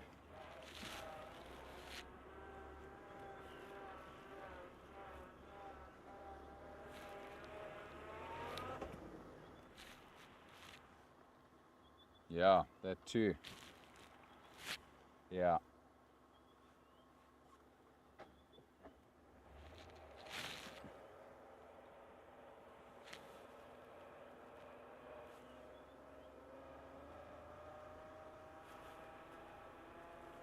Okay, so I think I've worked out who these two bulls are now. Bull number 10 and bull number 3.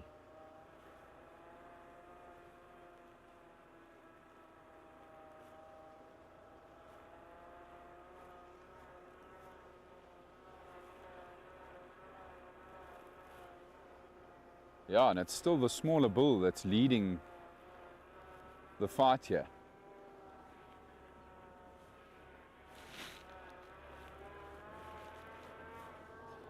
Just going to quickly park up here, because then we'll be able to get a pretty good shot of them from here.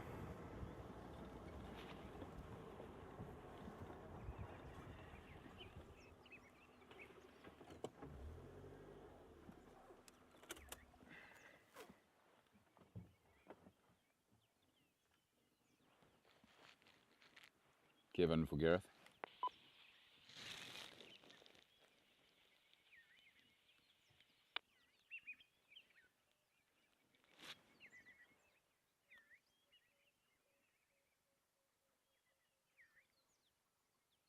So bull number 10 is the big guy. Is the smaller guy, and bull number 3 is the big guy, the one we saw with the lions. Number 3 is the one backtracking. Look at that with the dust.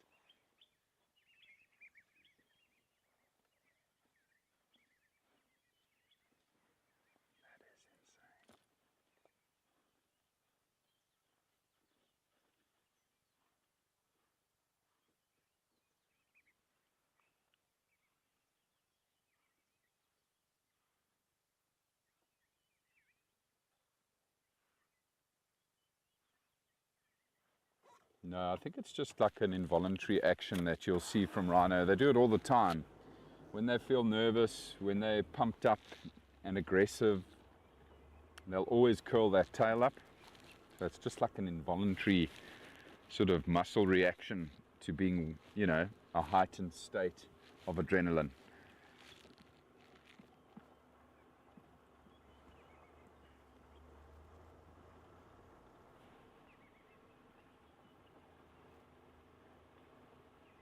It's amazing how quickly they move while they're doing this. Now they've gone straight back to where they came from. This midden that they crashed through earlier is just there on the left of them now. Not that they're going to be too worried about that. Well, as I say that, they've both stopped to smell. Look at that.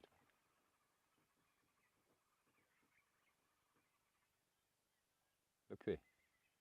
Just briefly pausing from the fight to smell the dun. Oh.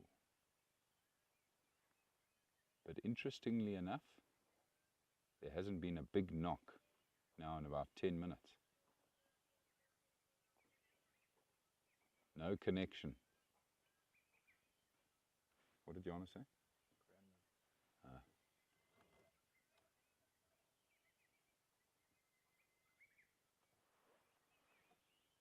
Copy.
I'm approaching the country of Pongala.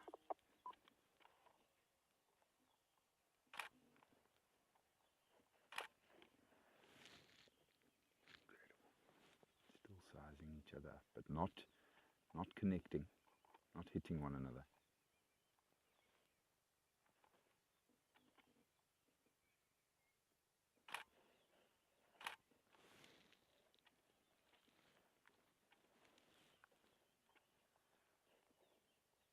Look at that, back and forth, eh?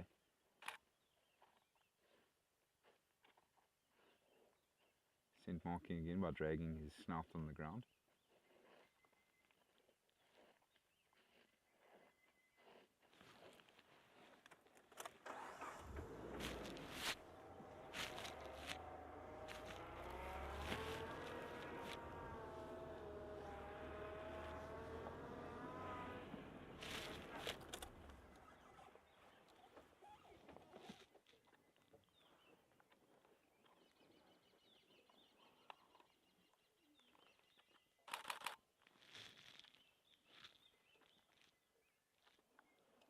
Can you still hear me, guys?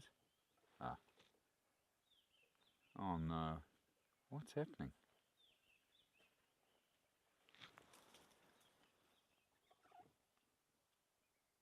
I wonder if this fight is coming to an end right now, everybody.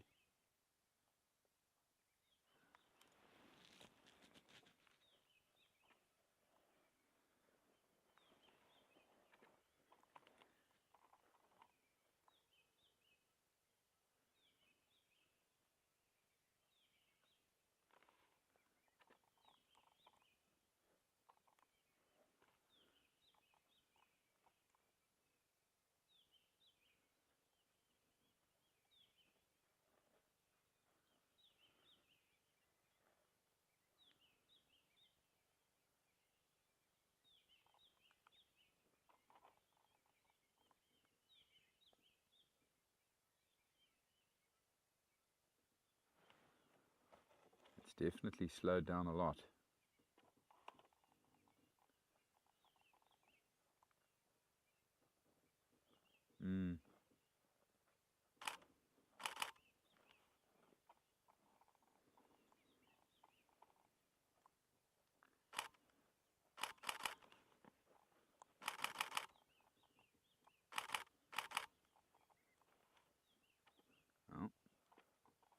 Not over yet.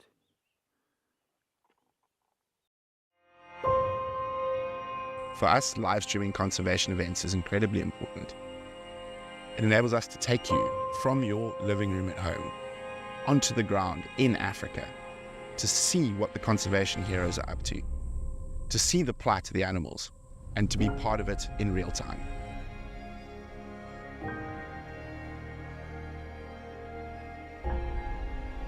Hello, that one looks very bad, unfortunately. She's breathing a little bit faster than we would normally expect from the elephant, and that's almost certainly from the wound. Her body is fighting.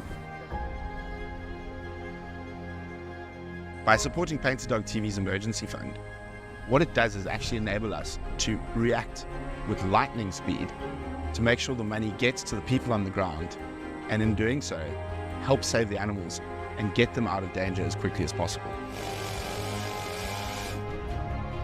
This year has been an incredible example of that. We had 2 wild dog emergencies within a month, and if we didn't have access to those funds, it's almost certain that quite a few of those animals would have either been shot or poisoned. That's the reality of it, and that's conservation.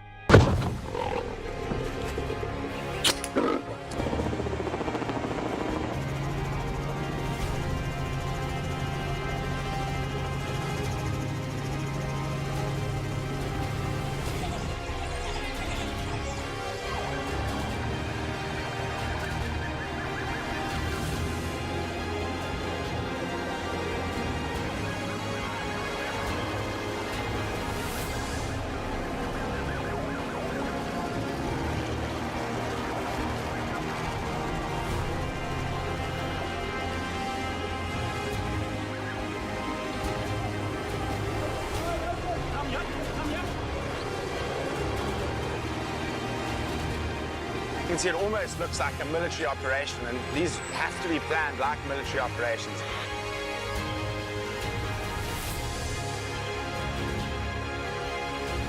Oh, it's mom and baby coming out first. Here we go.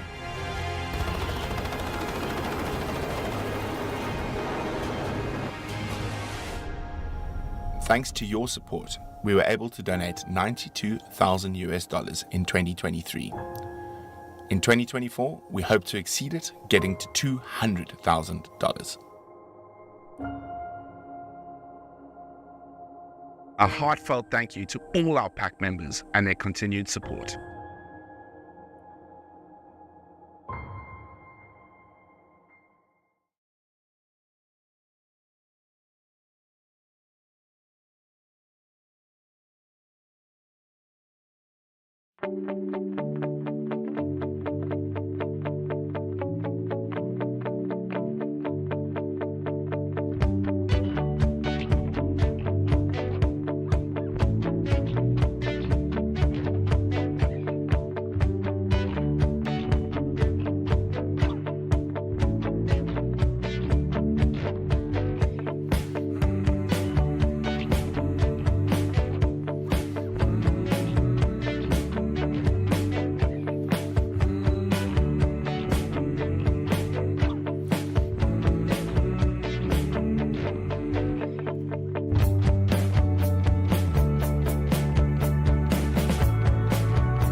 Copy.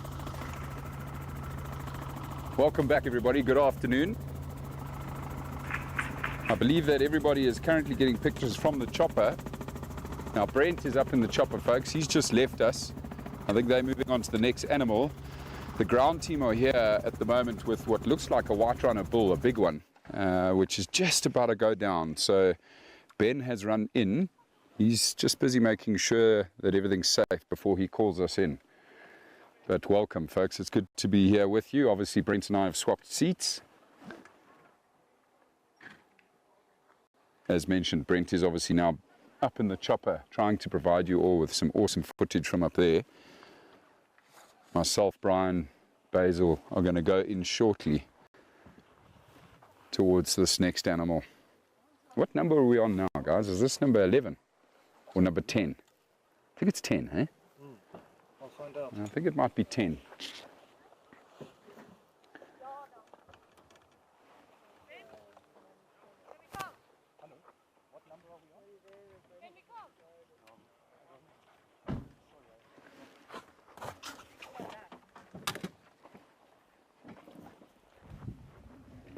Right, are we ready to rock and roll, everybody?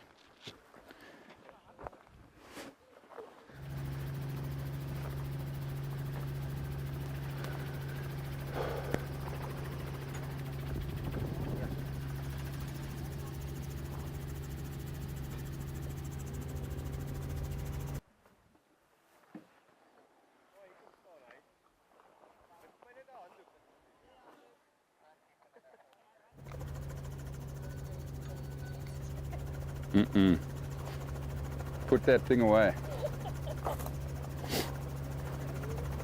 All right, everybody, we are heading in now. Ben has given us the all clear to approach the rhino. Watch your head through here, Basil.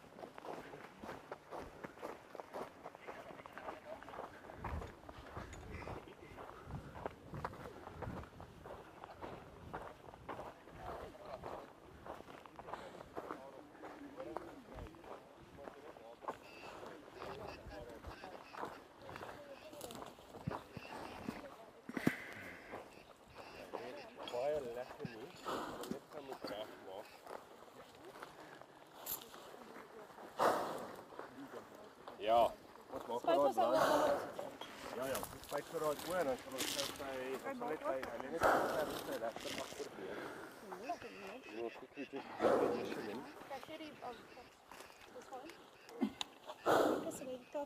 Sure. Look at this, everybody. Another very mature animal we have here.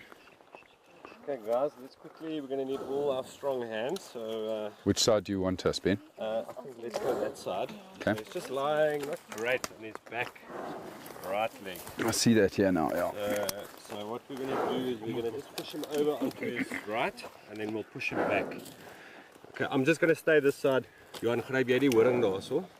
Jy om hierdie kant toe trek. Ja, ons gaan om hierdie kant toe trek en dan weer net op. This leg just needs to pop. Okay, let's go all the way. All the way, all the way. All the way, all the way. Bit more, I need this leg. Bit more.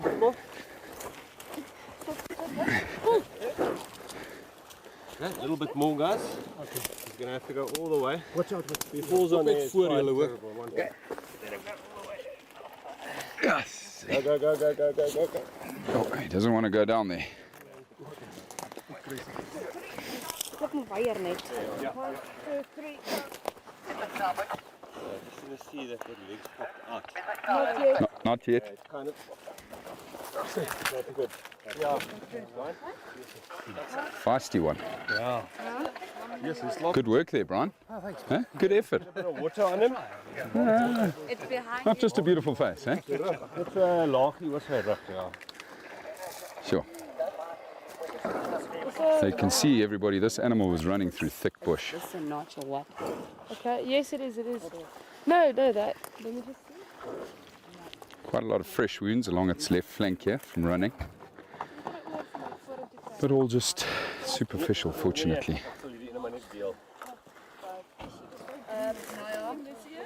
You guys just watch here. Oh, there's one dot.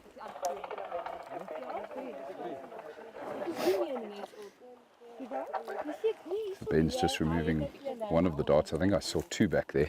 Yeah, one might have blocked, so turning away. Yeah, careful there, Basil. Just step a bit further back. Just when that dart comes out.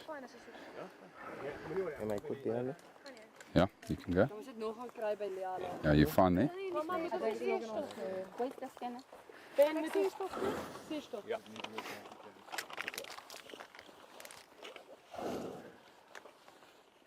Oké, maar als je nog een spijt in de wedstrijd aan. Heb je wat ge? Tuin. Nee. Maar die voor ons betaan, ja. Of dan maak je het niet van de zitten. Als je kan zien dat ik er gewoon aangaan. Okay. Ben, did this one have a calf with it? No, there's a big bull. Is het een bull? Ja, het is een bull. Yeah, No, this is... Was a koei? This is a calf. I mean, a cow. No, she Dit is didn't een have a... massive koei. Amper sê ek ken my goed, maar dit klink nou nie eens baie goed nie. Wat dit Is dit nie dalk swanger nie? Left side, right side. We always stand and put it left. They Yeah. always. Yeah. But sometimes you find it right, then you just write it down. Yeah, I don't know why that is, but NEMBA, those NEMBA norms and standards, I think they must recommend. Yeah. She is a big girl. So just hearing on the radio now, everybody, that Bruce and Jerry are already on to the next cow and calf. Ben's just working the head of the animal now just to see if there's an old chip that he can pick up. Yeah, it does migrate sometimes, but quite often. 30 seconds. Eh? 6 to 30. Yeah, it's breathing nice. Yeah, we'll put in a new one. Nico, he's perfect, man. Yeah, sometimes they break it.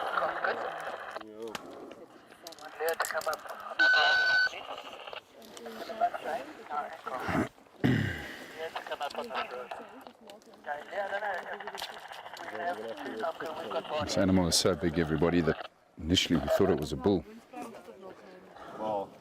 But it is actually a very big, mature cow.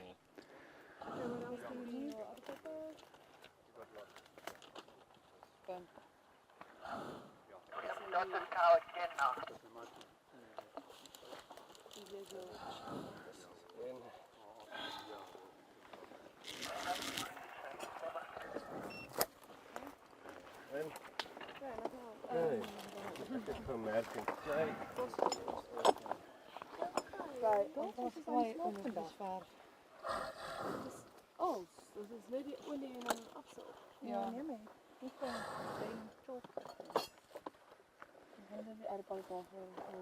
Ben's just marking the horn now as to where he wants to cut it.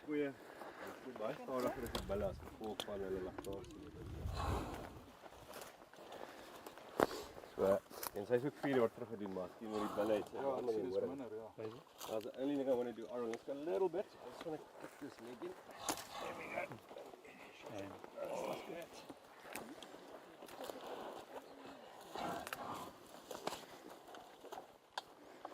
Things are about to get a little noisy here, everybody.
Just never gets easy watching that chainsaw work those horns. It's working quick because I think Bruce has got those two blacks.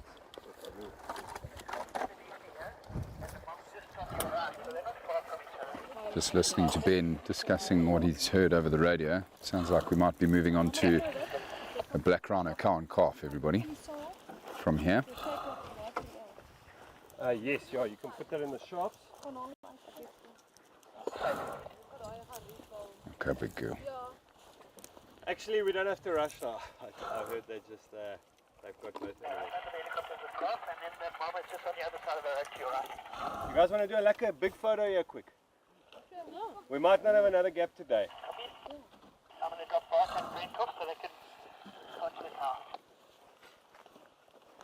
Yeah, it sounds like they got both black rhinos down there now. Basil, go forward towards the animal, I think, to unhook yourself. Where are we going to put everyone in the back? Keep going. Keep going. There you go, you're off. Maybe just come to the side. Watch behind you. When everyone's done, maybe we take a lekker finally, just with you and the girls, and then we can do a photo with the leaded guys, just the leaded guys, the leaded team. Standing this side, eh? Get my horrible high vis out of this photo.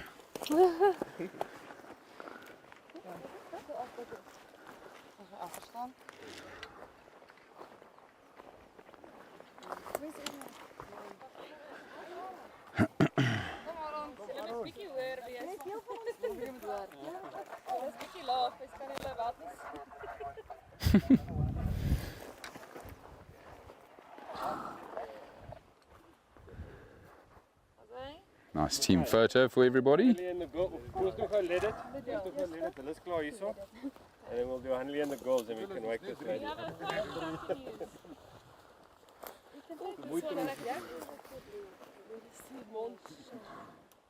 Okay. How old do you think this animal is, Ben? She's an old lady. She is, eh? At least 20, 25. Wow. Standing by, Bruce. Black count calf done. As soon as you're ready, please can you come and help? Okay, we're hustling as quickly as possible. Where are you guys exactly? Right back to the concrete reservoir, the farmhouse. They're not far from there, they're very close by. Okay, we're going to come with speed. Okay, Basil, I think let's move. We're going to head back to the vehicles, everybody. It sounds like Brent and Bart need help with the black rhino cow and calf. So we're going to say goodbye to this beautiful white rhino cow. She's going to be back up on her feet pretty quickly, and we need to move quickly to go and help Brent and Bart.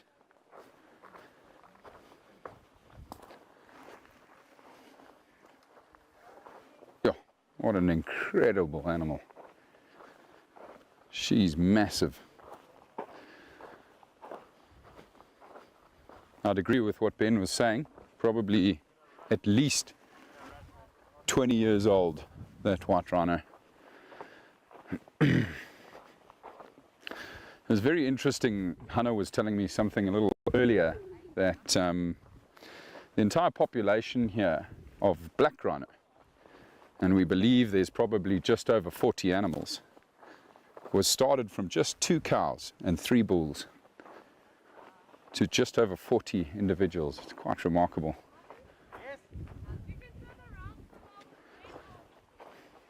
Right. So we're going to turn the vehicles around, everybody. We've got to head back towards a little waterhole we drove past earlier, and I believe that's where these black rhino have gone down.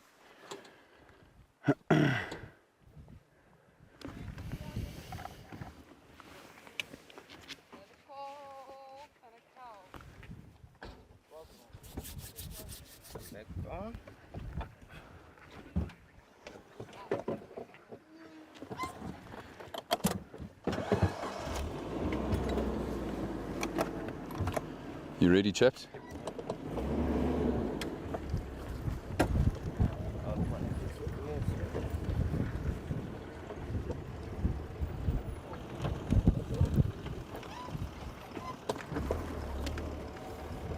Right, we'll just make space now for the lead vehicle to go ahead of us.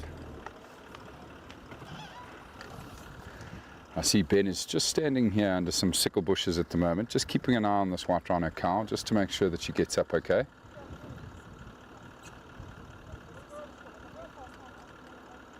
There you go, she's up. Right, black rhino, let's do this.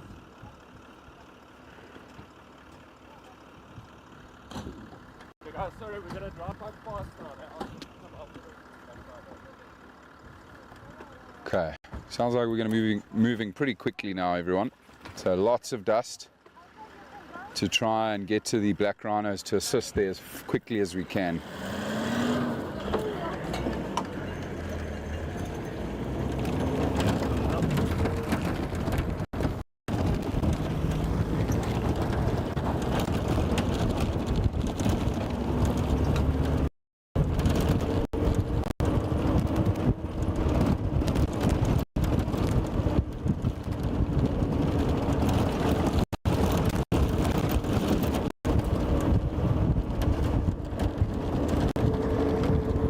Very dusty work.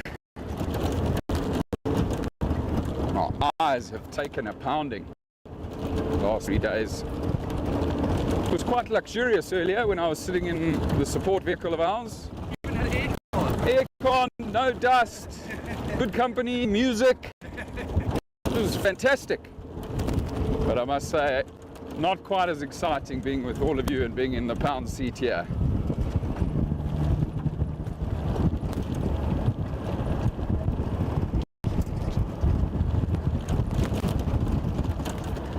So working in a different area here today, lots of black cotton swales. It's quite nice because it's broken up a bit. It's a bit easier to maneuver through this type of bush. I think we're on 10 or 11 animals before these two black rhino, everybody. So we might be now approaching 12, 13. Obviously we know we did 20 yesterday. And we've probably only got 2.5, maybe 3 hours left today to work.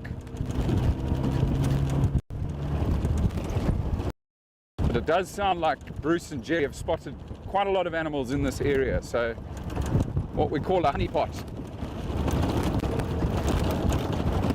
So hopefully we'll get a few more done before around 3:30 this afternoon.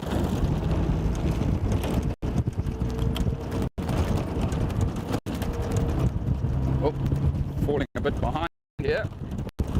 They really are moving.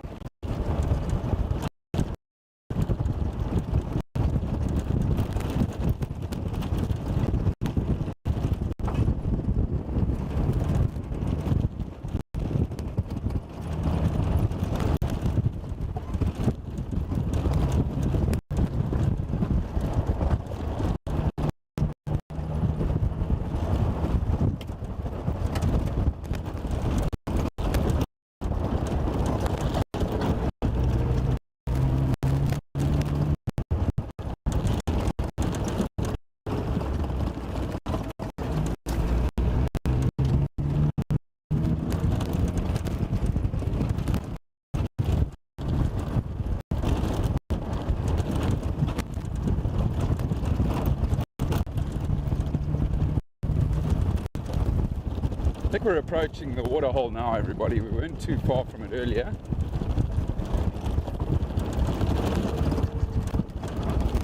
One thing we've definitely done today is a lot of, rather the last couple of days, is a lot of driving. You can see the chopper now off to my right.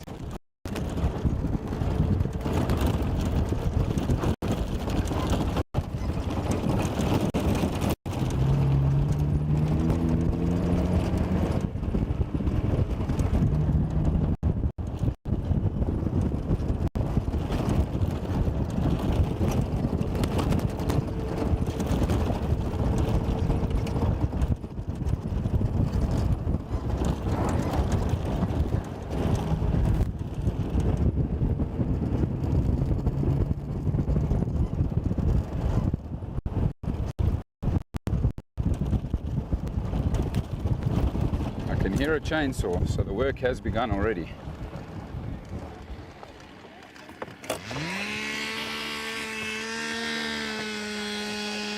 Hello, Sarah. Hello, Noel.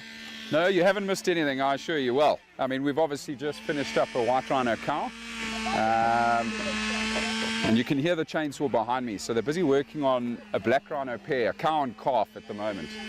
The hivers, well, there's quite a story behind that. We'll get to that. Just want to make sure there's enough help in here.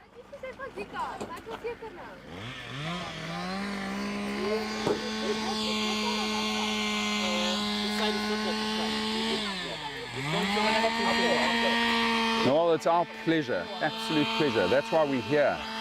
Please ask as many questions as you like.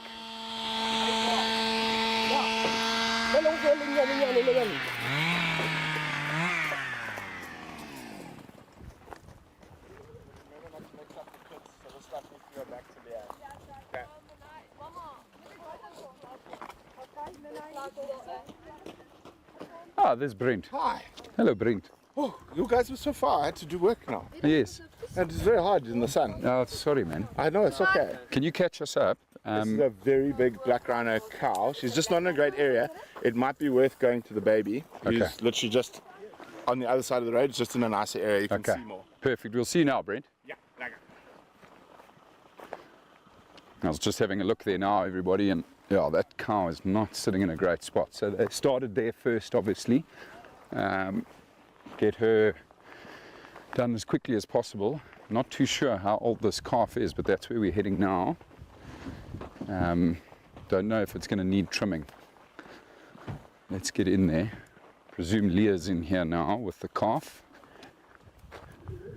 Oh, hello, Carol. I'm glad you're in lurk mode, and I'm glad you're with us.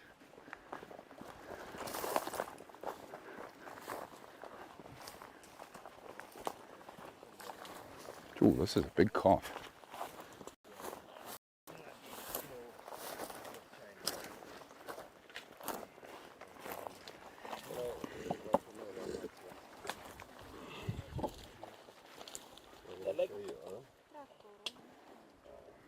Hello, you beauty.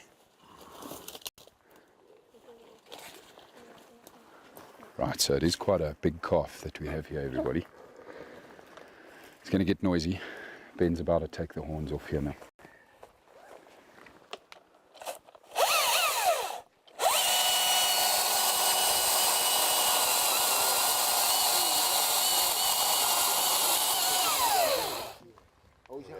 Thank you, sir. Look at that.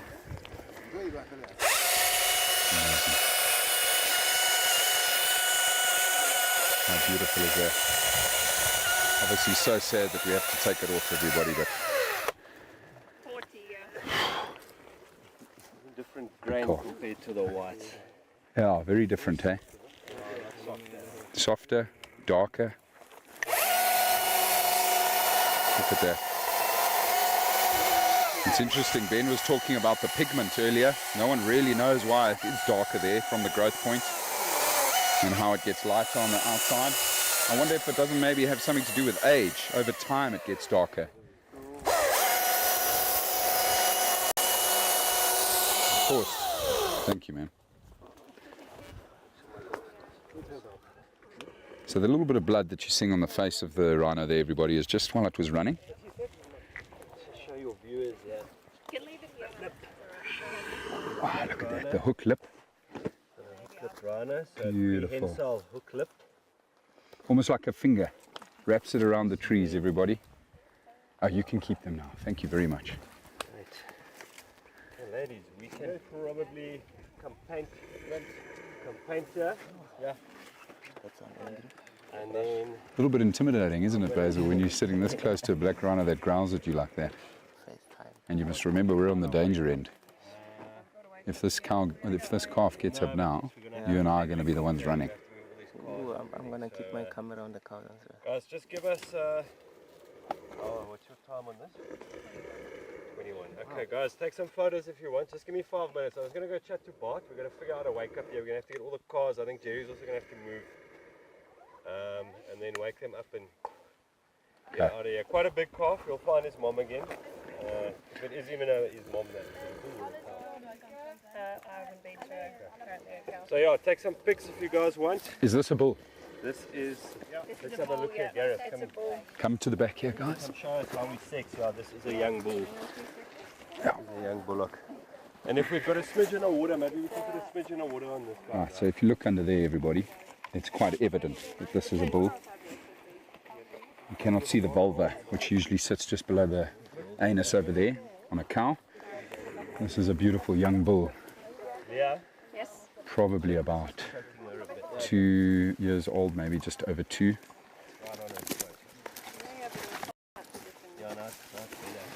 And yeah, you can evidently see all the mud from a bit of mud wallowing that's happened recently. But I think for now, everybody, we're going to say goodbye to this calf and give Ben and Leah their space and head back to the vehicles, because we are going to need to move the vehicles. Like obviously, black rhino, entirely different kettle of fish. You don't want to be anywhere near them when they start moving. Get out of Hano's way here quick. Just going to pour some water on the calf just to cool him down a bit. Brian's having a sneeze attack back there. Bless you, Brian.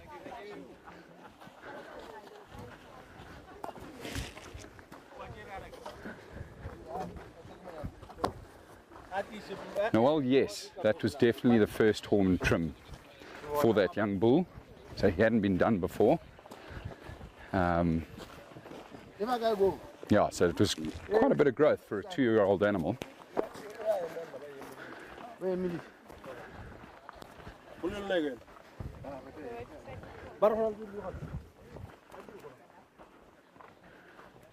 Right, so I can see Ben heading back there to Brent and Jerry. They're just going to chat about their plan as to what they're going to do with the wake up.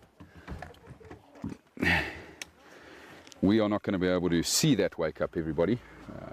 Unfortunately, it's just too dangerous, too risky.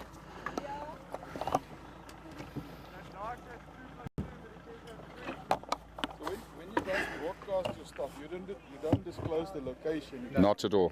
No one knows where we are. We are live at the moment, and just chatting to Johan here, everybody.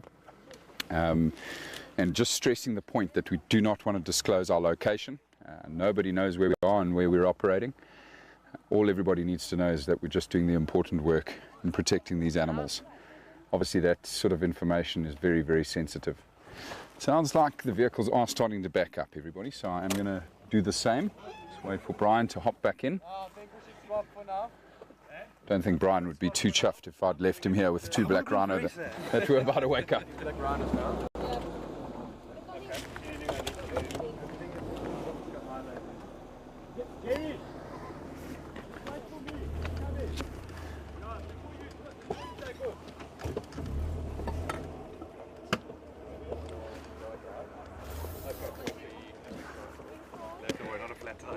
Yeah. Just get to honey here. You can turn around and wait for long.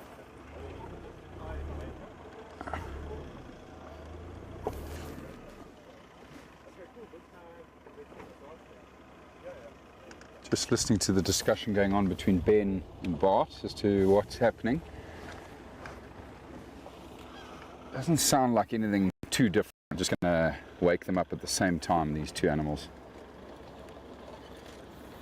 Oh, now this should be good video footage we're capturing here, everybody. Jana attempting to turn around in deepest, darkest Africa. I don't know why I should... I don't know why you don't just reverse out. I don't like reversing. Oh, there we go, everybody. So Jana doesn't like reversing. High quality entertainment, this. She's doing a sterling job, I must say.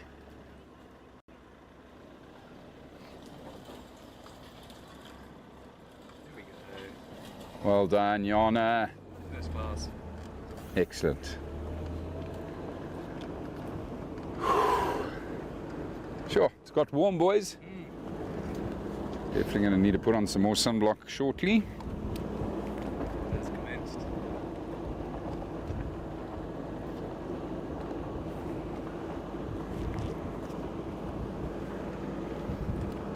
So it sounds like Ben's actually going to go back up in the chopper now.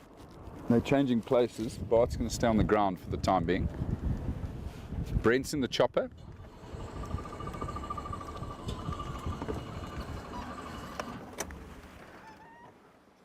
just hang tight here, everybody.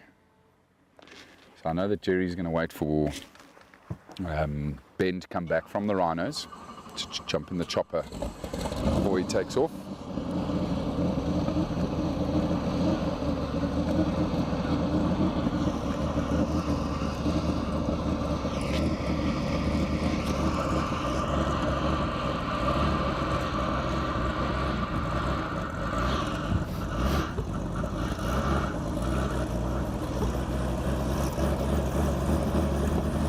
Smile for the camera, boys. Smile for the camera.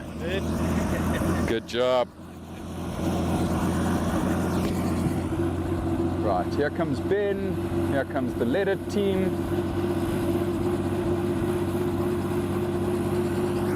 Still not entirely comfortable with the distance we've put between ourselves and those black rhino. So we're going to need to move a little bit further off.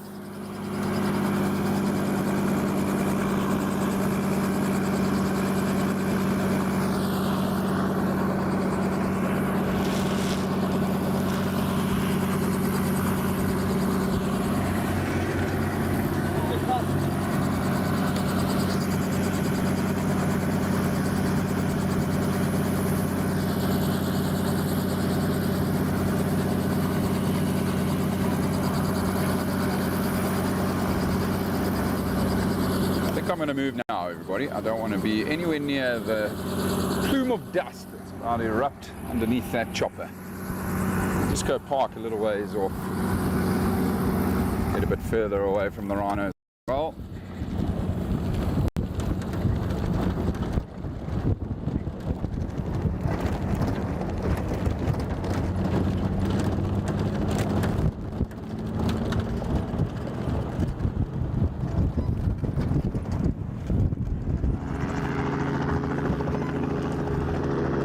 goes Brent.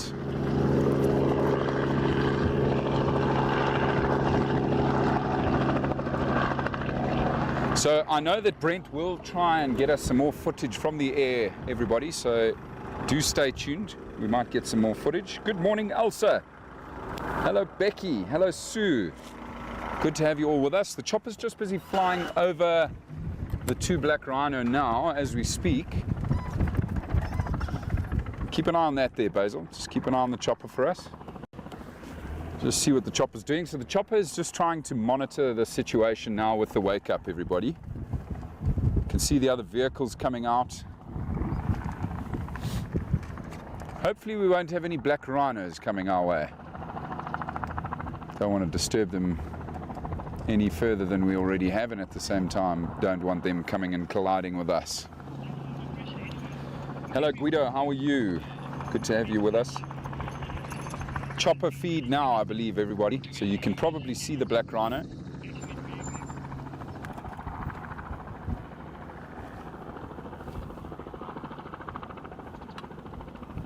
Oh, that's amazing, Sue. That's brilliant. Thank you for sharing it.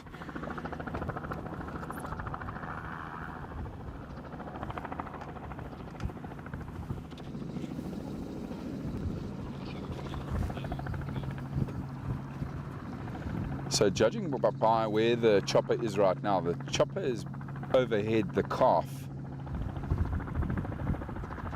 I wonder if they might not try usher the calf towards the mother. Perhaps they have staggered the reversal drug just a little bit, giving the calf first, mother second.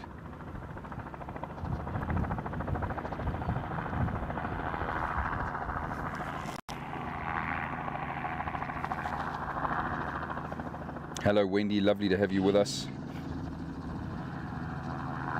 Becky, we went live again at 12 o'clock, South African time of course, but we've been at it the whole day. I'm not too sure if you were with Brent in the morning session, but numbers are pretty good. I think we're now on 13 animals for the day. Love to try and get 5 or 6 more.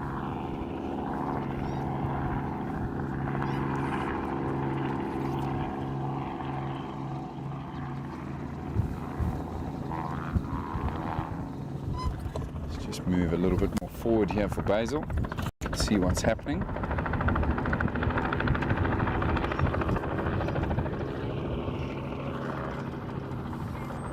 Yeah, I'm pretty sure it's exactly what Jerry's doing, everybody. He's trying to usher that calf back towards mom.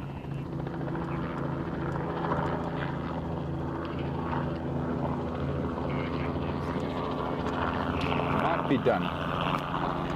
Yeah, looks that way. Goodbye, Brent. Go find us some more rhinos, please.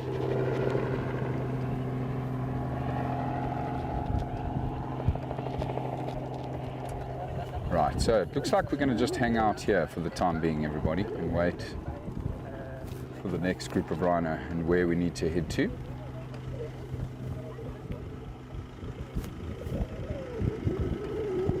Very, very big open space that we're in here, and that'll be due to the water. So this patch has been heavily overgrazed because of the water here, folks. That's why it's so barren. Nice change of scenery for us, however. The rest of the reserve is just so thick.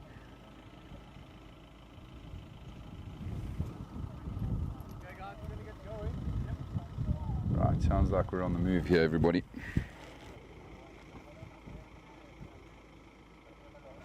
Isn't it just to, you know, it's incredible how different the two species are in terms of how they, you know, how they move, how they react to the drugs, their temperament. I'm just looking back behind me now just to make sure there aren't two grumpy black rhino coming my way. But we are on the move, and we'll be taking Bart's lead. He's driving in the Rhino Revolution vehicle with Rhino. I'll try to stay right behind them, and everybody else will follow. Jana, Leah, and the leaded.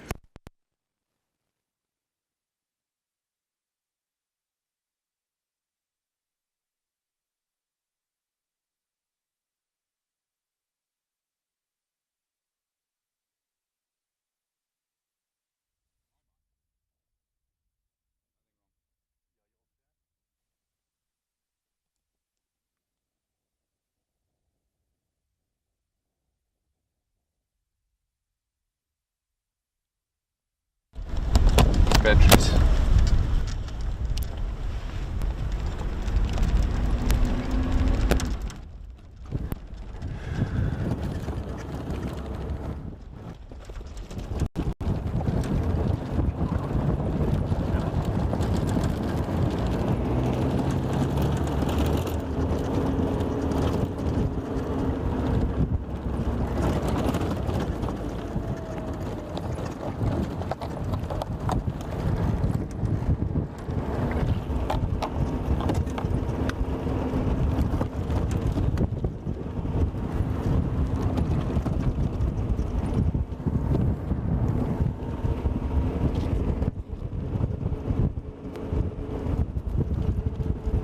Are we good?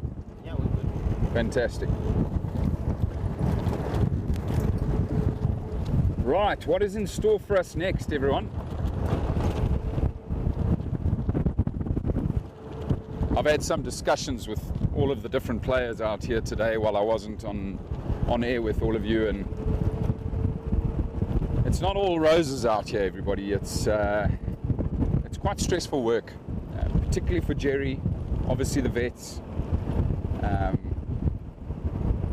Yeah, everything, you know, timing is everything. It's critical.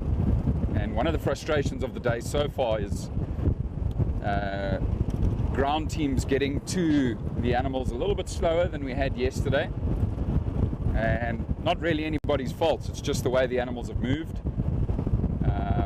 That's actually what's just happened there. And eventually Brent was having to do most of the grunt work there with Bart alone on the black rhino cow.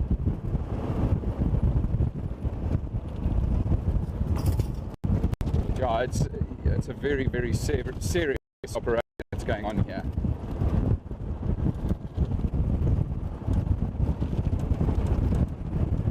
We need to make sure that we don't lose this dust in front of us. Definitely picked up the pace again.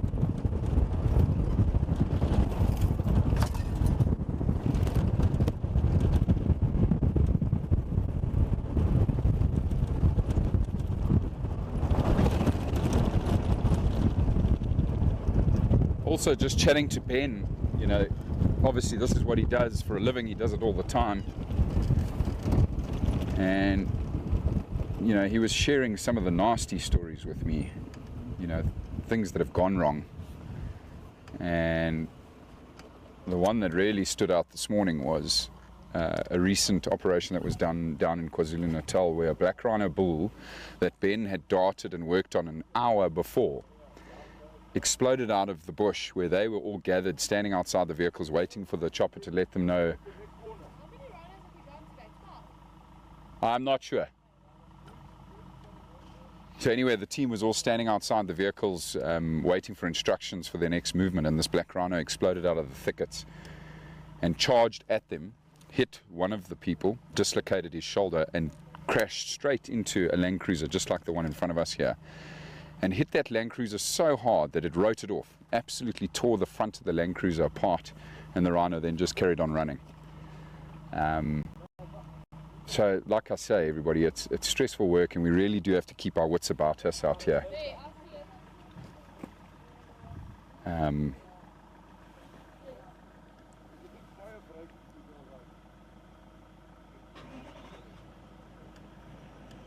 Noel, to answer your question, yes, there are actually quite a lot of elephant on the reserve here. I believe just over 150 elephants on this reserve. Now, I've seen one. We saw one yesterday at one of the water holes. It looked like just a bull that was slowly moving towards one of the water holes. But that's it. It's quite amazing. In 3 days, that's the only elephant I've seen. Now, there's signs of elephant everywhere. And you can imagine with that many animals, there's lots of sign. But it's incredible because the bush is so thick, we're just not seeing them. I think you add to the fact that obviously the chopper and the fixed wing are active, constantly active. The elephants will move away from all of that noise. Just moving along a fence line here.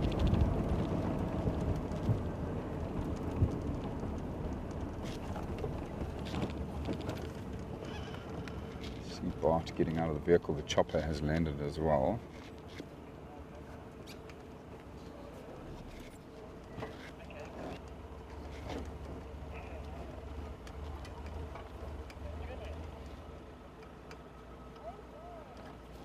I think what's probably happening, everybody, is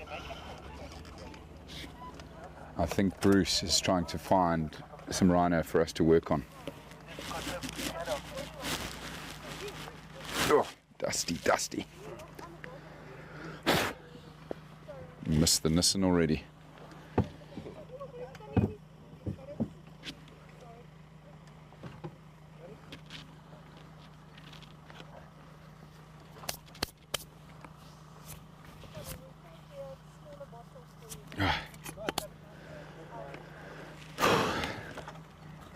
Drinking? Can I have some more water, please, Brian? You can have some sun cream as well. Yeah, I think I might top up the sun cream now. Wendy, we believe that there's probably just over 100 rhino on this reserve. And we're obviously trying to get through as many of those as possible, but we don't know for certain. Thank you so much. We've just tried to obviously come and assist and do as many rhinos as possible over the 10 days that we're here.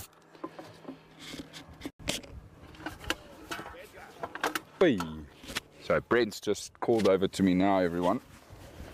We're about to take on 4 black rhino. This should be quite interesting.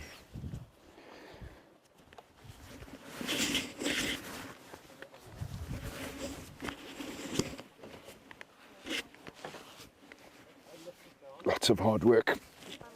But we've got to do them all, of course. You know, as I was just saying, it's a lot easier working with white rhino. But there's a very healthy population of black rhino here that needs to be done. And yeah, you know, your senses just go into overdrive when you're working with the black rhino, just to make sure that everyone is safe.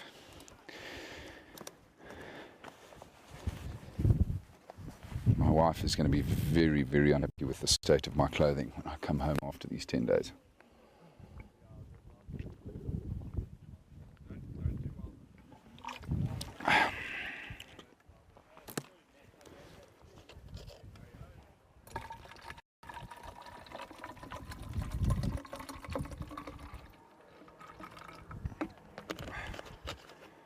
So the fixed wing, everybody's flying not too far from us here. That's obviously where the black rhino are. But Jerry is still on the ground here. Bart doing the disappearing act there.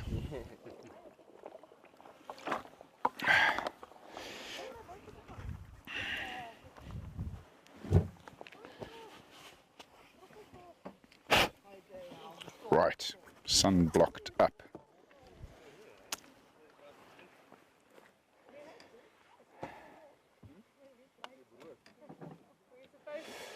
That's correct, Carol. Day 3, Noel. Day 3, and we planned on being here for 10 days. There's a lot of talk about us probably getting it done before then, but ultimately we've committed to 10 days, so we'll stay here for those 10 days if we need to.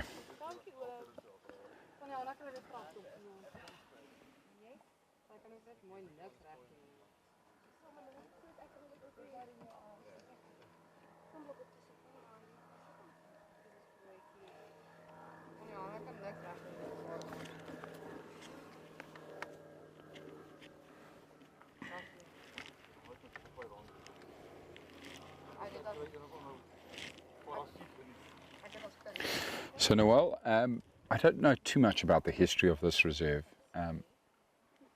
What I do know is that it's an interesting combination between ownership through the government and private landowners. So I believe the government owns, I think it's 60% of the reserve, and the private landowners the remainder. But most of these rhino and these elephant would have come from the Kruger National Park, but a long time ago, when they were trying to move a lot of the animals from the Kruger Park elsewhere because the populations had just got too high in the Kruger National Park. That's where they would have got the initial stock of elephant and rhino here. But amazing that, you know, the numbers have just thrived here, and the populations have soared and they've grown. And the main reason we're here is this reserve just couldn't raise the capital, the funds to dehorn their rhino. They were last dehorned about 4 years ago, and of course not all of them were done 4 years ago. So there are a number of individuals that we've come across that haven't been dehorned before, mostly because they were youngsters, young calves, too young to dart. But the growth that we've seen on these horns is amazing. So yeah, they were really desperate to do a trimming as soon as possible. And of course, you know, the amazing effort from Rhino Revolution and Painted Dog has raised the funds for this operation, which you can imagine costs a lot of money for all the team that are up here.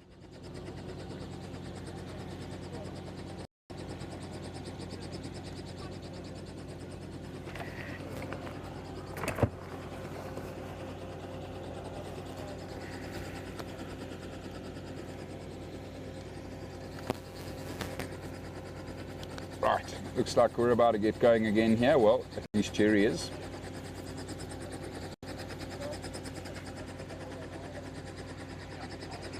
Jerry, Brent and Ben about to take off.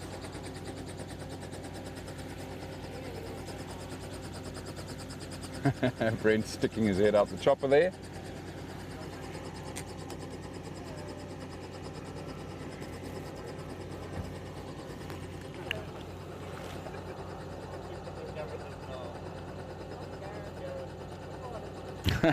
Julie, there is a very good reason why I'm in the high vis, and I'll tell it to you now. As soon as I'll tell it to everyone as soon as the chopper's moved off.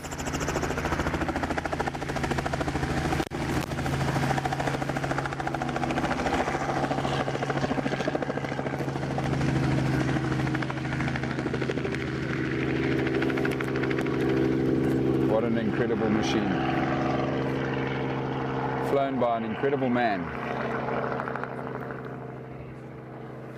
Right, so the reason, everybody, that I am wearing this horrible thing is it's actually all Ben's fault. He decided a while ago on a different operation that every single day they would basically pick the loser of the day. So whoever had the biggest faux pas, whoever had the biggest accident or did something stupid, you know, whoever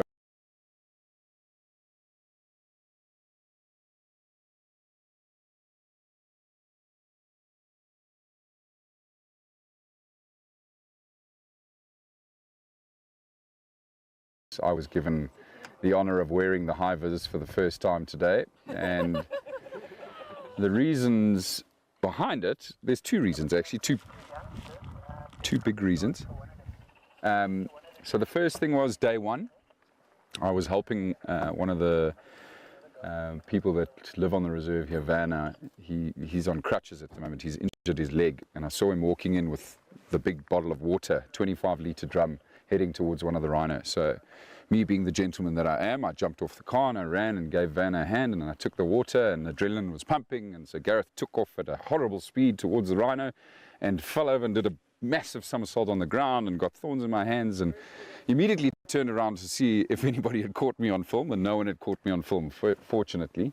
So that was the first maneuver that I did. And then yesterday I had a very close shave with a white rhino calf who decided it was not time to go down. We thought that the drugs had kicked in enough, and we were standing pretty close to this calf, and well, she just decided she was getting out of there. She was quite upset, and so she started running towards us. And I took off at, again, quite a speed, trying to get away from this rhino. I thought I was going fast enough. I certainly wasn't, because while I was running, I was shouting to a young lady in front of me, run, run, run. And as I finished saying that, I could hear the right behind me, and I dived just at the last moment out of the way, dived into some bushes, and this rhino actually nudged me as she came running right past me. So, yeah, those are the two big reasons as to why I'm wearing this disgusting, hideous thing today, everybody. Oh, thanks, Leah. Leah reckons it's quite beautiful, everybody. Yes, put Leah on camera. There you go. Thanks, Leah. I'll be wearing it tomorrow, don't worry. You most certainly will. Although it'll be a close one. I think it'll be between you and Brent tomorrow. What's Brent done today? Oh, no, don't worry. I'm writing down all the secrets. I took the wrong turn. Hey? You did take the wrong turn, but it's okay. You figured it out pretty quickly. Oopsies. How are you feeling about today? Lekker, we're having fun. Very good, very good. Do you know what the exact number is for today? Some say 12, some say 13. That sounds high. Really? Okay. I feel like we've done more than the other team. I want to say closer to 10. Okay. Ish. Okay. I'll get a number and come back to you. Okay. Thank you. Appreciate that. That's very kind of you. Okay. Thanks, Leah. Looking good, eh? Thank you so much. Very sexy in my hivers. Look even better when you wear it tomorrow.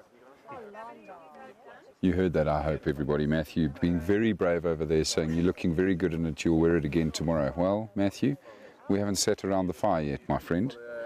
I can still put your name into the hat.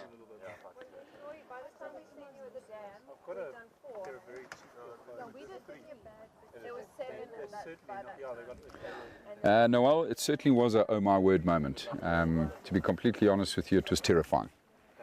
That white rhino calf was, or youngster, was 3 to 4 years old, probably already weighing 600 kilos, and she was coming at full speed when she came for us, which is why I knew I had to just dive and crash under some bushes and get out of her way, because if she'd hit me, I would have been in real trouble. So yeah, it was quite a terrifying moment. I needed to calm down afterwards. Obviously the adrenaline was pumping. So I got up immediately after she bowled me over and after she'd run past me, because I knew I had to keep up with her. The dart was in. The drugs were starting to take effect, but it was just taking longer than expected. So it was a subcut. It was a dart that had only got into the subcutaneous layer of skin. And so that meant that it just took longer for the drugs to work. And I knew that I had to keep up with her because I was the only one there. Everybody else was a little bit further back and had lost sight of this young rhino cow. So, like I say, adrenaline just shot back up onto my feet and ran after her. And fortunately, she slowed down only 100, 150 yards from there. And then Leah was actually first on scene and managed to sort everything out there. Did you find a number? We've done 11 today. 11! 11. Oh, thanks, Very Leah. close. 4 of which have been black rhino. Hey, black rhino are absolutely quarreling on this property. It's incredible. It's insane. Yeah. They're everywhere. Yeah. And we've got another way on standby for another 4 black rhino now. So What's the makeup? Have you heard the makeup of the 4? I believe there's 2 bulls. So we're going to work with the 2 bulls first. Okay. And then I think maybe a cow calf for the other 2. Okay. But I'm unsure. I've just heard 4, and then we're starting with 2 bulls. Okay. So they're probably going to, bulls won't stick together. They're probably going to split. So we're going to have to work 2 teams separately. Okay, awesome.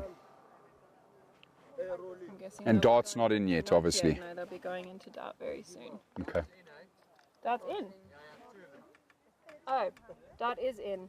There we go. Didn't hear that called at all.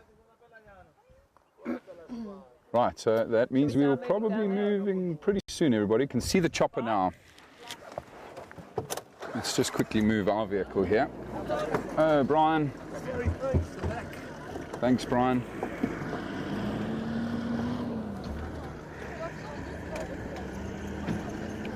Sorry, Brian, I didn't mean to leave without you. I thought you were there all along.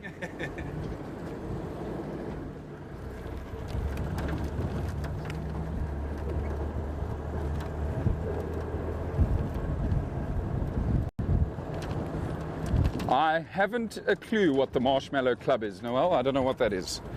But it doesn't sound good. It certainly doesn't sound good. Glad I'm not a part of it. All right.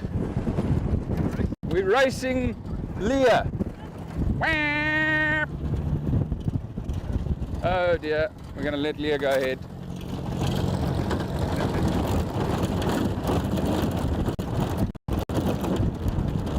Last thing we want is an accident happening while we're heading towards the rhinos.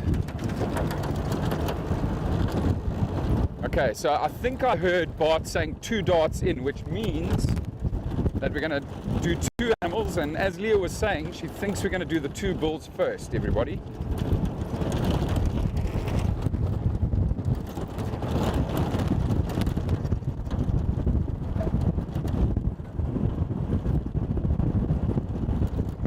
See the chopper now coming towards the road.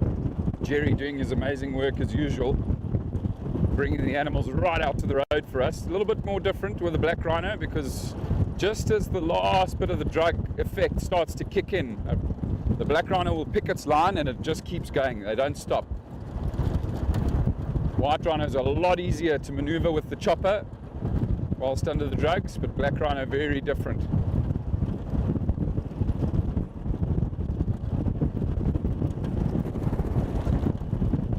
See the fixed wing off to our left, so presumably that's where the cow and calf will be. Oh, there's a rhino walking in the road up ahead there.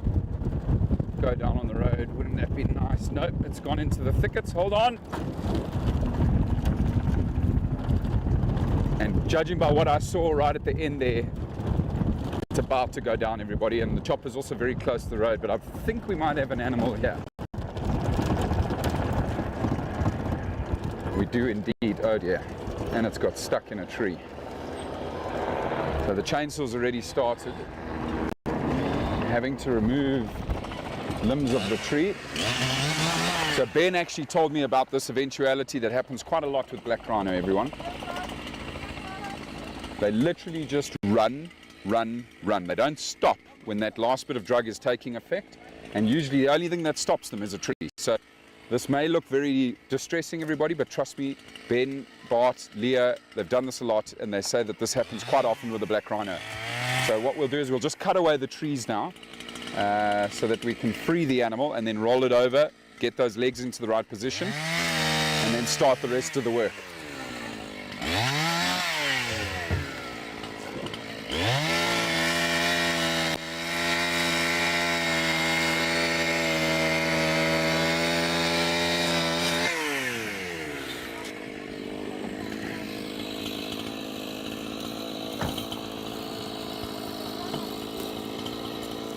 Oh, I see, Noel, okay. Stuck in the mud. I'm actually really good at not getting stuck in the mud. Although now I've said that, you never know, it might happen. But of course it's dry season now, so not a lot of wet mud around.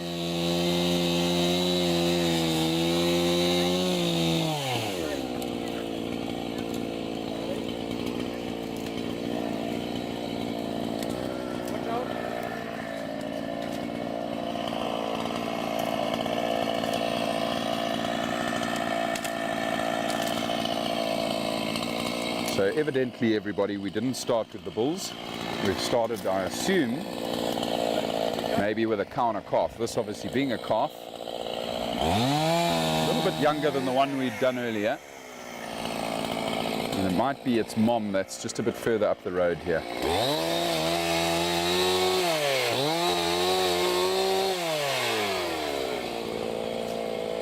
Shame, man. Poor thing. Anyway, Bart's doing an amazing job back there, as well as everyone that's helping him move the trees that he's cut down. You want oxygen or not? Yeah, she's not in the greatest position. Just on 2 is fine. Let's push her bum over, and then hopefully she will lay a little bit nicer. Yeah. There we go, come this side. I'll push it up again, let me just get that back leg.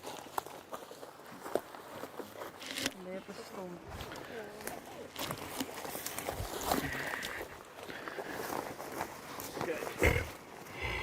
1, 2, 3. This. Yeah, guys. Back a little bit. Let it come back. Okay, yeah, push. Here we go. Okay. What to do for now? All right, go. 2, please. Sure.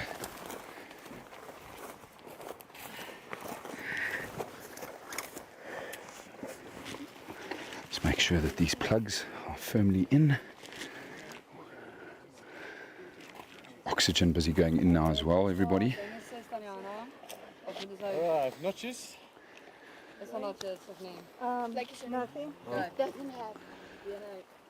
So I can hear the chainsaw being fired up back there, everybody. So work already being done on the other black rhino.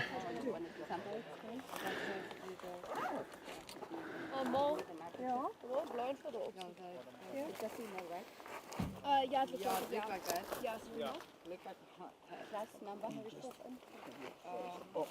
It's fine then. B. B calf. So just busy changing the blindfold at the moment now, everybody.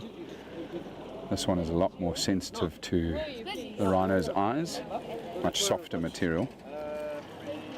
We use the towel initially just so that we can cover up the eyes quickly, so that the animal isn't put under any unnecessary stress. And then once the animal's down, we put this soft fabric buff over those eyes, and you can see there's also rings that get placed around the eye so that there's nothing touching this animal's eyes. So we're going to have to notch this individual and do a bit of trimming.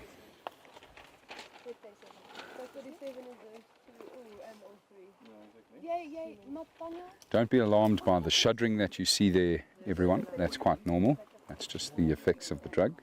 Tanya? It's not too hot yet, eh? Tanya. Yeah, the blacks, if they are hot, they sweat profusely. So water or not? No, just save it for the other one. I have clams, don't worry. Yeah, it's okay, we just have to work it. What was it? Yeah, that's right, 41. low. Right, no, sorry, right. High. Left hand. I mean left, yeah, left. Tanya. So you can hear the Low, on the right, eh? the lady's just telling Bart now, everybody, On the left. Yeah, you right there. Sorry, that's left? Low. Low. Yeah, that's low. where exactly we notch these animals. So every single animal gets a different notching so that we can identify them easily, both on the ground, but even from up in the air in the chopper. Sometimes you can pick that up.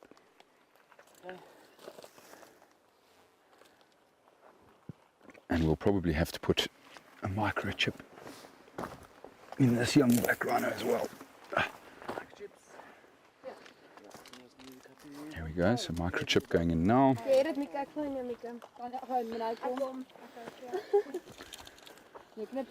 And what's wonderful with all the excellent trimming that Bart did now earlier is What are we doing, right this here? animal be able to get up quite easily here, everybody. I'm standing the wrong way around. This is a young cow, I believe. Yes, young black rhino cow.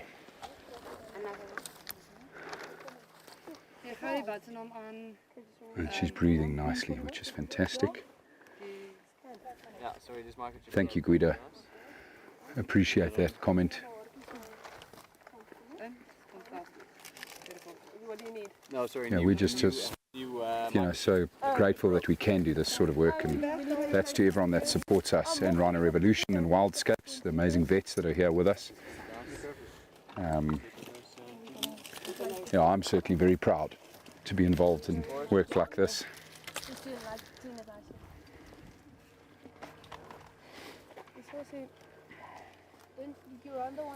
Brian's just doing his level best not to become one with this hookthorn. Good man. Trim anything there for you, Brian. No, it's all right.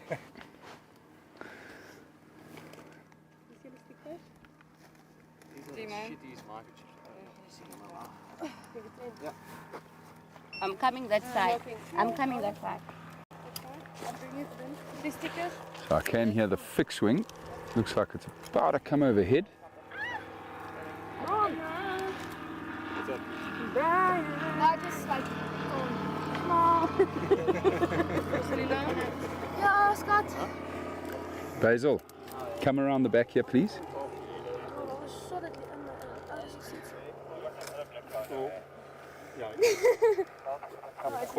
Easier said than done having Basil move around, everybody. There's thorn trees everywhere here.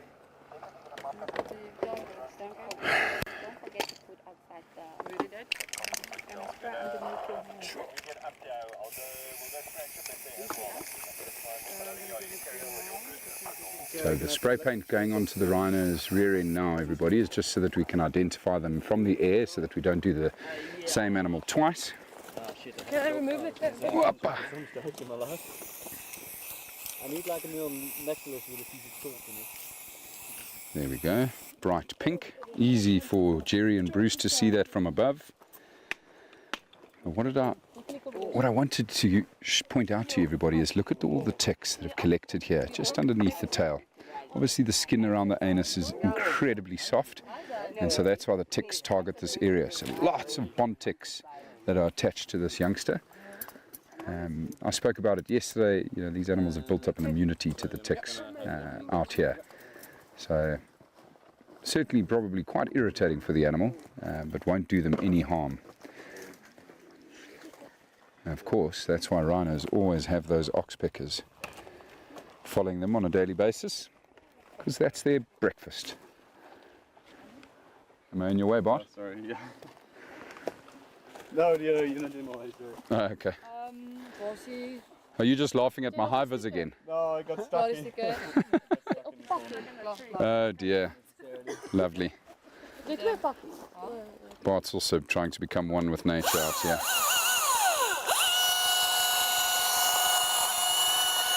So the horns on the black rhino, everybody, are much softer than the white rhino. So you'll see that Bart is just using the electric chainsaw here now.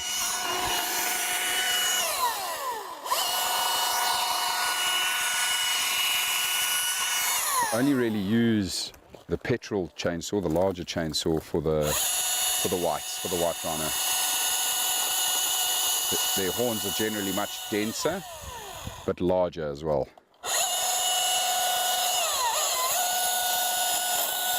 Once Bart is done there, one of the ladies will then cover the horn with hoof oil just to keep the horn nice and supple.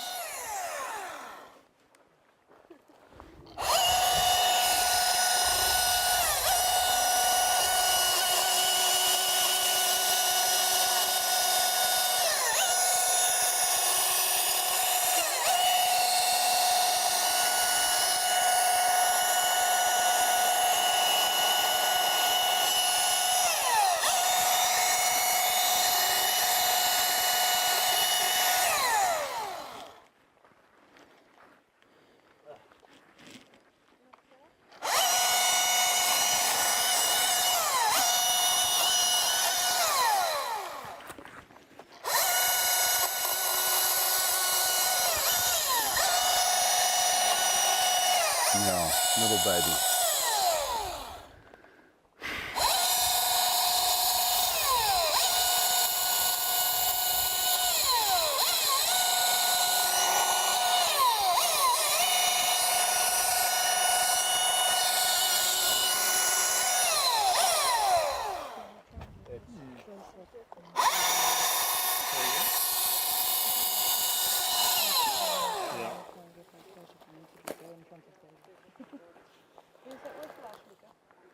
So that's the hoof oil going on there now that Hanno is applying, everybody.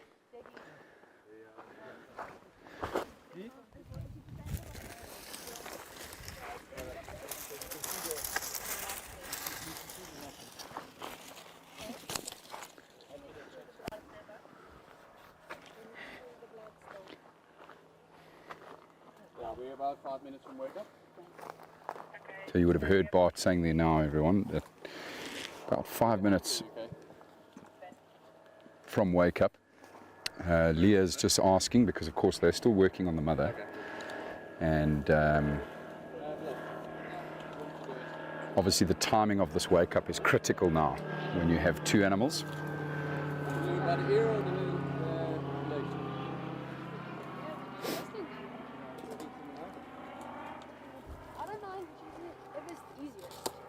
Go here. Oh, you can pin it. I'll just like.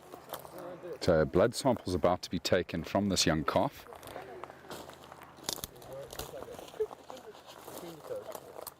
Just between the toes. Another soft spot where there's also some good veins. Yeah, all the way.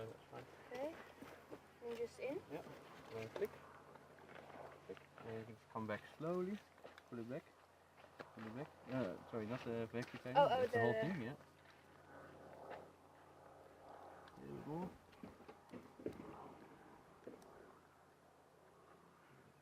Redirect a little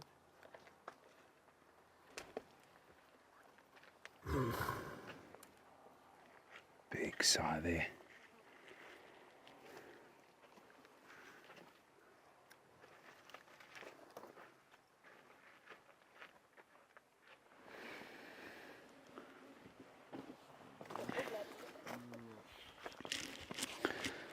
A little bit. I want to take it through the ear. Do you want to go from the other side? No blood coming out of the foot there, so Bart just moving towards the ear now. There's big, big veins in the ears. Okay, thank you. Oh, fuck. No, it's not going to work as nicely. Let's see what we get.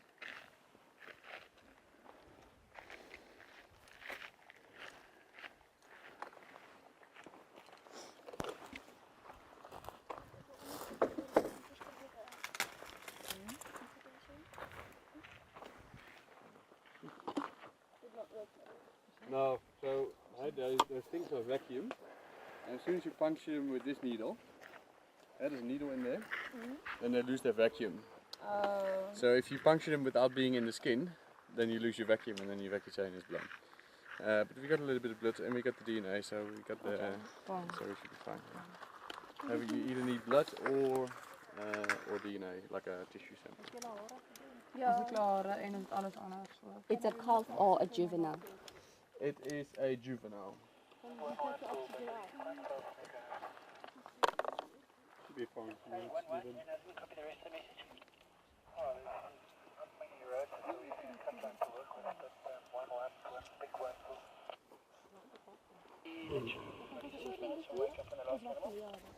So I'm just hearing over the radio communication there, Bruce chatting to his brother Jerry. Bruce has just located a white rhino bull that we might be doing next, everyone.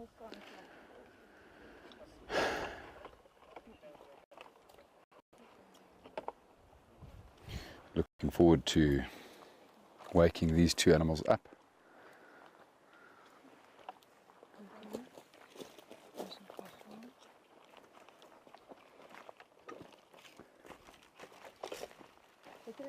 And because of where she's sitting, where she came down, you can see the guys are having to hold her up so that she doesn't roll over. Just wonder what we're going to do now with the wake up, how we'll keep her propped up like that. Or whether Bart's comfortable in just letting her be on her side for the wake up. We'll soon find out.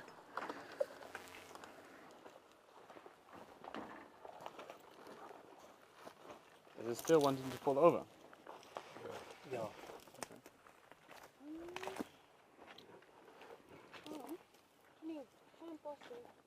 Oxygen. Oh, is it fine to take the oxygen out? Yeah. Which is just, yeah, switch it off. What are you thinking there, Bart? Yeah, no, we're just waiting for the other team. Okay. We can actually maybe just let her turn on her side, and then we're taking some pressure off the bottom legs there. Yeah. So if you just want to turn her on her side, that should be fine. Okay. Yeah, you can let her go. Yeah.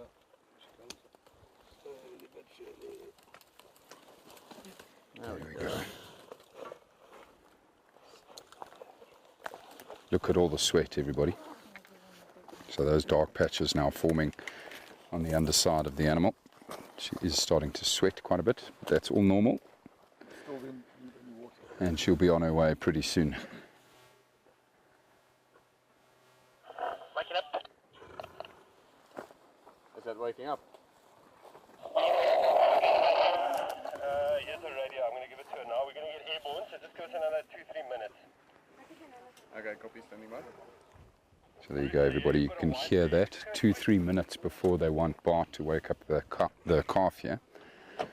And yeah, I think Mom is going to wake up pretty soon. So we're going to move back to the vehicle now, everybody. Get ourselves into position.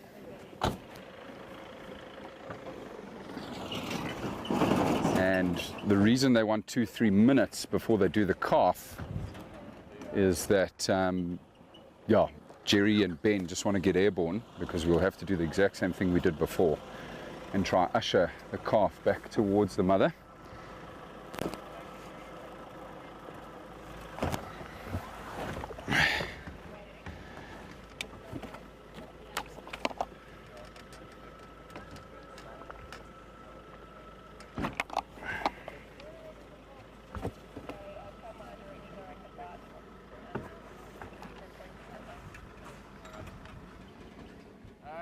You guys can start heading past the other car, past Leah.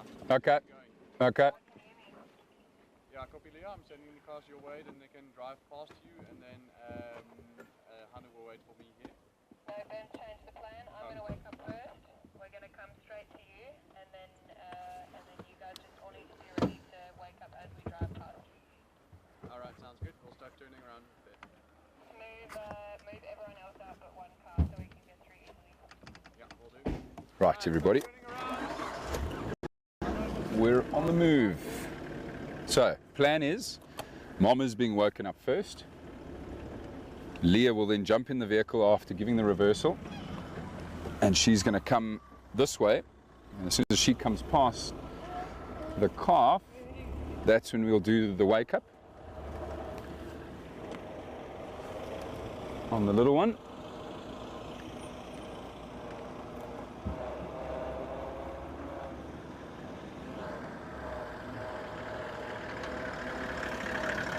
And because we're doing Mom first, that'll mean that Jerry is going to usher Mom back towards the calf.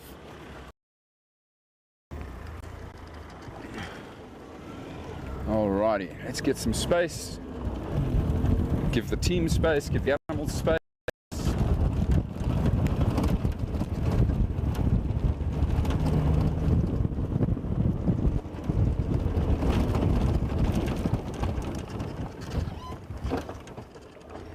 Humpety, humpety, bumpety.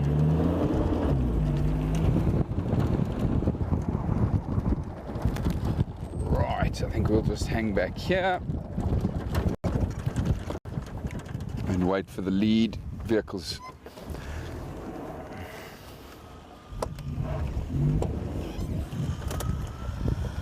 Okay, choppers up. Choppers up, Basil.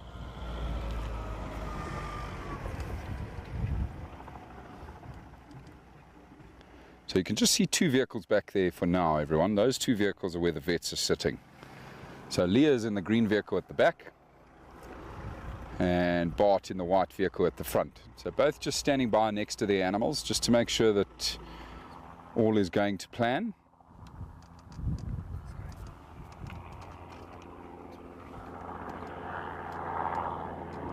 I can see Leah dashing out towards her vehicle there now. So she's going to start up and head towards Bart's.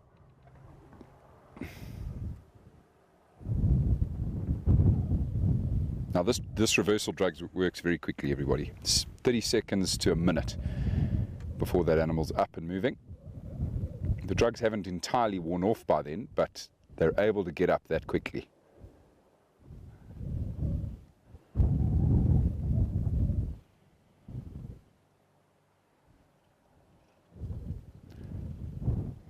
Okay, moving away from the calf now.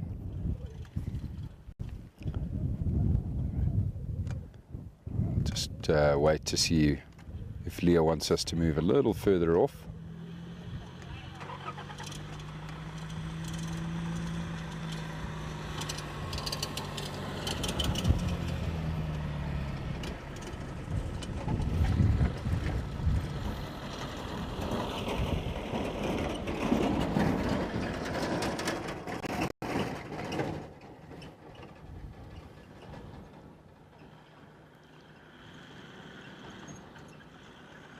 It appears the chopper's moved off entirely, so I think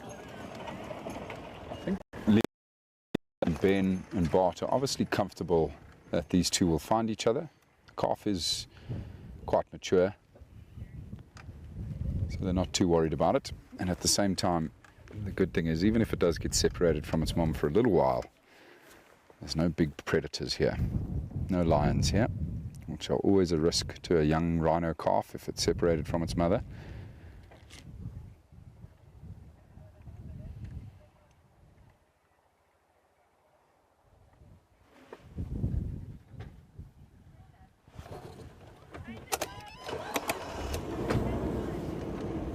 Right, we've been told we need to move further away.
Right, well, we're not going to see those two animals get up, everybody. But I think we're also probably now going to be called to the white rhino bull I was telling you about before.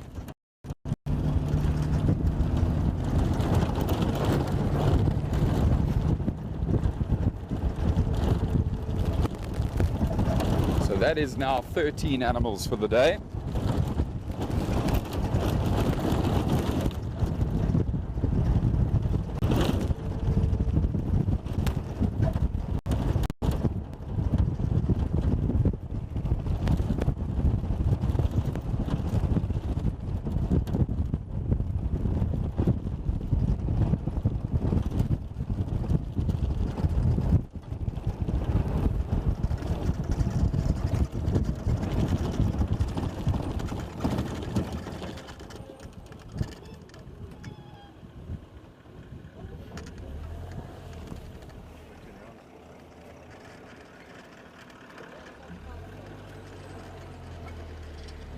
See, the chopper has come back over the area where those two black rhino were.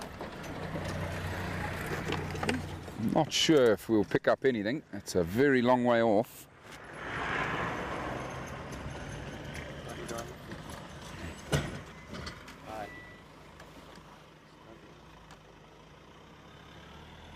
can just see Jerry maneuvering there. I think he is trying to herd the animals back together there, everybody.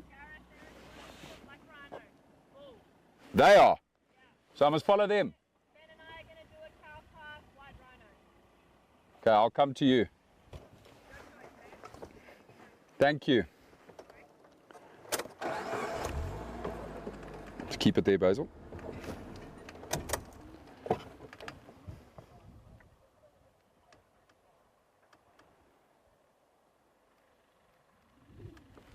So just getting an update there from Leah as well, everybody. It sounds like we're about to do 3 animals.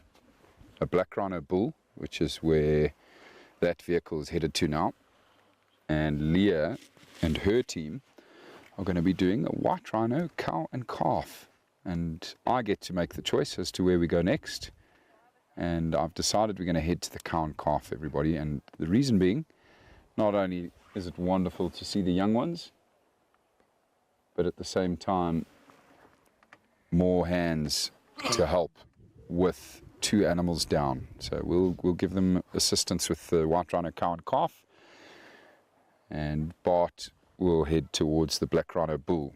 Of course, if they need help, they've always got the chopper there to help them as well. So Brent, Ben, and Jerry can jump out and help Bart if need be.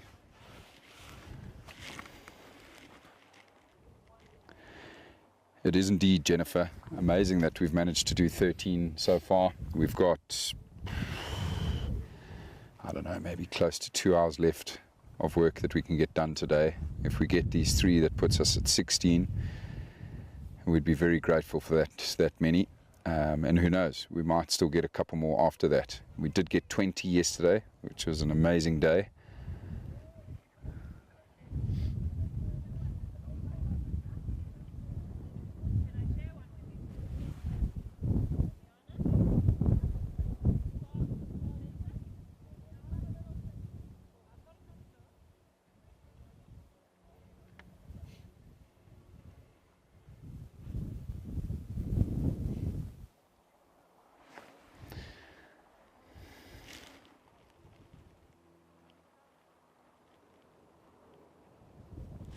Wendy's very sorry that you have to leave us, but yes, we'll see you again soon.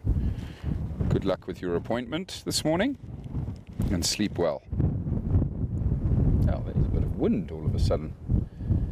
It's certainly been a bit windier today, which has been very welcomed. It's kept it a little bit cooler today, which is always very good, of course, when we're working with rhino. Need to make sure that we don't work under temperatures usually any higher than about 27 degrees Celsius. It's probably sitting at about 25 now, would be my guess, 24, 25, but the breeze helps.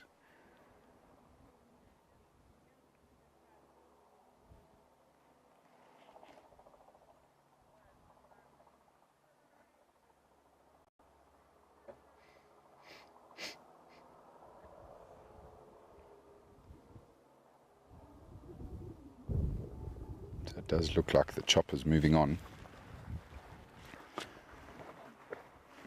Has that vehicle stopped there, Basil?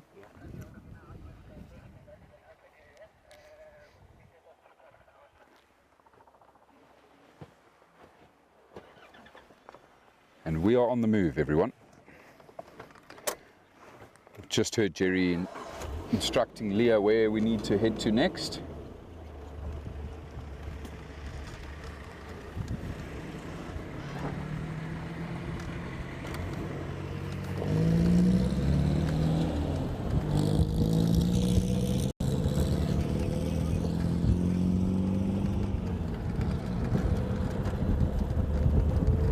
Time for some more dust.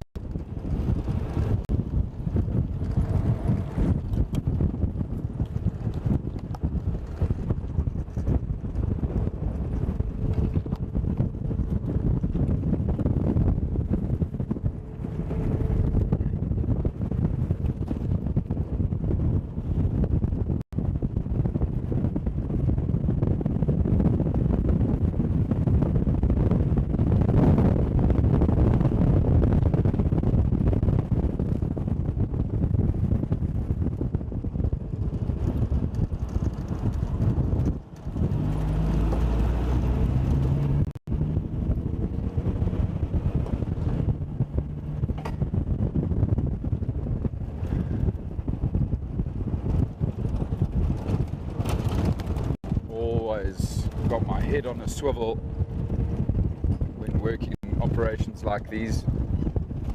We of course have just woken up to Black Rhino, not far over to our left here now. We're running parallel to their road and we're only a quarter of a mile away from them.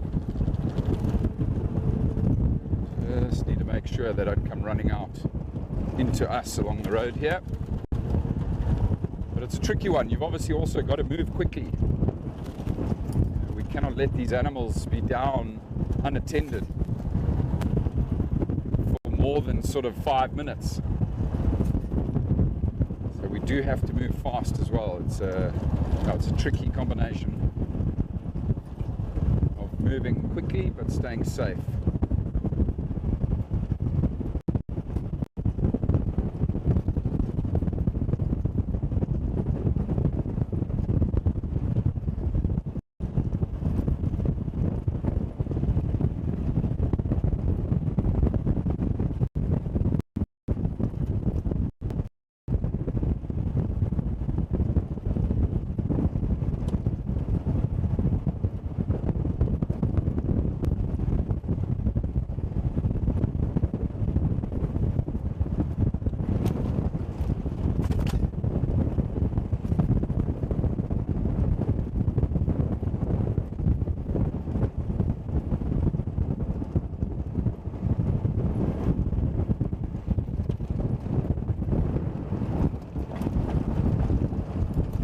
Right, so we're back where we were with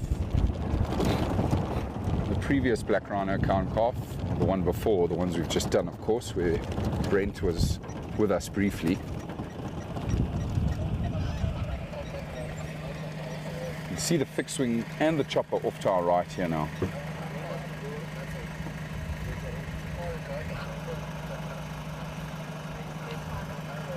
Dart in. No, not yet. We're just trying to confirm our access. Okay. So just chatting to Leah here next to me, everybody, and she's saying that they're just trying to work out the best position to actually try bring the rhino down in. And that's all, you know, down to the pilots in the air, picking an area that would be accessible for us, the ground team here in the vehicles.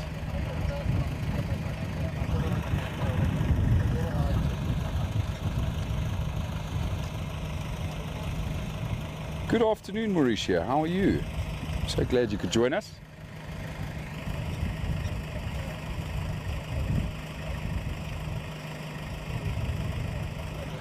We are having the most incredible day. I've done quite a lot of black rhino today. I think we're now on 6, maybe going even on to number 7 with the black rhino bull that Bart's working on. 7 black rhino and 6 whites. And we're just about to go into a white rhino cow and calf. Say again? 13 with 6 blacks. Right, here we go, everybody. Time to move.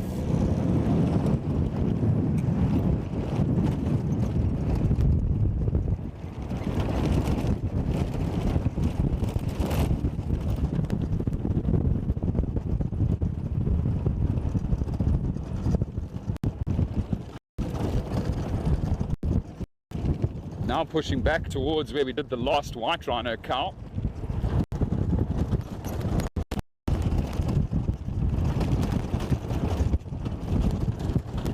Oh, this dust is just relentless. Definitely going to need to put in some eye drops soon.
can see the fixed wing above us, but I haven't seen the chopper yet.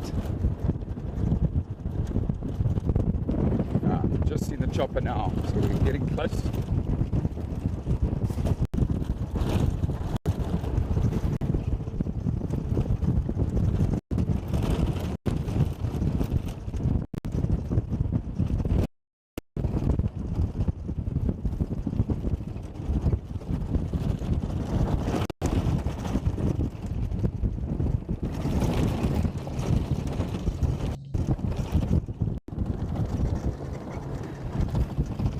So you should have the chopper feed now, everybody. Brent is busy showing us the rhino from above. While he does that, I'm going to pop some eye drops in.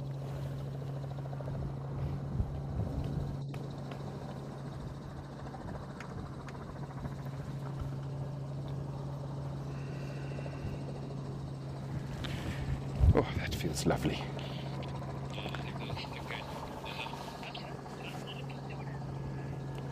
So we are probably about 800 yards from where the chopper is currently working. And I can see Jerry dropping very close to the ground, so you should be getting some incredible footage of these rhino as he's trying to herd them towards us.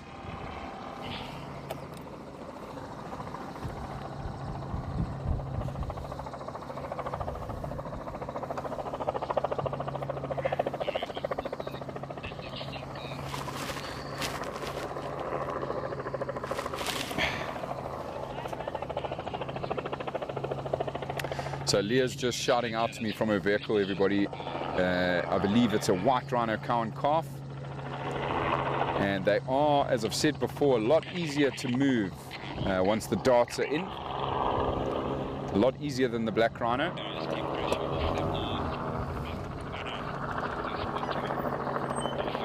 And so Jerry's just trying to bring them towards us here.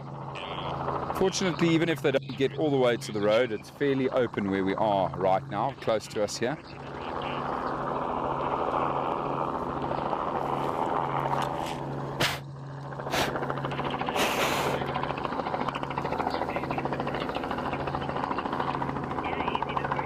So I believe you are still seeing images of the two rhino still running, everyone.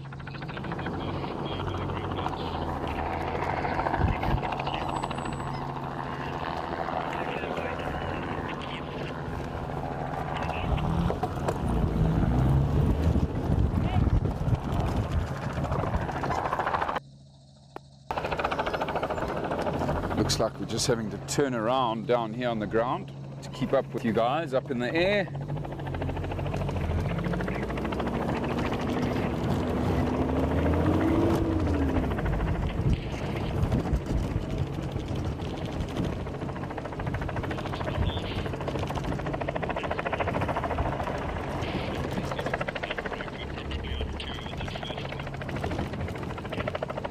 Shouldn't be too much longer now that they start showing the signs of wanting to go down. So if you are seeing the images of those rhino, what you will be looking out for is the high raised front legs. Obviously they slow down a lot, but when those front legs start raising themselves high, that's when the drug has taken full effect, and they should go down pretty soon after that.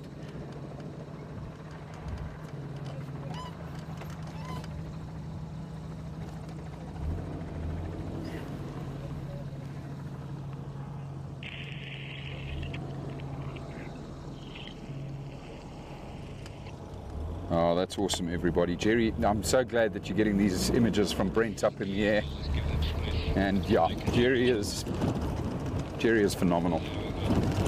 Just so experienced and so calm under pressure.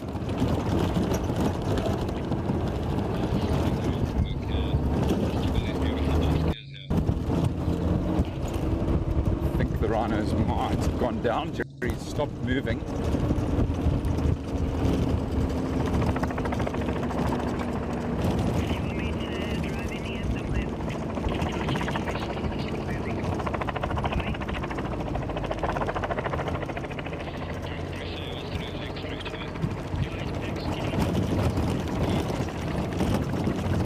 Just hearing from FC that the rhino are still on the move.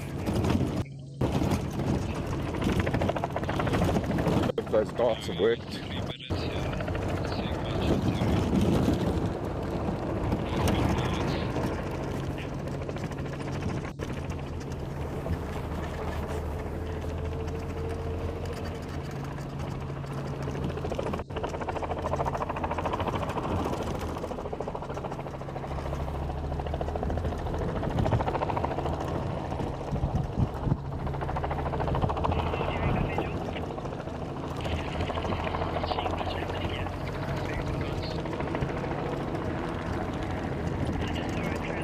At this rate, these rhinos are going to run all the way back to the waterhole where we were before.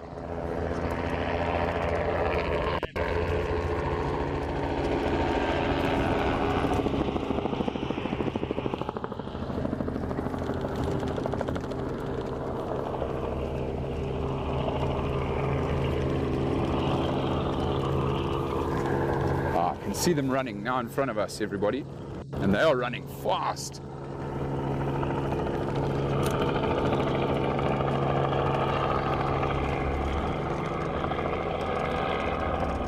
We might be trying to get them to that waterhole.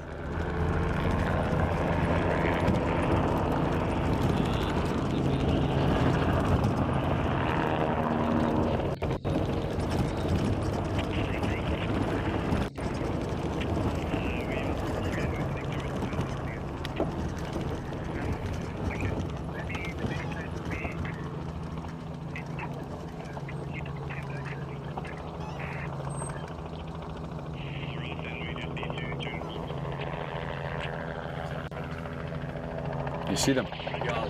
So Brian's just telling me that he's spotted the rhino. They are coming back towards the road we're on here, everybody.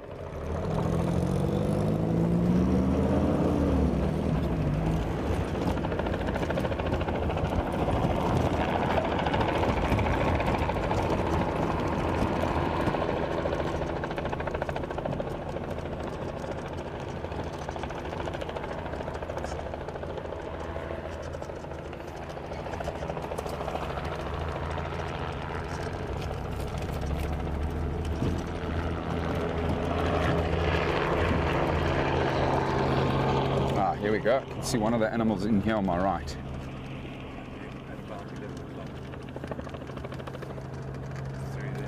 Oh dear, so they've got a bit separated. That's not the most ideal situation.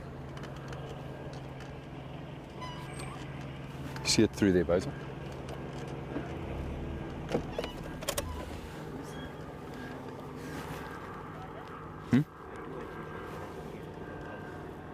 Okay, so I'm just going to wait, everybody. Leah's just watching the mother here. Just going to let her do her thing. So.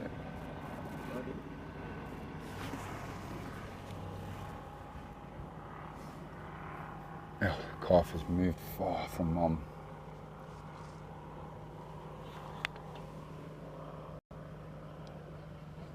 This looks like a bull.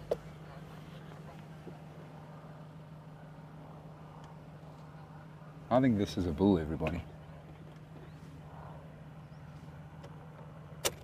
Well, that's a good thing then, because that will then mean this younger animal was probably just hanging out with this bull. It's not a mother and her calf, which, as I was saying earlier, does concern me, because we need to wake them up pretty close to each other so that they can find one another. But I'm almost certain this is a bull that we've brought down here.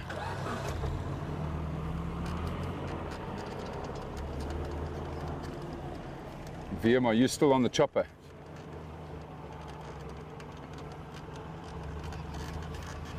Okay, copy.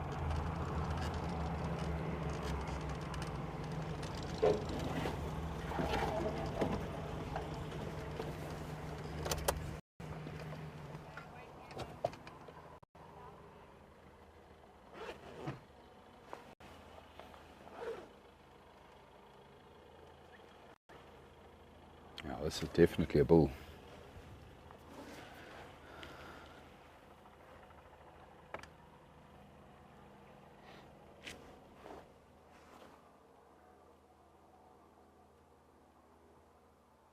So you might be able to see Leah just sneaking up behind this bull.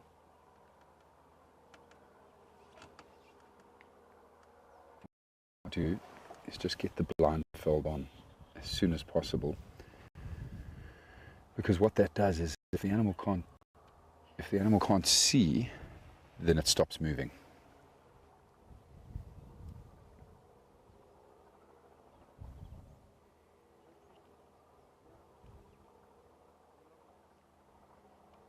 Oh, this is a big bull. My goodness. Some of these rhinos that we have trimmed here, everybody, are massive.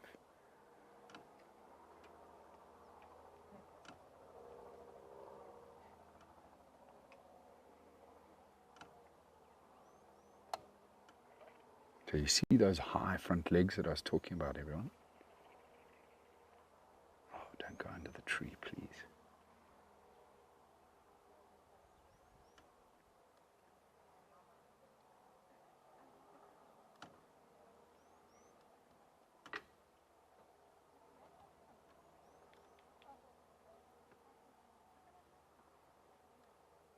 Couple more steps and then go down.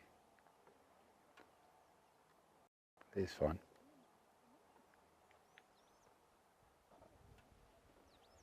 Come on, big boy. So I'm just thinking to myself now, everybody, Ben might have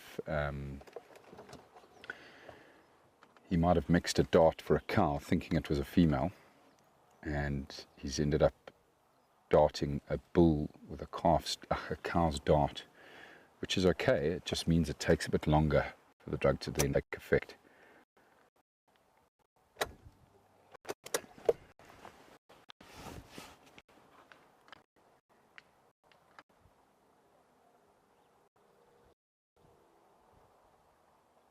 He's stubborn.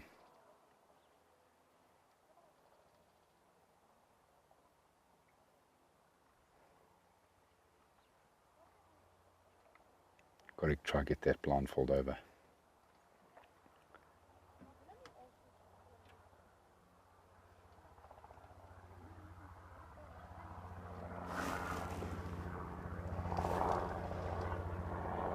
Oh, I think he's going down in a tree.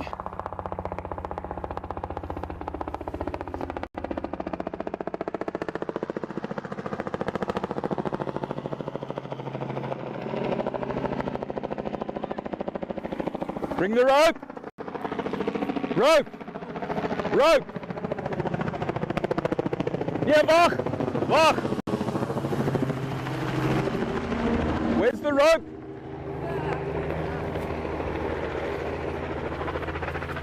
Thank you.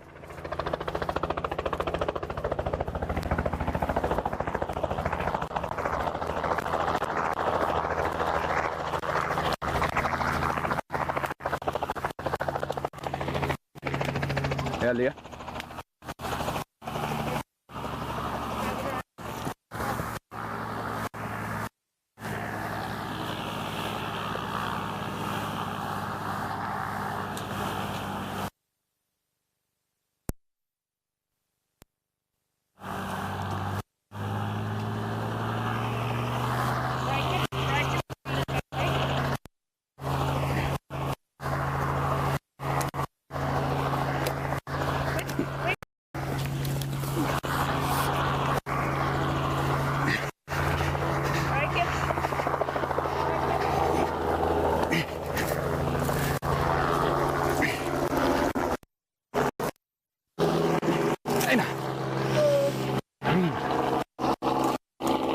Okay, come bring the rope again.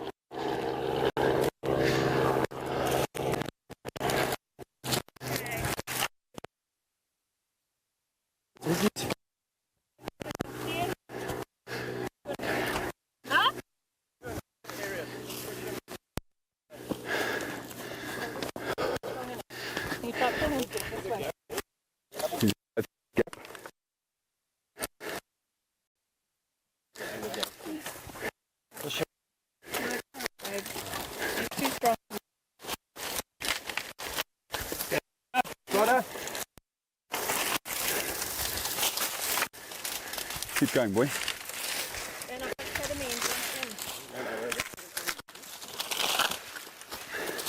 Watch here, watch.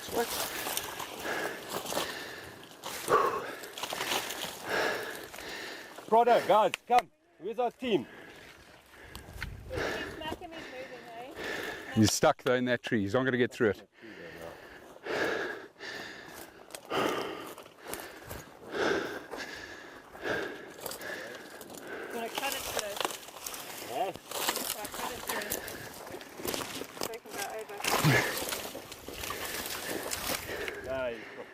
Can I have a blindfold? Quick. Might be able to bring him this way here, Ben.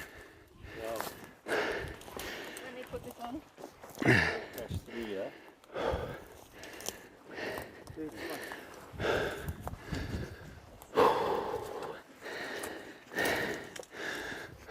Blindfold on. Almost, hang on. Okay. Basil, come this side, come this side. Come quickly over here.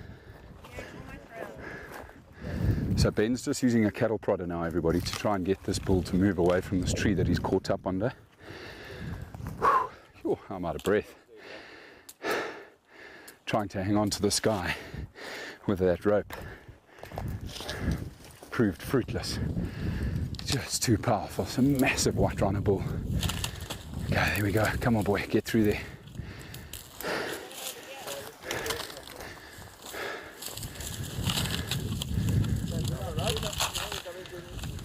Jeez, look at it. He's just running over trees.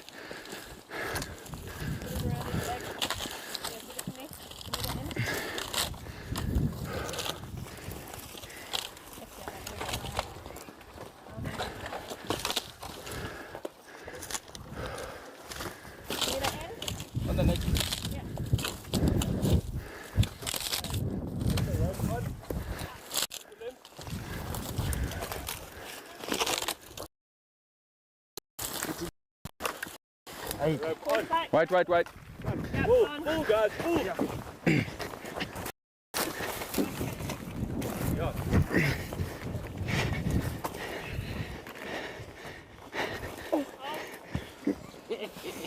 Yo, this boy is strong.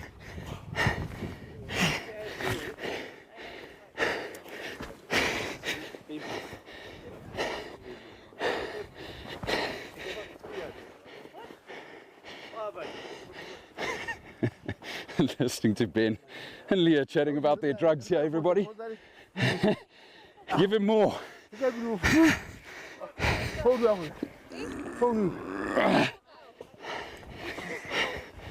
That's it, boy. Go down. Stay down.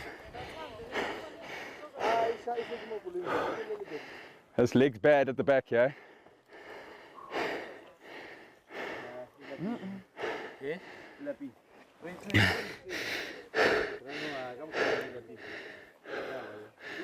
Come on, boy, go down.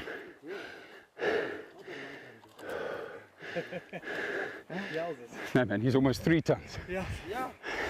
That's not a joke, okay? Okay, let go. Thanks, guys, well done.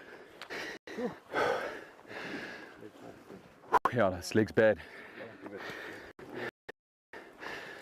Which way, Ben?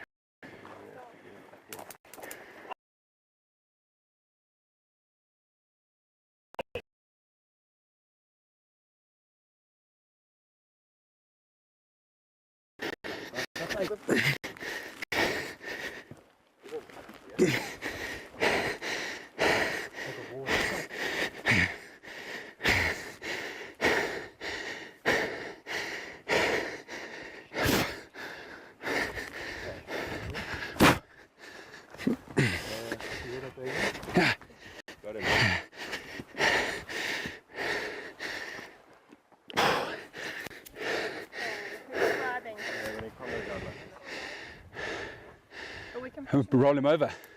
Break his leg if you roll him over. Or bring him closer. You're going to have to roll him onto his right. That's fine. That way. Come, guys. Yeah. This way. Push.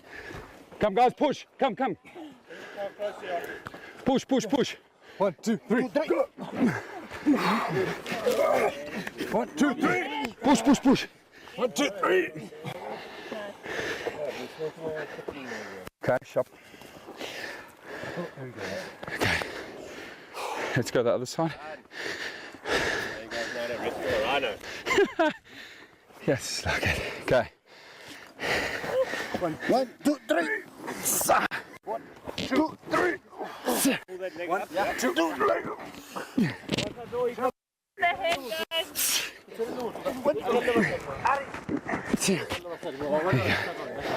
Good job.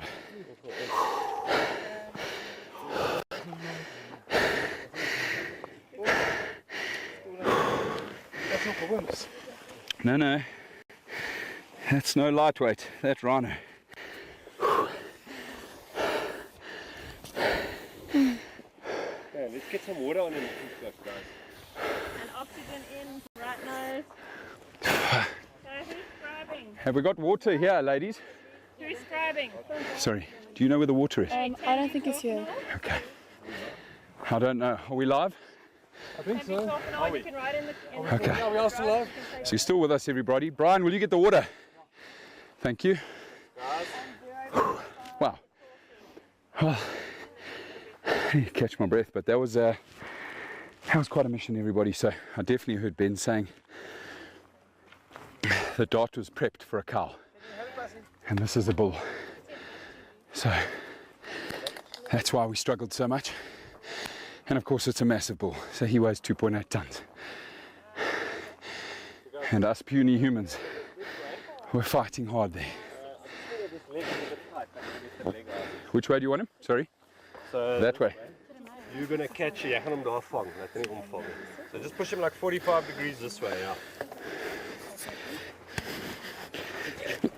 1, 2, 6. A little bit more. 1, 2, 6. A little bit more. 1, 2, 6. A little bit more. 1, 2, 6. A little bit more. What? Yeah, that's good. Just want to take pressure off. Okay. There we go, boy. What do you take?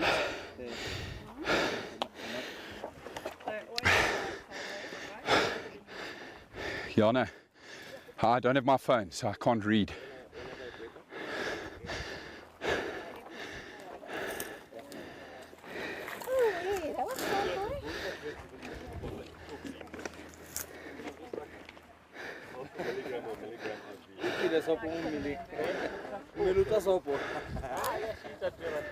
But then you can give them up to like 500 kilometers. Yeah, big dog. But like 300 is good for a bull. Thank you very much.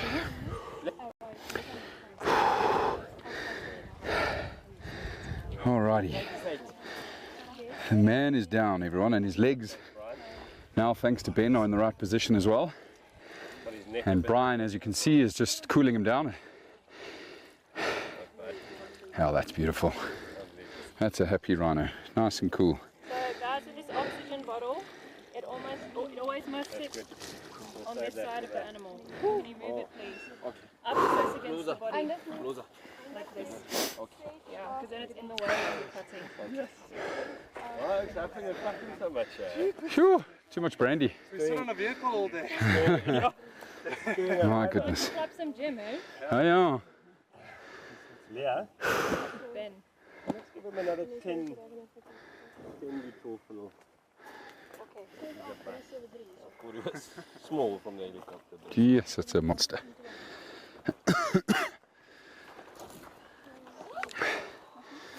Just look at the base of that horn there. It is insane how big this rhino's horn is. He's a big boy. So Ben's just going to start with the chainsaw now, everybody. So it's going to get a little bit noisy around here. I'm just going to help him out. Try to stop this bull's head from moving around too much.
pretty good.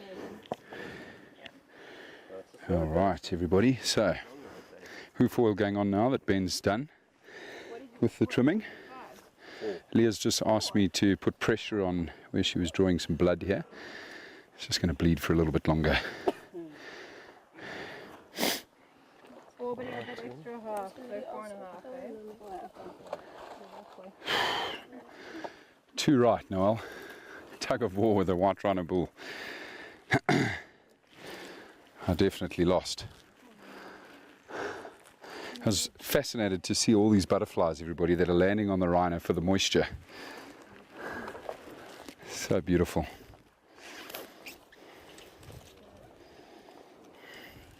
Check here, right in front of the hump of this white rhino. Isn't that beautiful? Right, have you got a nice clean photo? Yeah, this is a good opportunity, guys. Yeah?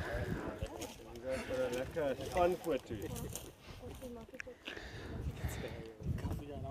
I'll take the picture. Where do you reckon we put the camera, man? Yeah, your side. On your side. Yeah. Look at the light. That's where it's coming from. It's on behind you. Lekker.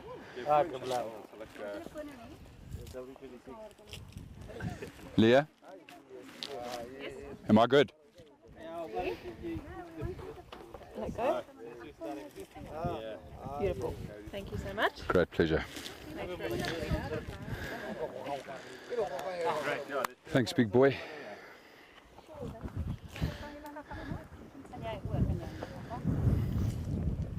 Keep photo, then we can get this big boy up. You guys want to jump in? Yeah, yeah. The team was.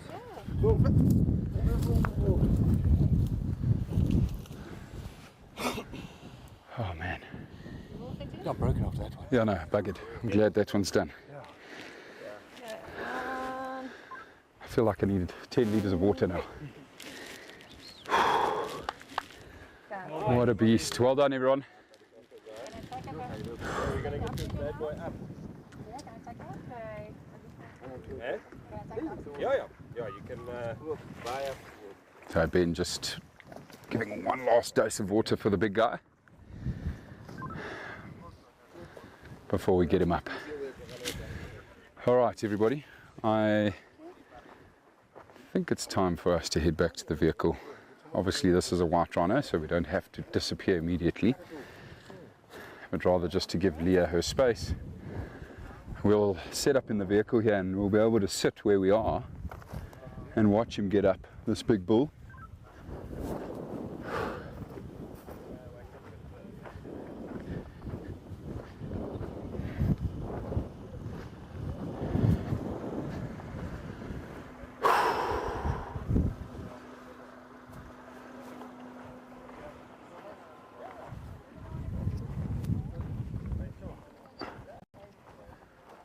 We got all our kit, guys. We're going to move out. Leah's going to wake up. We're planning to. Just have a look at it. What's happening, Jana? No, they're just going to film the wake up. Well, you can go there if you want. Jana, Come stand here, Basil.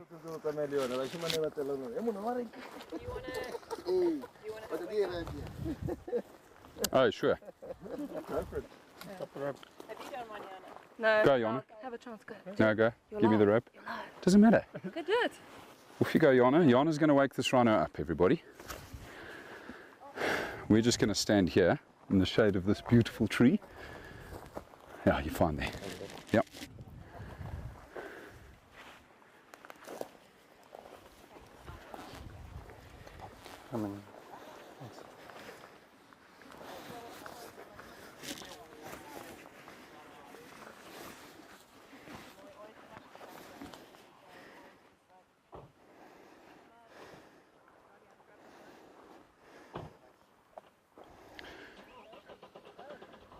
Guido, that is a very good question, and I'll ask Leah that now.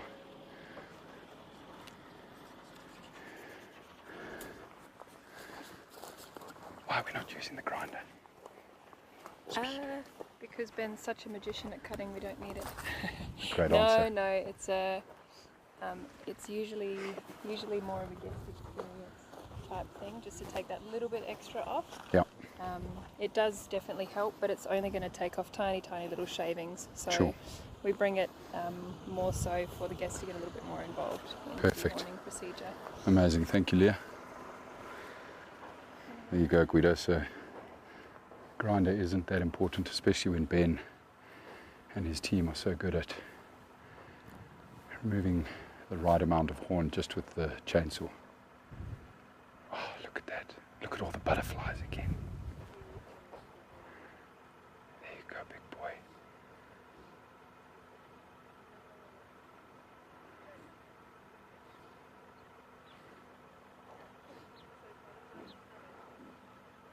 Unreal.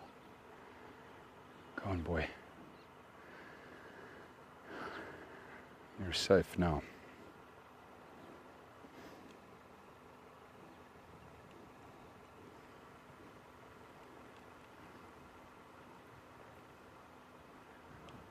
And there he goes.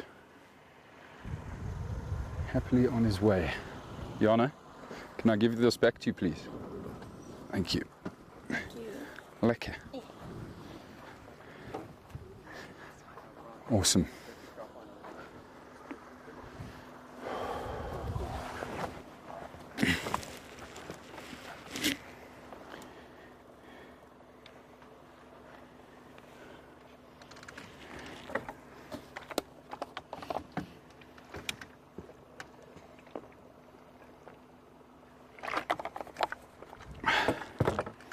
Brian, have we got more water in here, or do we need to stock up?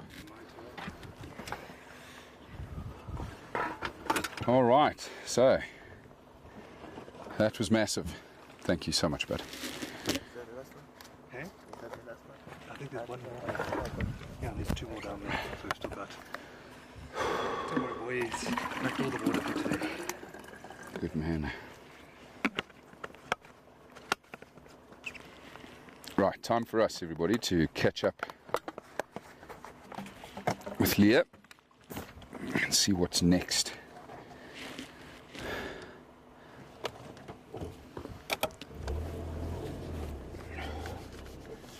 Sure, definitely getting my workout in. All of us. That was serious business. Gee whiz, he was heavy.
Thank you, Jennifer.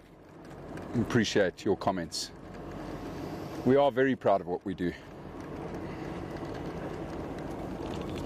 And working with just such a bunch of incredible human beings out here. Everyone involved. I mean, even these young ladies who have probably grown up on this farm, you know, they're still just so passionate about taking care of their animals. It's been a great help as well for us.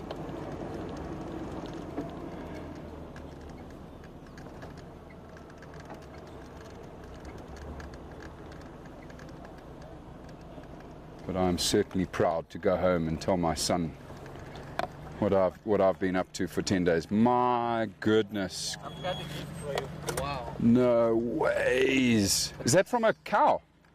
Yeah. Holy smokies. Look at that, everybody. Black Rhino. Black Rhino. Cow. That is incredible. That's the biggest Black Rhino cow's horn I've seen in a very long time. This animal was obviously missed the last time any dehorning was done here, or any trimming. That is just phenomenal. My goodness.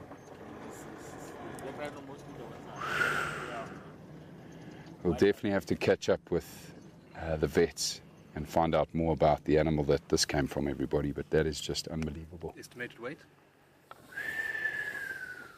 Who knows? She must have been close to 1.8 tons. And this horn? The horn, 2 kilos. 2 kilos of horn, I'd say, maybe just over 2.5 kilos. Wow. Yeah? Phenomenal. Crazy, eh? $250,000 US in our hands right here. Wow. Yeah, I'd say even pushing 3. That's heavy, eh? That's heavy. Holy smokes. Do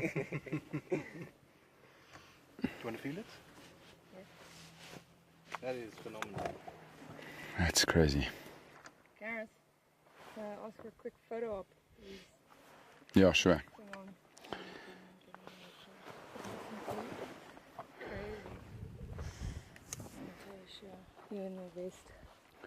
Beautiful.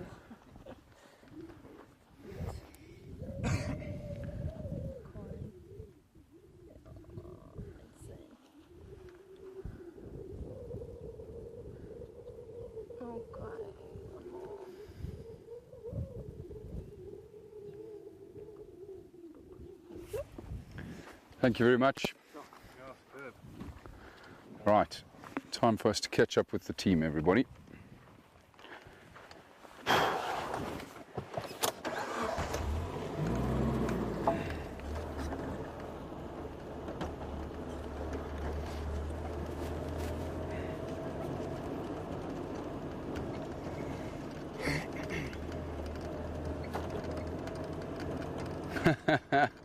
New career, Gareth the model. Well, not if I'm wearing what I'm wearing today. Mauricio, you've asked a very good question there. It's exactly what I've been thinking, so I want to just catch up with the vets here now. We'll have a quick chat with them and just find out what happened with the other animal, with the younger rhino.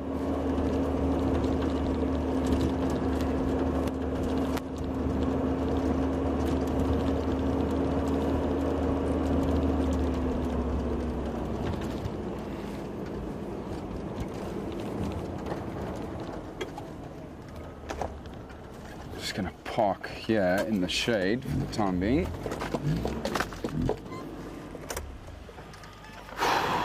Quickly catch my breath, have some more water. And I am going to have to just go off air for 3 minutes quickly, everyone, while we have a break here, because I need to mark my territory, and then we'll get chatting to the vets.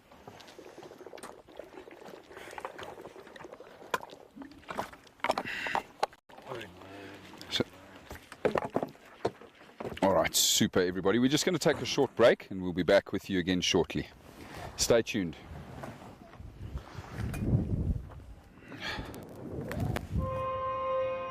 For us, live streaming conservation events is incredibly important.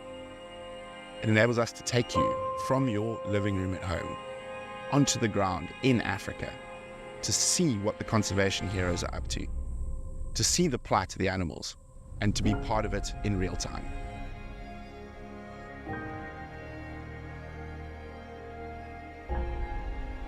Hello, that one looks very bad, unfortunately.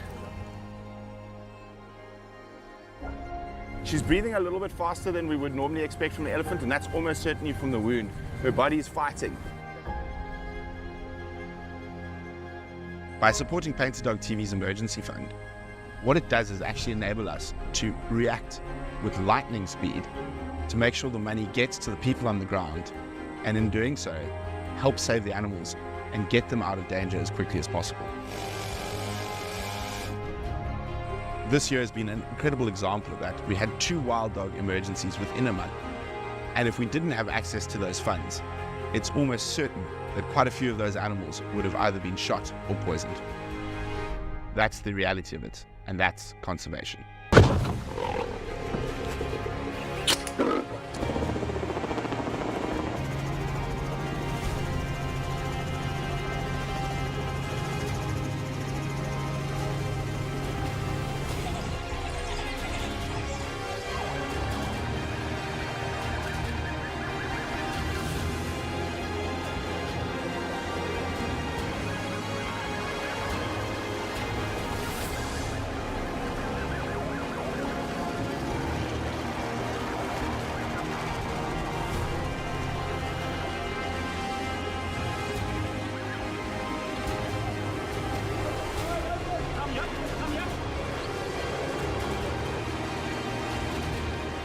see it almost looks like a military operation, and these have to be planned like military operations.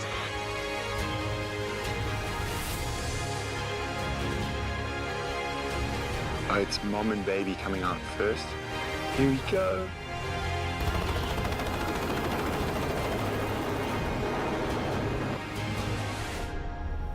Thanks to your support, we were able to donate $92,000 in 2023. In 2024, we hope to exceed it, getting to $200,000. A heartfelt thank you to all our pack members and their continued support.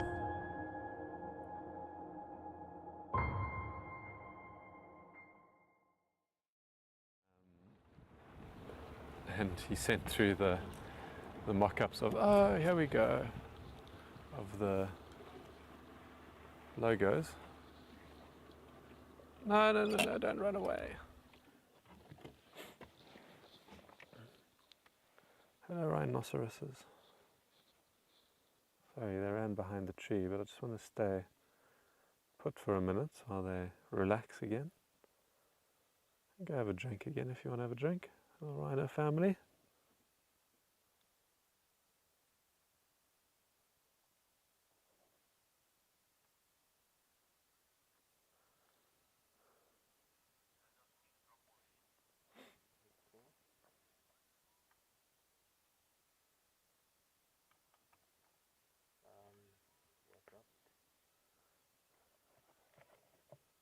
Okay, just communicating a message to VM. He says they are dropped, VM.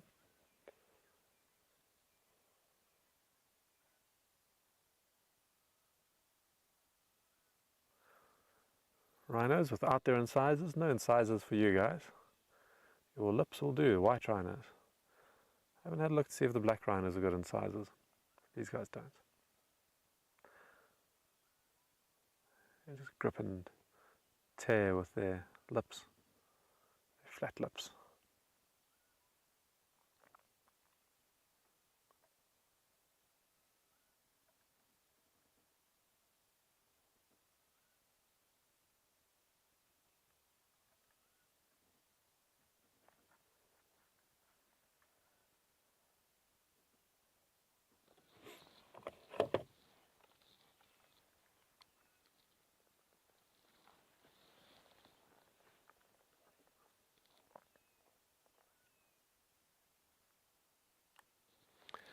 I'm not getting a ping on the eastern side of the reservoir, so they must have gone somewhere else.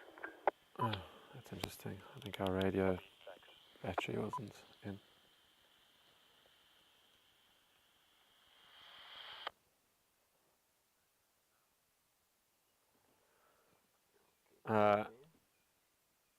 It's I think it's, yeah, I think it's cow, and is it her two offspring? I actually don't know, but yeah, it's none of them are. Might be a younger male. No, actually, I lie. There's a bull. There's a bull. I could see his business, the big one. A 3 white rhino at Dehorning Krupp.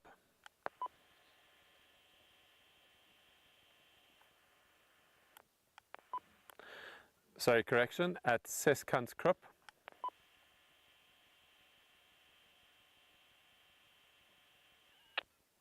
Copy, we're on Seskant. We're on our way there. We'll be there in about 5 minutes, thanks. Copy, make your way. There we go, and they come back to the water. That's what I was hoping. If they wanted a drink, let's get a drink. So yeah, the big one there's a bull.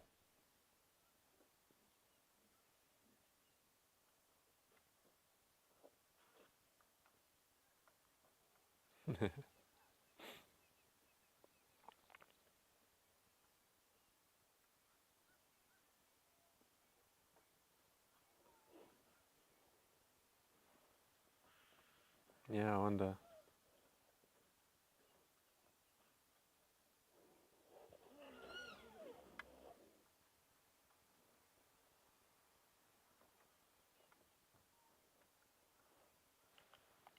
Did you guys hear that? They were vocalizing there, and the bull nudged the other one away. Love that sound. There we go, you can hear it again. Just going to keep quiet.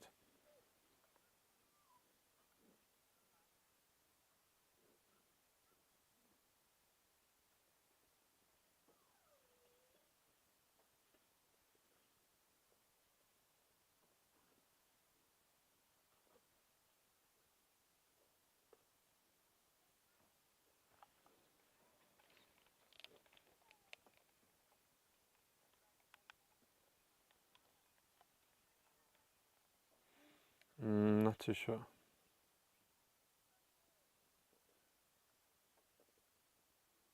I do see a camera trap. If it's at Seskant Crop, there's a camera trap there. It looks like a camera trap to me.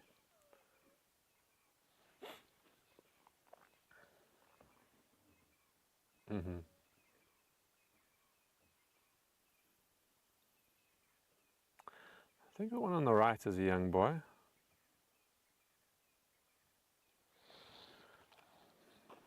Basil, you want to zoom in on his business? A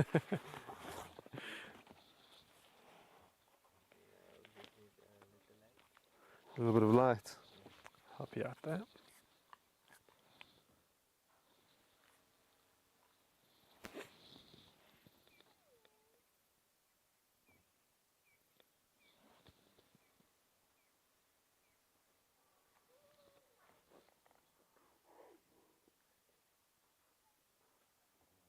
Okay, I'm just going to take the lights off them again. I don't know if I was maybe putting them off and have them carry on drinking.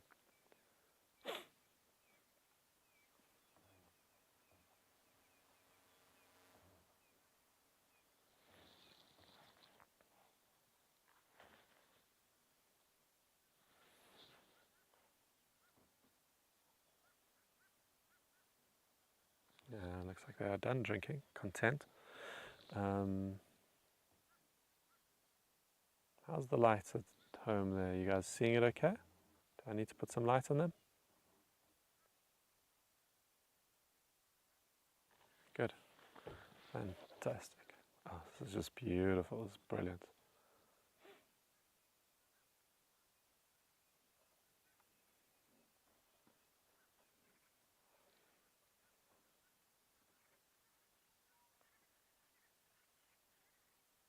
Yeah, very good one.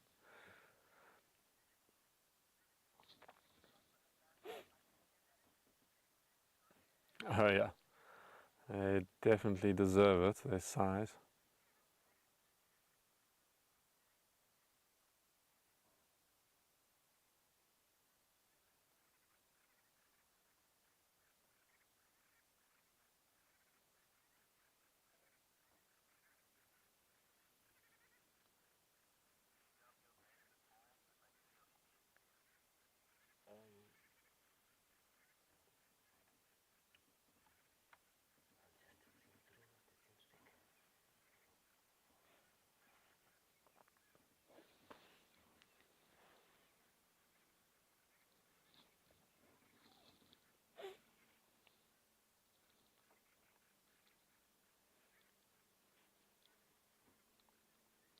Via my NDA is clear, and then my gain is on H, it's on high. Is there anything else that I need to increase or decrease?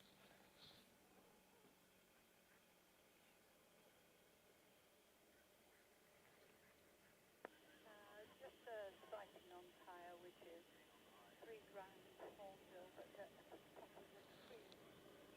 Okay. Okay, copy that.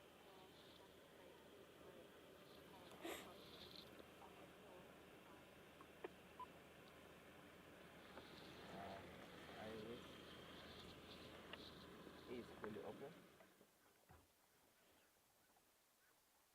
Iris is fully open.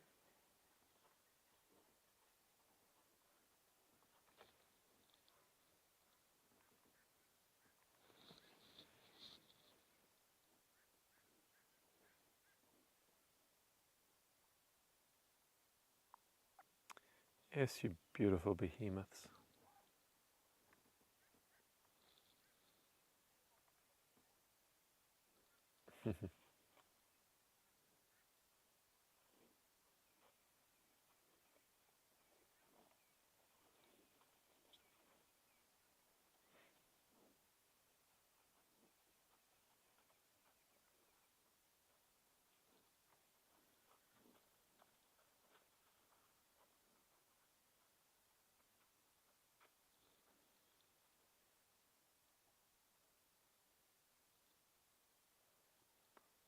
Well, they're definitely trying to suss us out.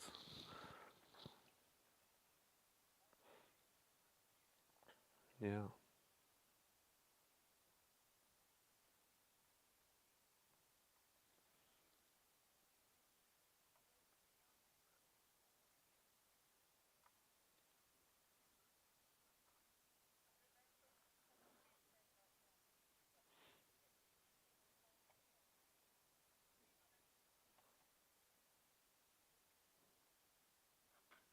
Yeah, I'm unawares. Yeah, that doesn't look like it has been trimmed, does it?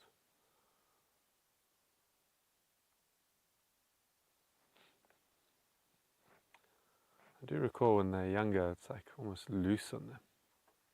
Like, move it around, if you grip on it. Oh, shit.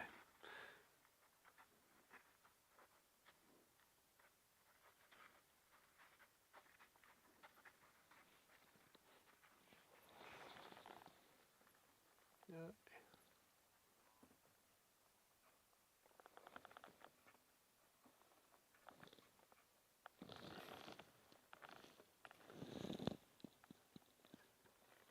Giving Basil some stretching practice.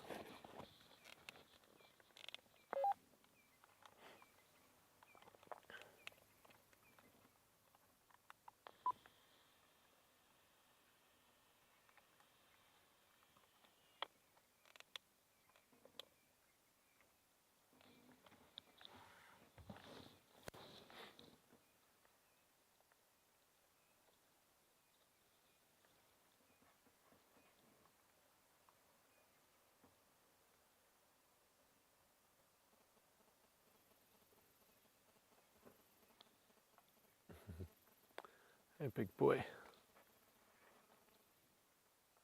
Just letting you know we're still here.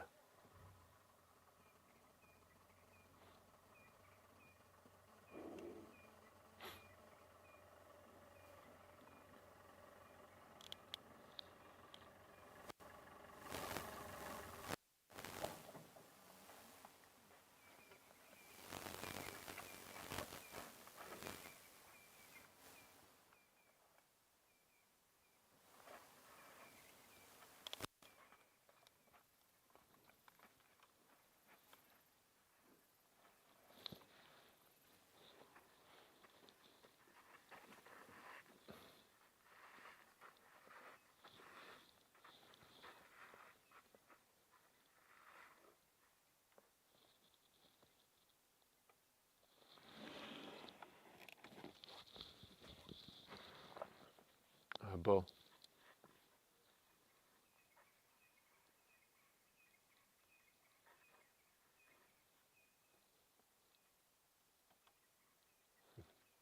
Love his stance.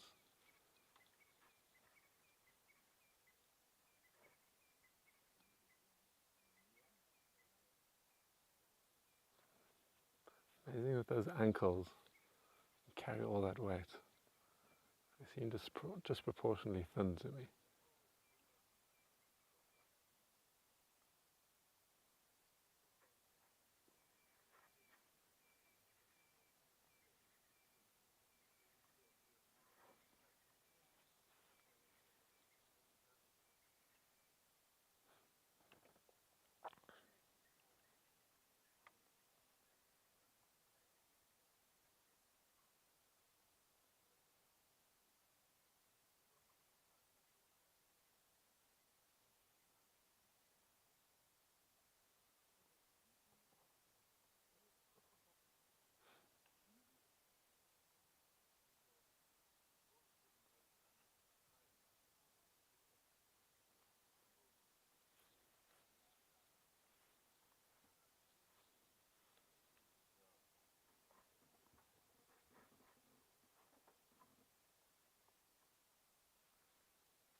can just turn each ear as they please. I want to listen to that way, and I want to listen to that way.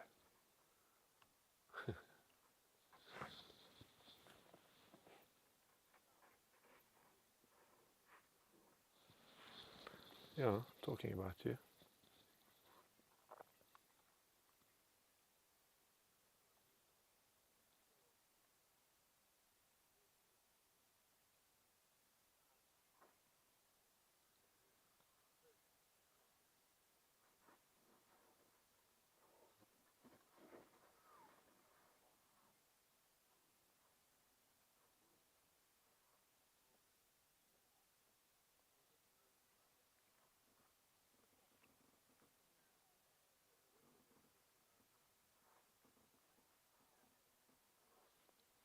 Tiny bit of vocalization going on.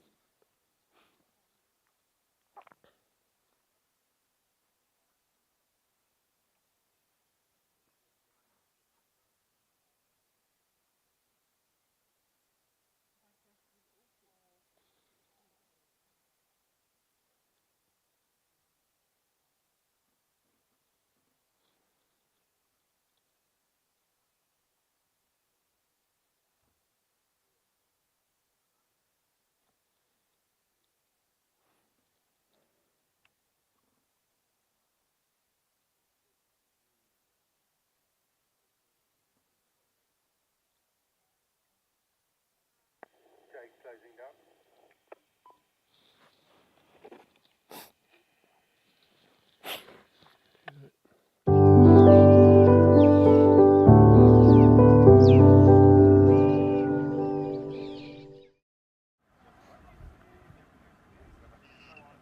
Welcome back, everybody.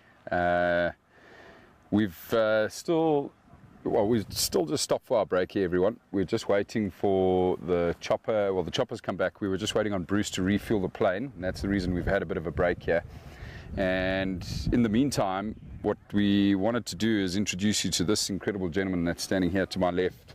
Aaron is one of the field rangers that works on the reserve here with the Rhino, and we just wanted to chat to him quickly. We're going to have a quick catch up with Ben as well while we just wait for the next movement. We are still going to do a few more Rhino this afternoon. We're hoping for 1 or 2 more before we wrap up today's work. But Aaron, thanks for giving us a bit of your time. Can you maybe just introduce yourself to everybody and tell us a bit about your work and what you do? My name is Aaron. I'm a field ranger, and I've been being a field ranger for 16 years now. And have you been working the whole time on this property? Yes. And what is your job exactly? Is it monitoring the rhino? Is it monitoring all of the wildlife? Is it working on the roads? What exactly do you have to do every day here? We are monitoring everything, but basically we are basing on the protection of the rhino. We just, every day when we wake up in the morning, we just make sure we check all the hot spots that we know, and we make sure our rhino are safe, and after that we can do all other natural work that is, can be done on that day. Okay. But for now, we are basically looking for our rhino because the rhinos are in danger now. So we just make sure every day that we do our patrol, we check everything if it's fine before we can go to anything that we can do. Amazing, Aaron. And what I was also hoping that you might be able to show us, just around us here, can you maybe show us any signs of the black rhino? I know that we picked up on some feeding signs here. Yeah, this area, the black rhino, they like to walk this area. In the morning you'll find them sleeping here, even late afternoon you'll find them. So we can look around, you'll see where they eat. They mostly like to eat on the growing trees. The young trees. The young trees that are busy coming up. Yes, so they don't effectively on eating grass. They like to eat on this small branches of the trees. If you can look around, you'll see where they have been eating. Maybe, when you can go this side, you'll see where it cut the very sharp teeth of the black rhino. When it's cut, you can look here and see. That's where the black rhino cut with his teeth. So this is just a young acacia that's busy growing up here, and that's the type of trees they like to feed on. Yes. Softer tree to feed on, much easier than the fully grown tree. Hey? They just all the growing trees, as long as they are still small, they will feed on it. Especially the acacia, they also, yeah. That's their favorite browse, eh? Yeah, it's their favorite.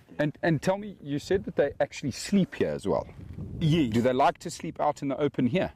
Yes, Not inside the thick bush? Even under those big... Bosquias?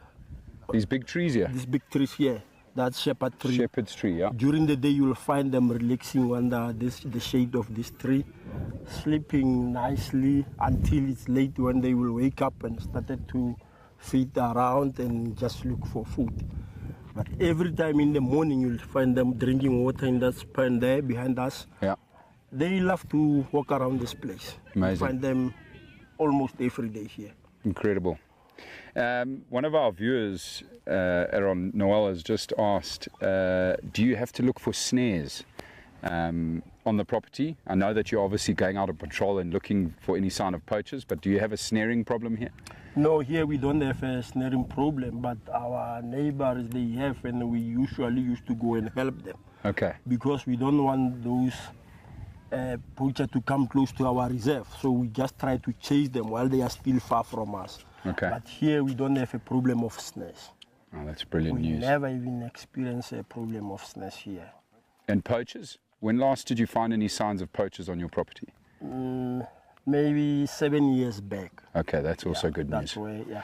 So what we're doing here, everybody, is assisting obviously Aaron and everybody else on this reserve, you know, to not give the poachers any reason to come to this property. You know, as Aaron's just saying now, it's been 7 years since they had an incursion on this reserve, but we do know, Aaron, I was chatting to Wagner yesterday, he was telling me that on a couple of the properties next door there have been some incursions recently, and obviously that's something that we're trying to avoid here, so that's why we've come to help you guys with dehorning all of these, or rather trimming these rhino. Yes, we were there. We also helped them, and even we are lucky and we managed to arrest them. When Amazing. we speak now, they are maybe in custody because we arrest them. We have arrested That's amazing them. work. I was there with other guys. And So you actually tracked those poachers yes, down? Yes, until we find them. Amazing. Absolutely amazing That started work. since in the morning until around 2:30, and we managed to find them. Thank you, Aaron, and thank you for all the hard work you're doing here to protect the rhino on this farm. Let's just have a quick catch up with Ben here, everybody. I know that there were some questions earlier about the most recent trimming that we did. How's Ben? Good, and you? No, lekker, man.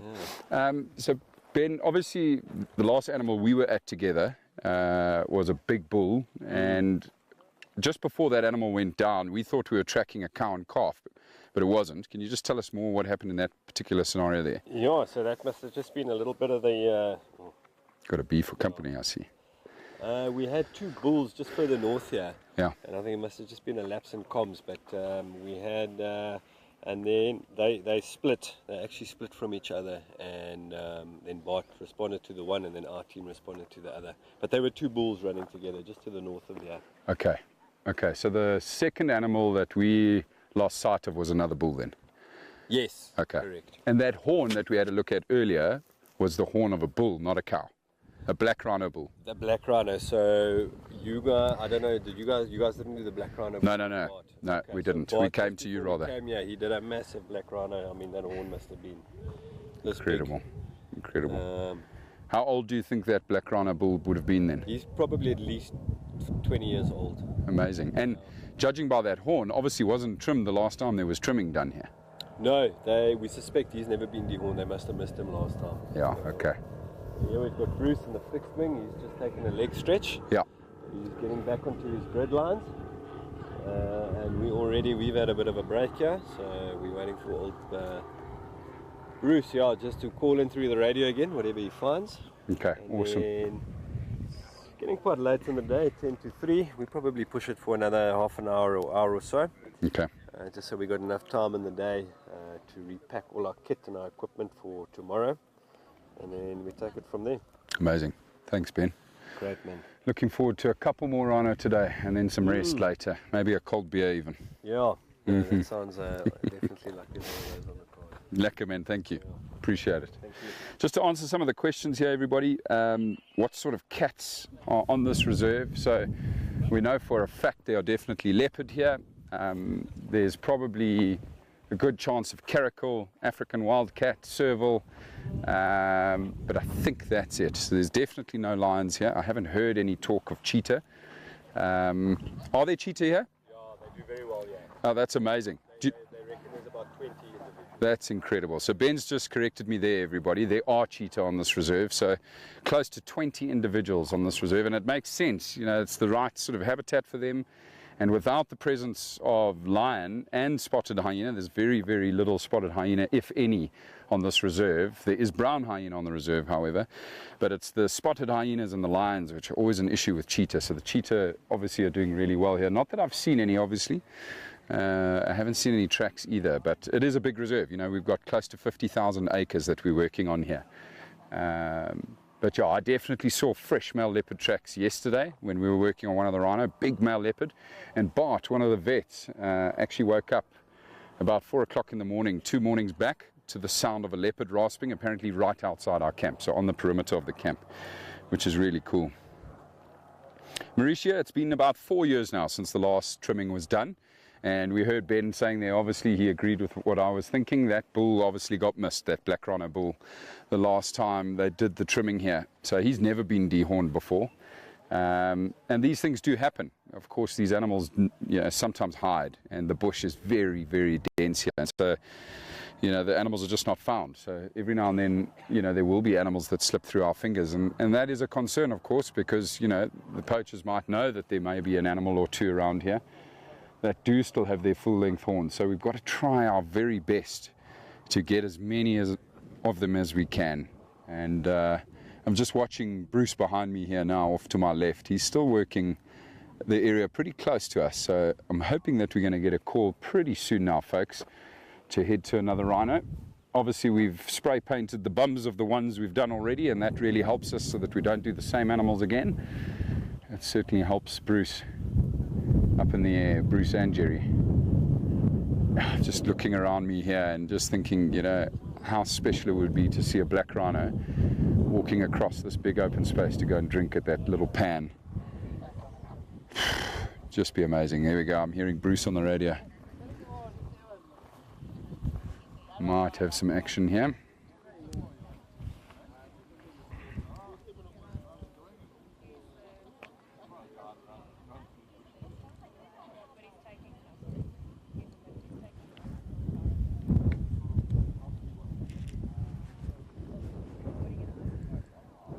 Well, I can certainly find out for you. I'll be back in a second. Let's see if Bart got a photo of that bull. Bart!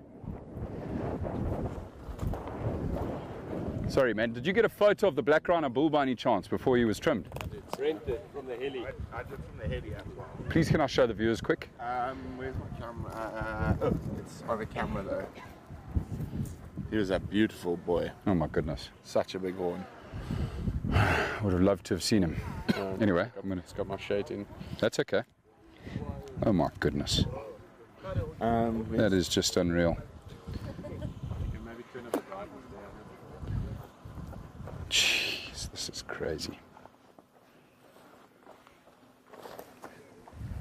Look at the size of this black rhino, everyone.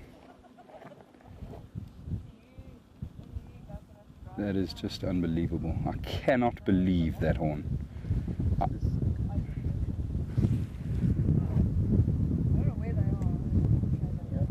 I've never seen a black rhino that size in my life, everybody. That is unbelievable.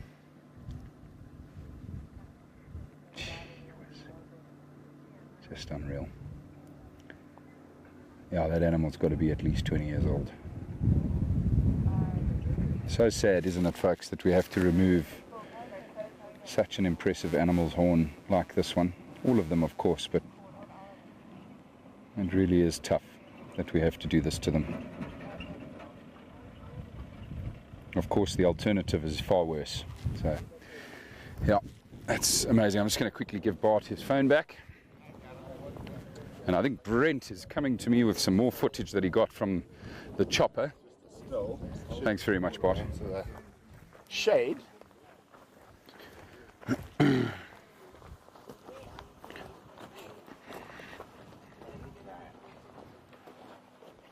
Should be the best. Come on, phone, wake up. You guys see it? Basil? Tell me up, down. There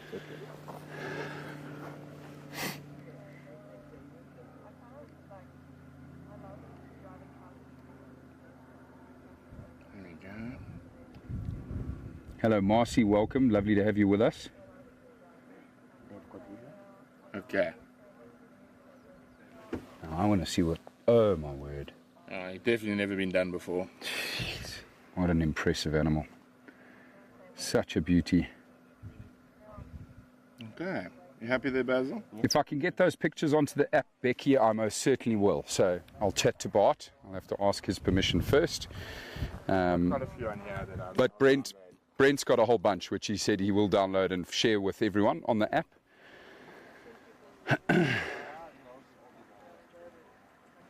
No word from Bruce yet. No, he just saw some ones we've already done. Okay. So there, Brent's just informed me that Bruce has seen a couple rhino, everybody, but it's ones that have already been trimmed. So still searching for some untrimmed prehistoric beasts.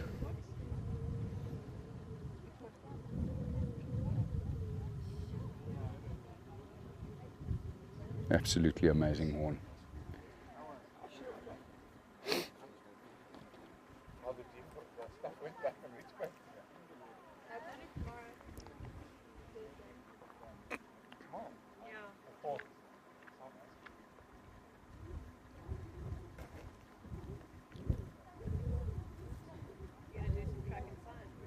Sure.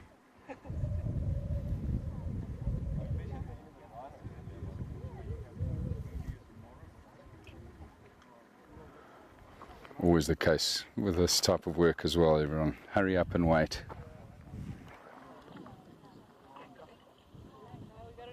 Okay. Just as I say that, everybody, the wait is over. So, Bruce has spotted an animal. He was last flying out to the west. Okay, so we're going to jump on the vehicle now, everybody, and you're going to come with us to the next animal. Just going to quickly find out what animal it is we're heading towards. Leah? Leah? Leah? Sorry. What animal are we heading to? Do you know? We've got a big white rhino bull. Amazing. So we're both team. We've lost a few helpers. Hands, so both teams are probably going to go together so we can help lift him because he's a big boy. Big boy. Right. Amazing. Thank you. I'll see you there. Alrighty. Time to rock and roll. Brian, get in the vehicle. Basil, you ready? Super. All right, everybody, so we're mobilizing the whole team. You might have heard Leah saying we've lost a number of helping hands already that have headed home for the day. So the rest of us here are all going to head to this white rhino bull, which Bruce has spotted. Hopefully not too far away.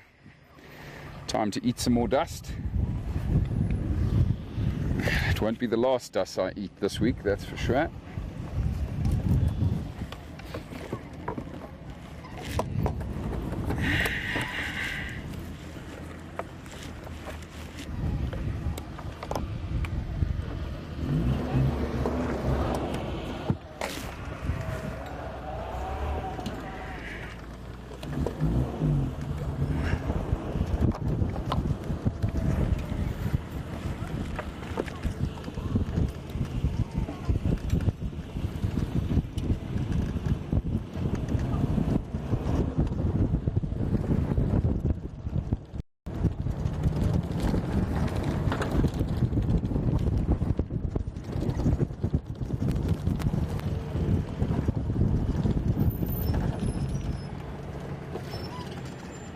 Oh, sounds like we're getting some bad directions here, everybody.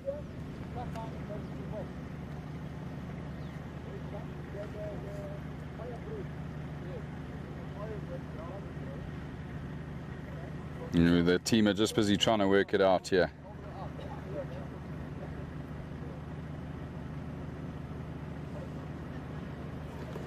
Um, 13 I think is our number for the day so far. We'll check with Ben when we get to the next rhino, everybody, just to confirm the exact number, but I think it is 13, yes, and 20 yesterday. Mauricio, we do have a daily goal, and the daily goal is 12. Obviously, the more we get, the better, but we wanted to keep it at 12, because if we do 12 per day, we think we'll get through the population in the amount of days we have here. So to have got 20 yesterday, 14 the day before that, and 13 today so far, that's pretty good going. Yeah, 47 in total. So there's definitely some confusion as to what will be the fastest route to the rhino right now.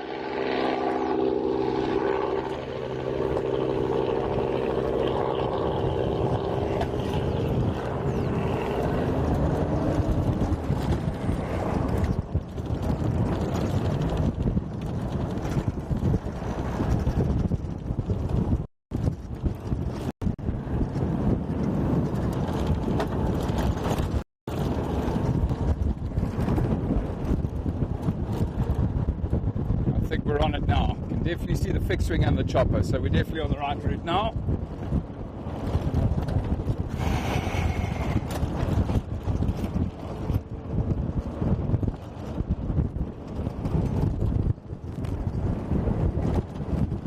Marcy, I think there in total for the last 3 days we've had about 35 people on this project. The number has reduced now to I think about 25 of us left, maybe 20 odd working on this project.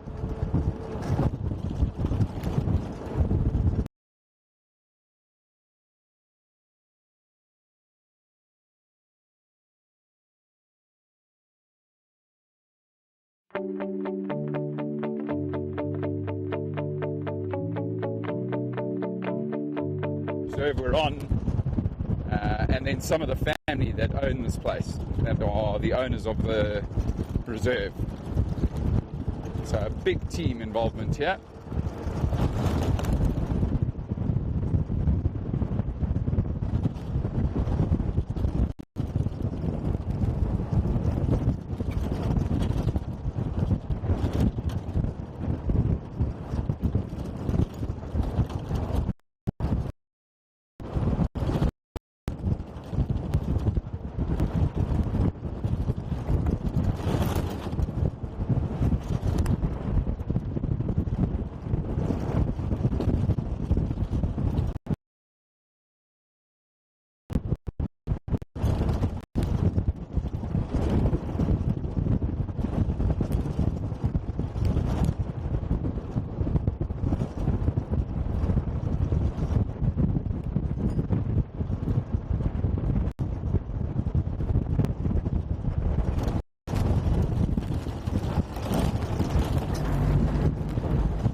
Eyes are taking a hammering again.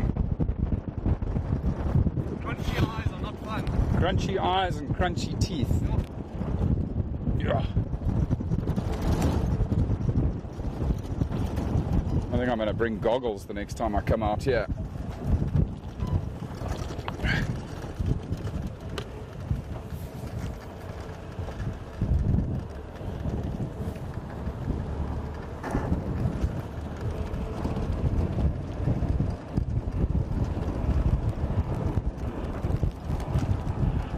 That's correct, Marcy. So far, a total of 47. And our goal, of course, was to get pretty close to 100. So we're almost halfway there. Fixed wing has just flown overhead.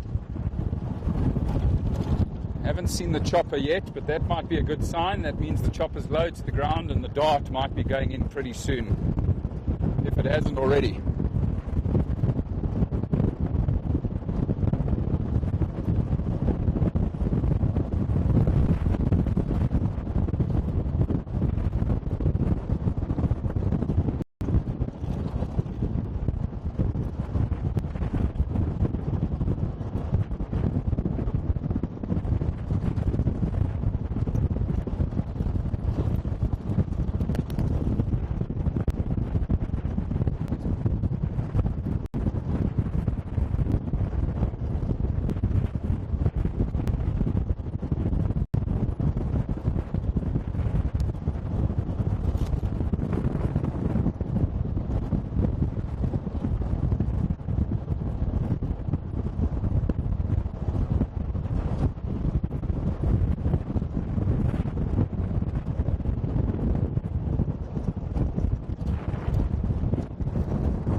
Right, got eyes on the chopper, everybody. It is just off to our left here at about 11 o'clock and hovering just above the tree line. So dart's either in or about to be in, that's for sure. But we are very close to where the chopper is.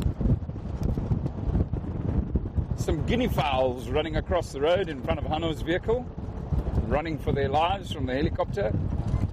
Those silly birds always forget they can fly.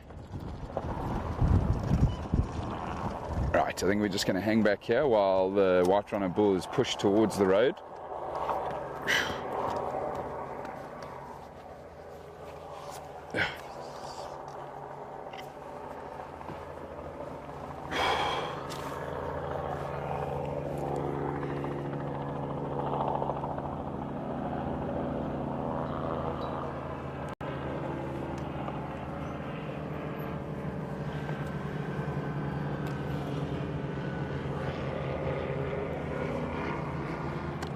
Certainly will get more difficult, Mauritia.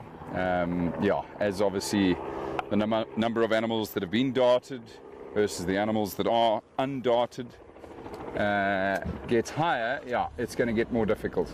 That was always predicted, and that's how it goes. Yeah, so things will slow down a bit.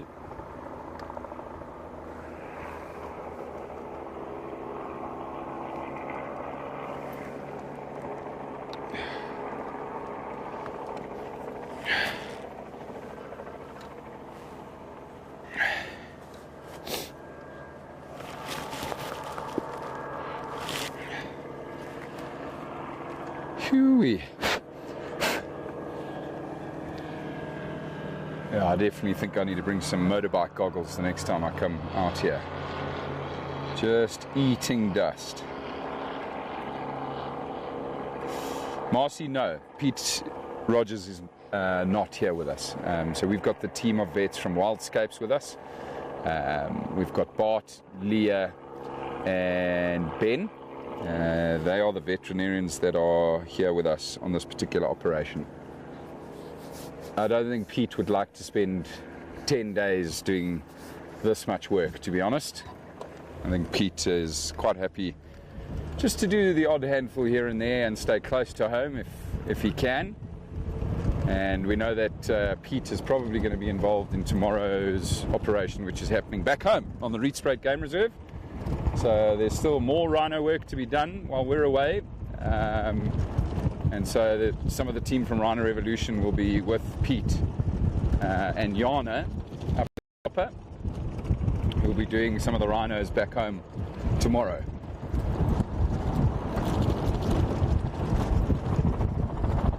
Okay, so chopper very close to the road, off to our right here, presumably pushing white rhino bull towards the road.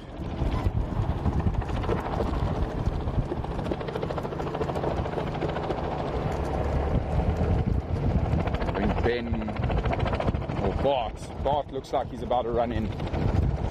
So I don't think this animal's coming to the road anymore. It's probably going to be just over 100 yards in. Oh, this is thick stuff here, guys.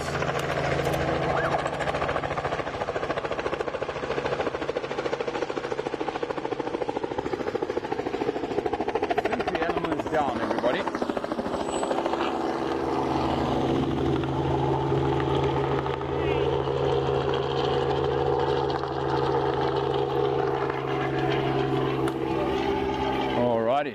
So we're going to gear up to go in there now. He's going to go help push if they need to. Yeah.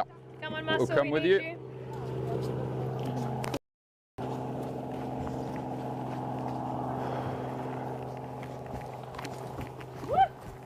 There it is.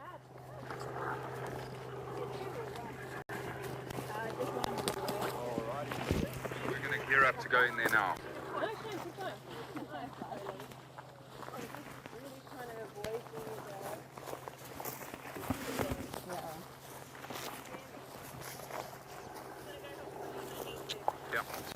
Come with you.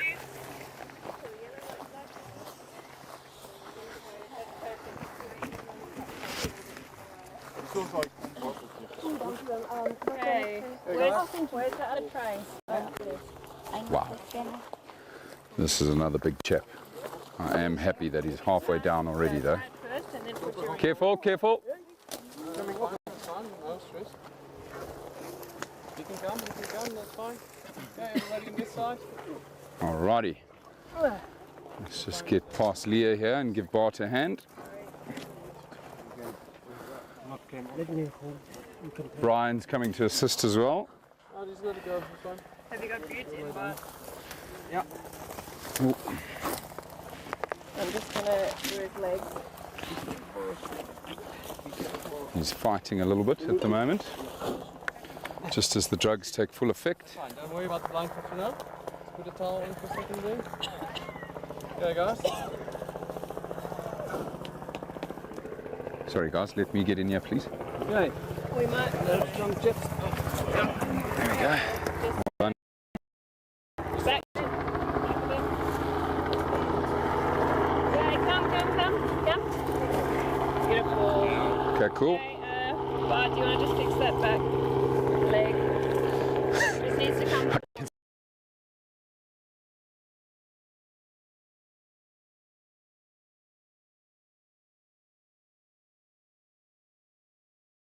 Another.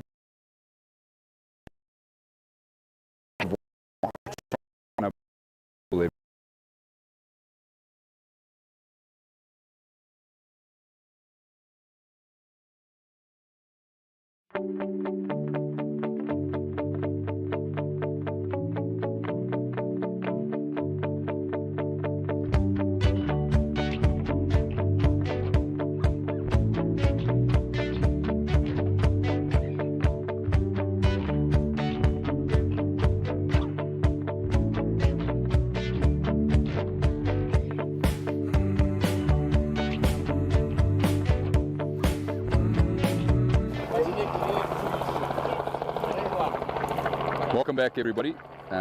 Do apologise for the lost picture there. It's obviously very thick bush and we've got a little bit far away from the vehicle. So the chainsaw has fired up everybody, but it's not actually for the horns just yet. We're trying to clear the trees that are blocking this rhino on its flank.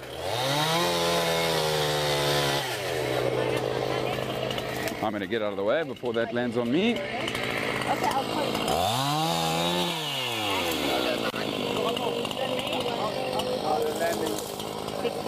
W16.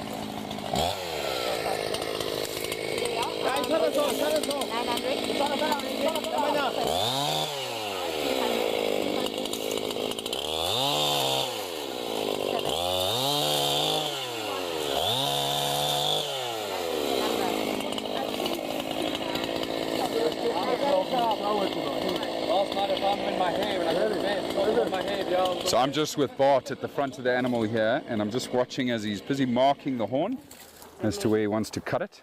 Very scientific method. Very scientific method, Bart. I love it. Can we just come a little bit back? I want to pull this back leg forward. Forward. Just so a little bit over. Sorry. Okay. Yep. It's 16, right? 16, yes. Okay. W16. Yeah, he's massive. Yeah, so that I don't As long as it's relaxed, that like Leah, then it should be alright. This is perfect. Sorry, I don't know if I heard you. No, you didn't. Okay, that wasn't the right ear. Not the notches. Now we're gonna go with the big chainsaw. Wait, Yeah, this one. it's left. Don't worry, I'm just looking at the numbers. Which one is your right? This This one is your right. Yeah. Okay. Yeah, don't worry, I'm just looking at the numbers. So but thank you. Okay, and everything's separated from this one. Julie, I've just read your comment about Pete assisting with a elephant car that passed.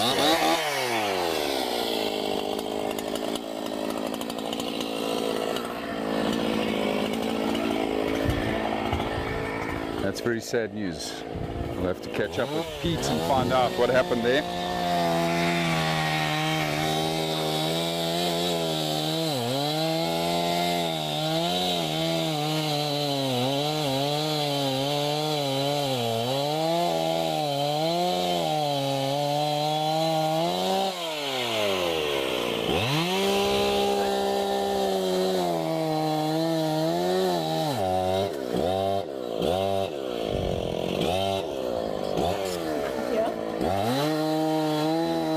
Temperature on this rhino?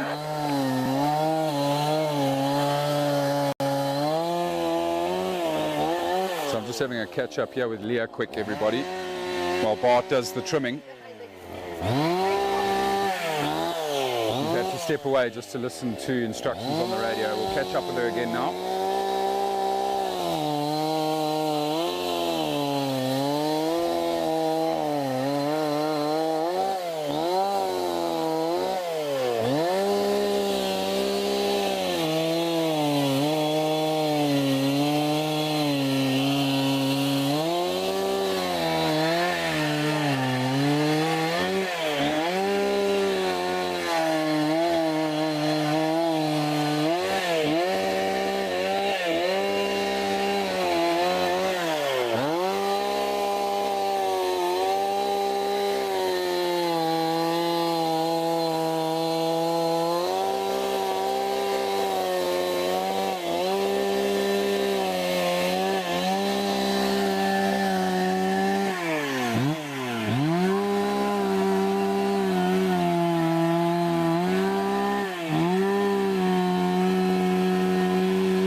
Right, I think the noise is over, everybody. Leah's chatting to me. She's found something cool. I'm just going to quickly go find out what that is. I also found some cool scat back there. Some scat. I don't know what it is because out of game, but it's a insect egg thing, isn't it? Let's see. Uthica. Yeah, there you go. From a praying mantis. That's quite special. So Basil's coming over to us here, everybody, just to show you the egg capsule of a praying mantis called Uthica. Well spotted, Leah. That's very, very cool. I'm just reading about this elephant calf, everybody, Pabeni, 11-month-old orphan. So that's just so horrible to hear. Very, very sad news. Right, everybody, we're going to move back towards the rhino again.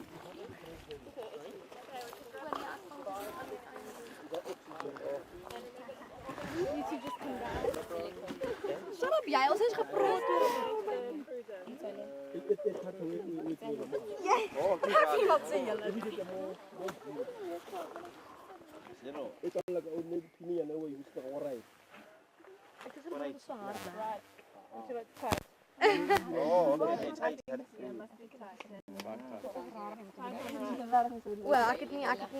guys, let's move out, eh?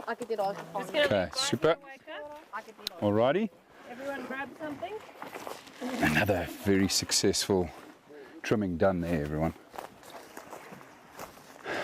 But my goodness, was this rhino in some thick stuff. Going past Yana here quickly. Bye, Yana. Leave her in my dust.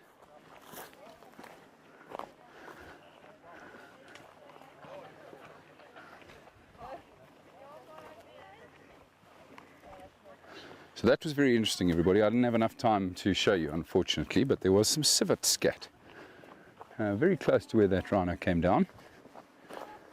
A young civet.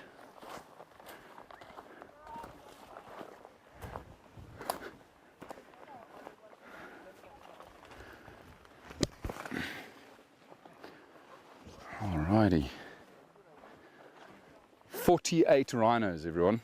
48. I honestly, in my wildest dreams, never thought we'd get to 48 after 3 days. And who knows, there might be more to come. We'll wait to see what the team tells us now. They're just busy waking up that massive white rhino bull.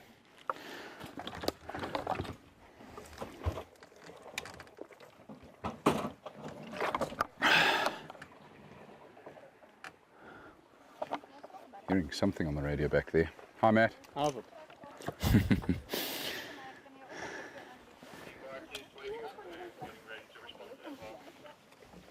Heyo. Another one. Yeah, so I think we're going to wrap up the day on these last two. We've got a adult and a sub-adult. May or may not be related to each other. White or black? Vit. Vitrinusters. Thanks, Leah. So just getting the update from Leah there, everybody. 2 more to come. If we get both of them, that's 50 in 3 days, everyone. That's phenomenal. That's truly phenomenal. So we're now going to head off to what sounds like potentially a white rhino cow and her calf, or sub-adult rather. So Bart is just, I see Bart moving back into the thickets here, just making sure this bull gets up. Up, there you go, I can actually just see the movement. Oh, that's great news. So the bull is up, everybody, so he's safe and sound and on his way. Julie, I could tell it was young civet just because of the size of it. Adult civet scat is actually quite thick. Can almost be as thick as a leopard scat. But this particular civet scat was only about that thick, so definitely from a youngster. And you can see all the bits of things that civets feed on. You know, little termites. There were seeds from some of the fruit that they feed on. Little bits of sand and grass. They've got quite a mixed diet, the civet, and so you can pick it up in the scat.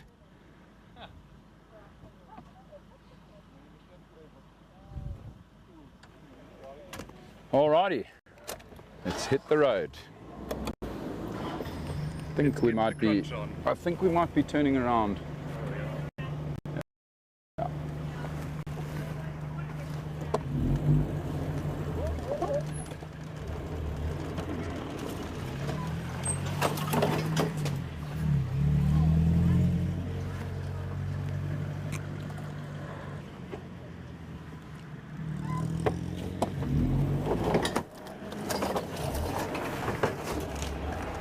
That's what I love being in the Jackal for.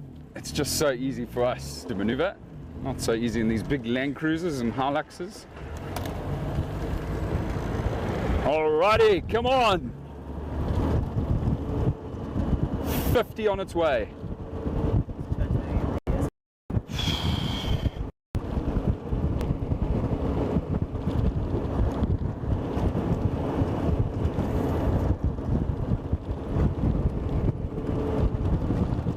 Another absolutely incredible day, guys.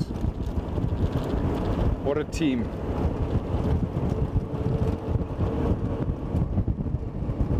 Fixed wing off to our right. not too far away.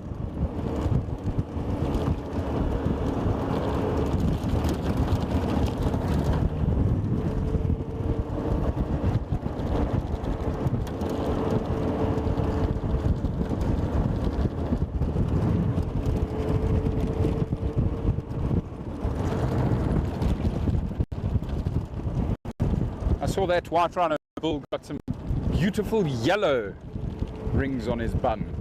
So we've had pink, orange, and now I see we're on to the yellow cans of spray paint.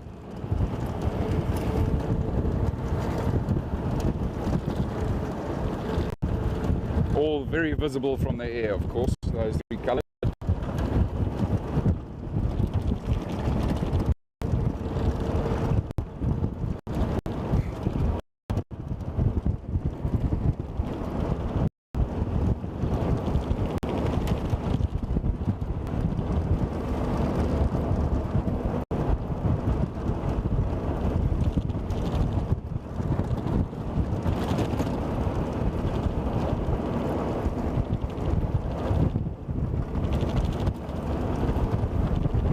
Almost directly opposite where the fixed wing has been circling now.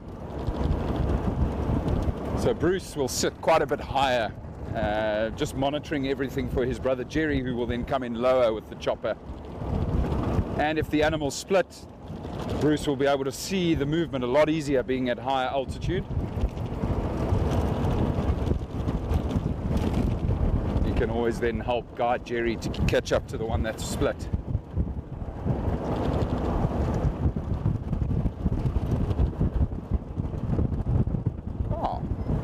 Purple roller. Unfortunately, don't have time to stop and show you the purple roller, everybody, but that's very nice to see. Not one I see all that often.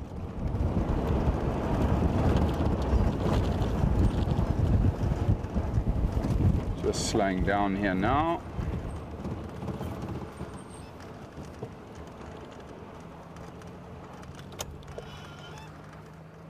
I think we're just going to wait here for a bit. So we're directly opposite Bruce's pattern here.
Haven't darted yet, but they're going to head in to dart soon. Just got Leah chatting to me back here, everybody.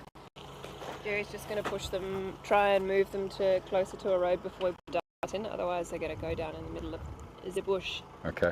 And we're going to all look like I do. Correct. Cow and calf?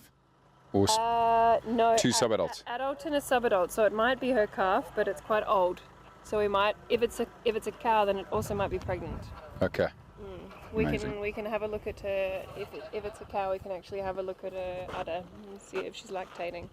Because if it's that bigger animal with her, then she's likely going to pop soon, which is exciting. That's very exciting. Awesome. We shall see. So you would have heard Leah saying, everybody, the darts haven't gone in yet. Jerry is just trying to push the rhino, the two animals that we are working on now, just a bit closer to the road because of the vegetation here, especially because of this vegetation here. It's very dense where we are now. And for the teams to get in there becomes incredibly difficult. And so we preferably try to get the rhino closer to the road before we go in. And as we know, Jerry very often puts them almost practically on the road. Ooh, all of my joints are starting to know that they were tugging on 2.8 tons of rhino today.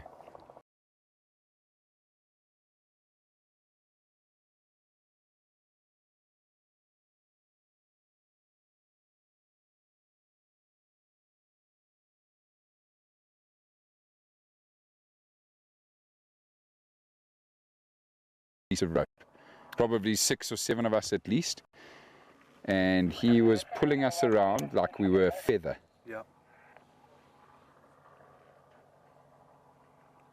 It's immense strength there. With only a leg. And you think about when that 2.8 tons is running at you at 45 kilometers an hour, the amount of force that is going to hit you. That's quite scary.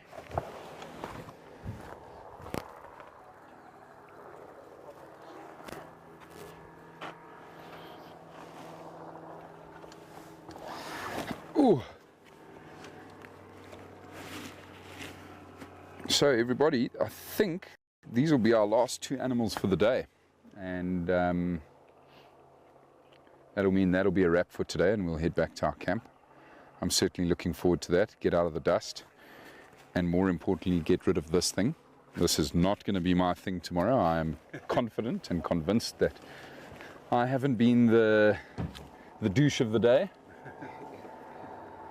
But of course, we'll wait to see what happens tonight around the fire and who votes for who. But first things first, these 2 rhino. Make sure that we get them done safely and on their way.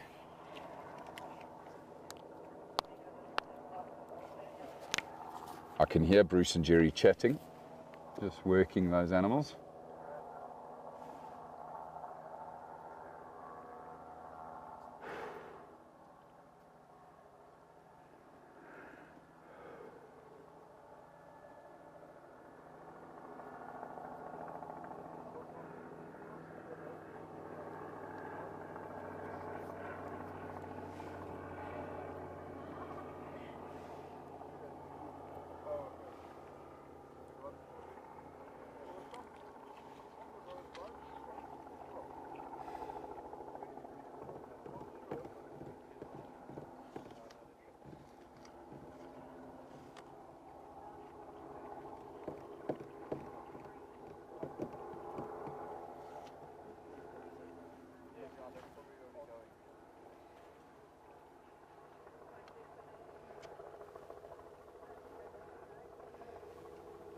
So Bart was just chatting with Aaron here as to what is the best way to get to where the rhinos are, and I think we're about to mobilize.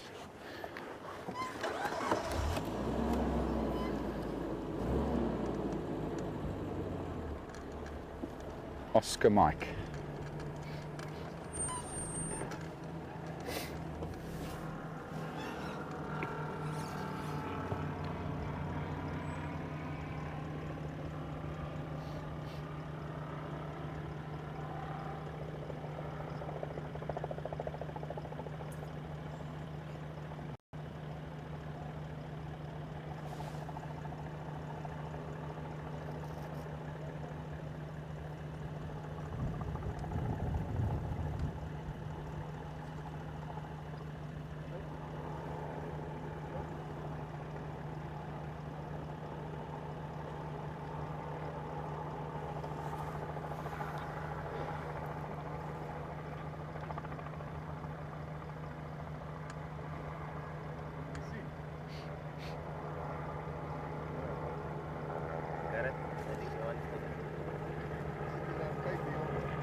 Don't.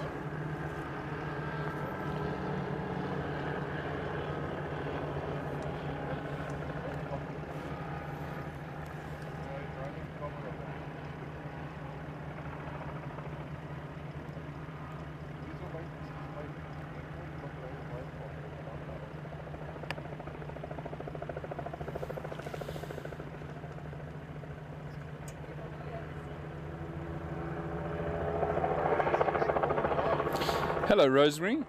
Lovely to have you with us. Another big reason why I'm wearing this vest is because I got run over by a white rhino sub-adult yesterday. So yeah, that's another big reason why I'm wearing this today. But I didn't have any such episodes today, fortunately. That chopper is very close to us here. The rhino have just crossed the road behind us.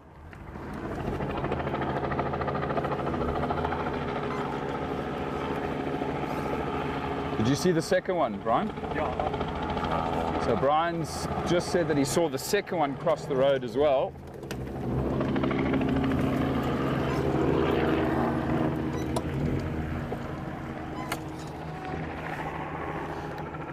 It's the shock. It sounds like someone going, "Ah." Yeah.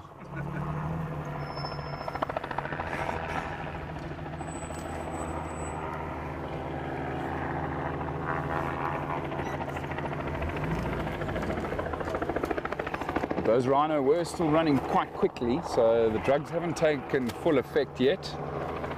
And I can see Jerry just now trying to work them back towards the road we're on here.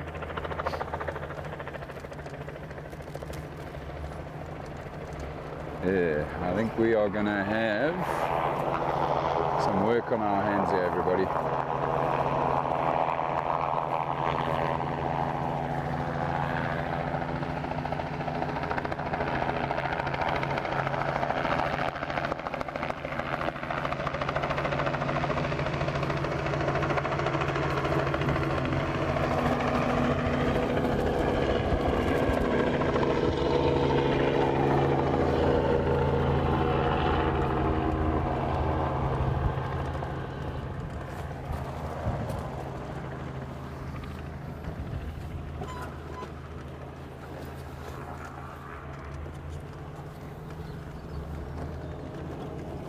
These animals might have split up.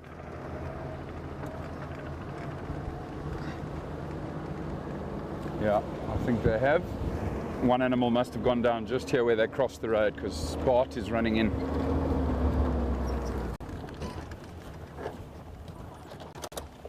I think Leah's going to have to respond to the other one.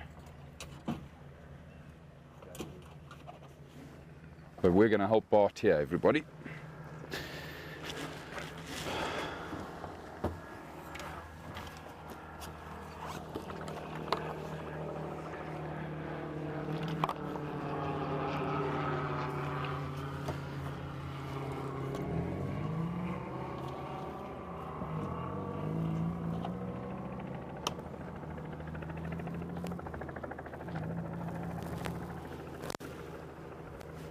Thanks very much, Rosemary. I'm very glad I'm okay as well. Fortunately, she only grazed me. Right, let's get in here and provide some muscle. Let's see what's happening. Oh wow, this one came down right next to the road. Well done, Jerry.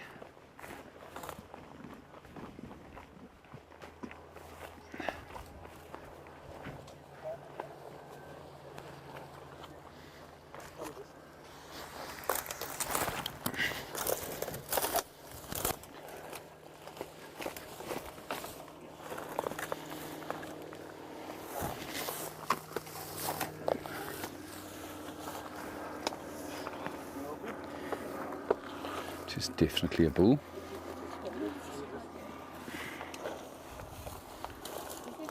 Pretty decent sized as well. Yeah, no, it's a nice animal. Beautiful. Has been processed before. I think it's on the other side. Wait.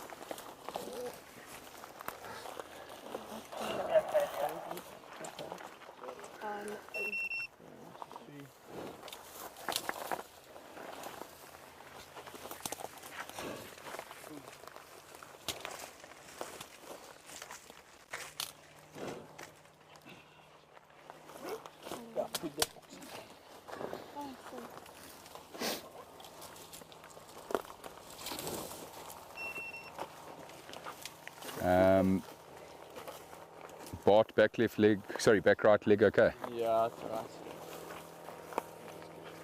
Yeah, there's not much we can do about it. We won't be able to push it back if we push it that way. Yeah. He's going to have to be quick. Okay, so you heard Bart there, everybody. The back right leg is sitting in a bit of a bad spot, but it just means Bart knows he's got to move a little bit quicker, that's all. So this animal has been processed before. It's incredible to see how much growth has already come back on that horn though.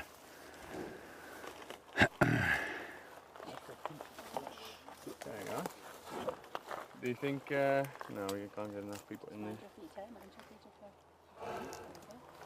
Okay guys, we're just going to see if we can just work on that back leg a little bit. Okay.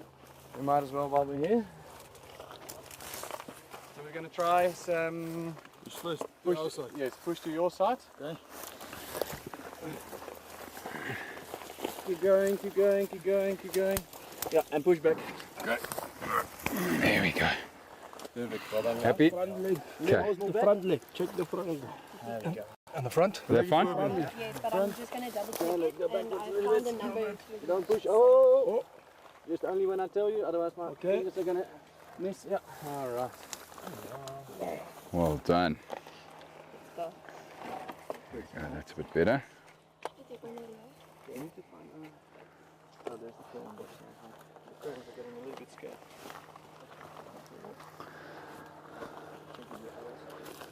So once again, Bart just marking the horn, 4 fingers above the nasal sinus. Growth plate. The growth plate. Yeah. There's the growth plate there. 4 fingers.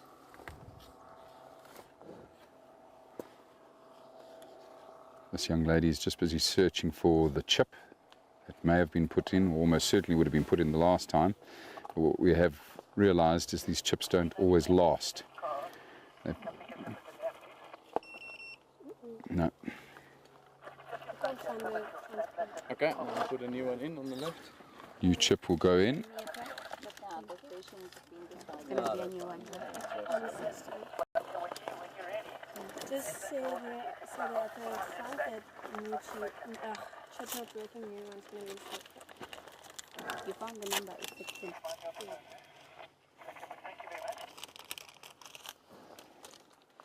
Microchip. Microchip going in now, everyone.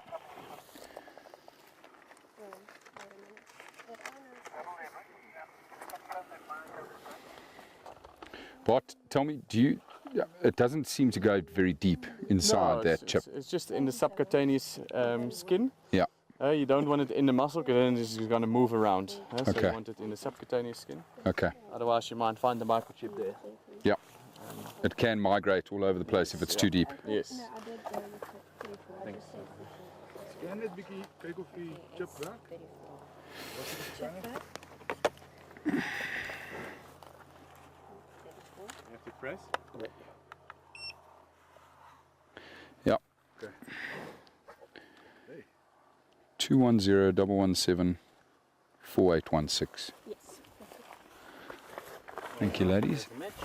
Okay guys, just be careful, I'm going to start up here.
Stand up. Okay, we're just gonna have to roll him a bit to you guys. Okay, you good? You good? Okay.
Guess he's trying hard to stand up. He wants to go. More awake than the previous one. But a couple of them have done it now. When the chainsaw's on, they try to get up.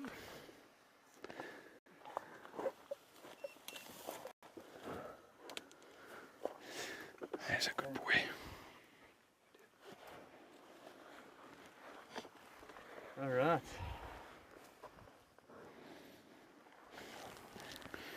Happy bot? Yeah. 13 minutes from darting. 13 minutes from darting, everybody, and we're pretty much done here. It's quite amazing. Can I quickly have a look at that? Sure. Thank you. Thanks, Hanno. This is just the back horn. That's the front horn there, everyone. 4 seconds. So guys, I'm just going to do a little round up here. My phone's misbehaving. Apologies, everybody. 26, 27. Can you just turn that off for me? Thanks.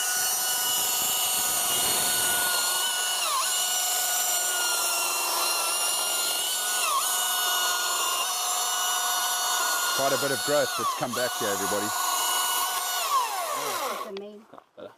It's amazing how much growth. Take out the oxygen? Yep. Thank you very much. You're welcome. Are you having fun there, Brian? Sure, it was just going and going. Phone going crazy. Well done, guys. Who wants to wake up with me? I'll do it. Yeah. You can give me that tray. I'll take the tray.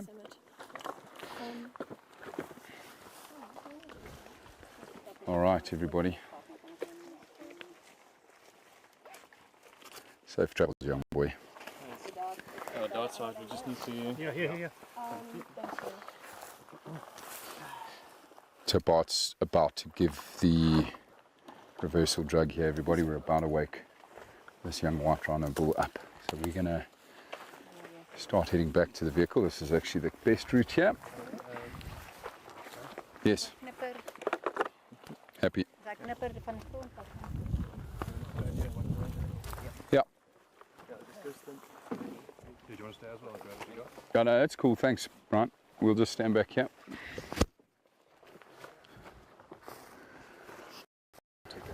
Thanks.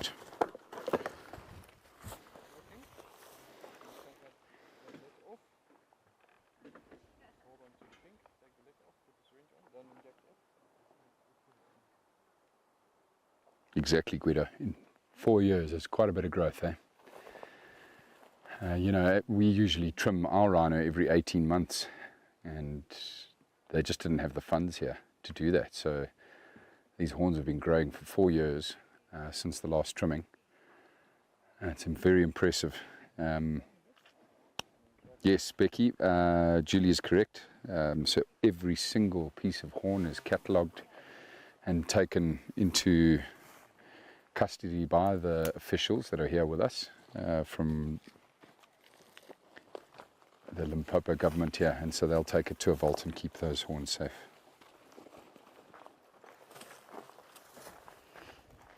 Let's come back a little bit more. Okay. Got quite a nice open view here.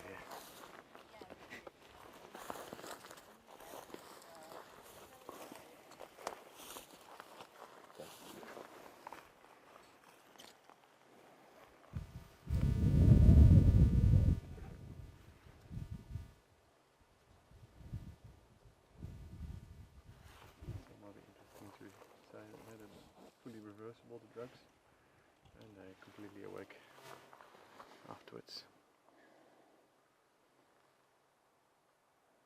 How long is that time from when you put the reversal into the drugs? Now it was a minute. And then the drugs are having no more effect? No more effect. There's one component, one drug that we can't reverse, and that's a Zepron, and they'll be a little bit calmer for the next few hours. And that's just slowly wears off in the next few hours. That's why we can actually stand here.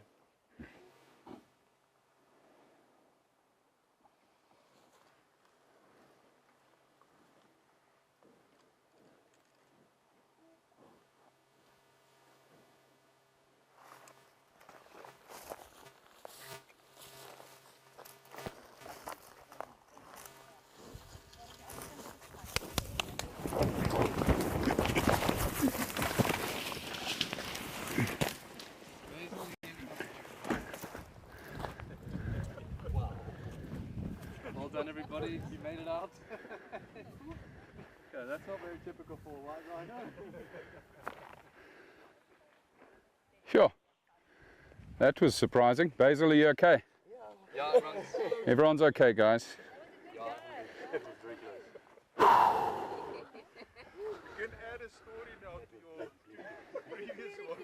My goodness.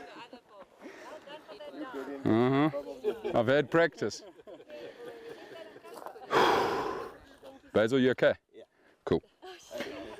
Well, there you go, everybody. That's certainly one way to end a day.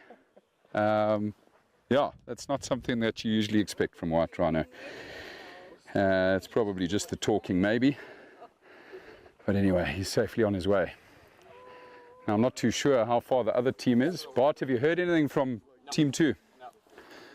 So obviously the other team, everybody are busy working on the second rhino, which I think they said it was a bull. And we're all just going to catch our breath and head back to the vehicle. And I think that might be us done for the day.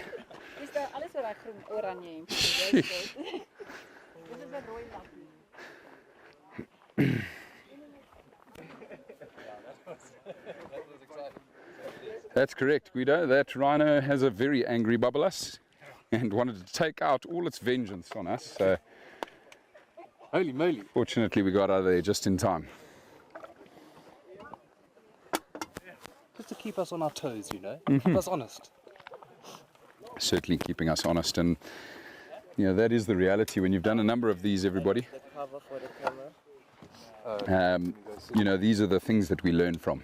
These particular moments are what we learn from, and we learn, you know, what are safer distances, what maybe not to do in those types of situations. And I think honestly that particular moment was just the talking that I was doing with Bart, and also there was a bit of movement with the feet.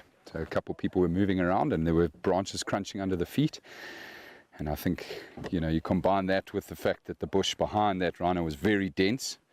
We were on the clearest route out. That animal just chose that path because that was the clearest route. And it obviously also heard a little bit. And that's why it set off. But fortunately, no harm, no foul. Everybody's okay. And yeah. I think that might be us for the day, everybody. I don't know where the other team is, so I'm not too sure where to head to, but we do know that that was the last rhino for the day. So the second one has gone down. They're busy working on it, and that's quite amazing because that's 50 animals in 3 days, everybody.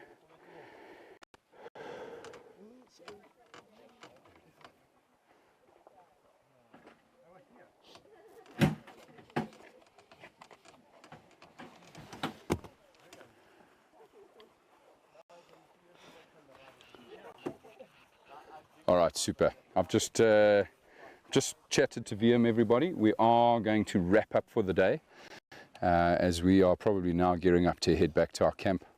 That bull's on his way, and I'm pretty sure the second one will be on his way as well.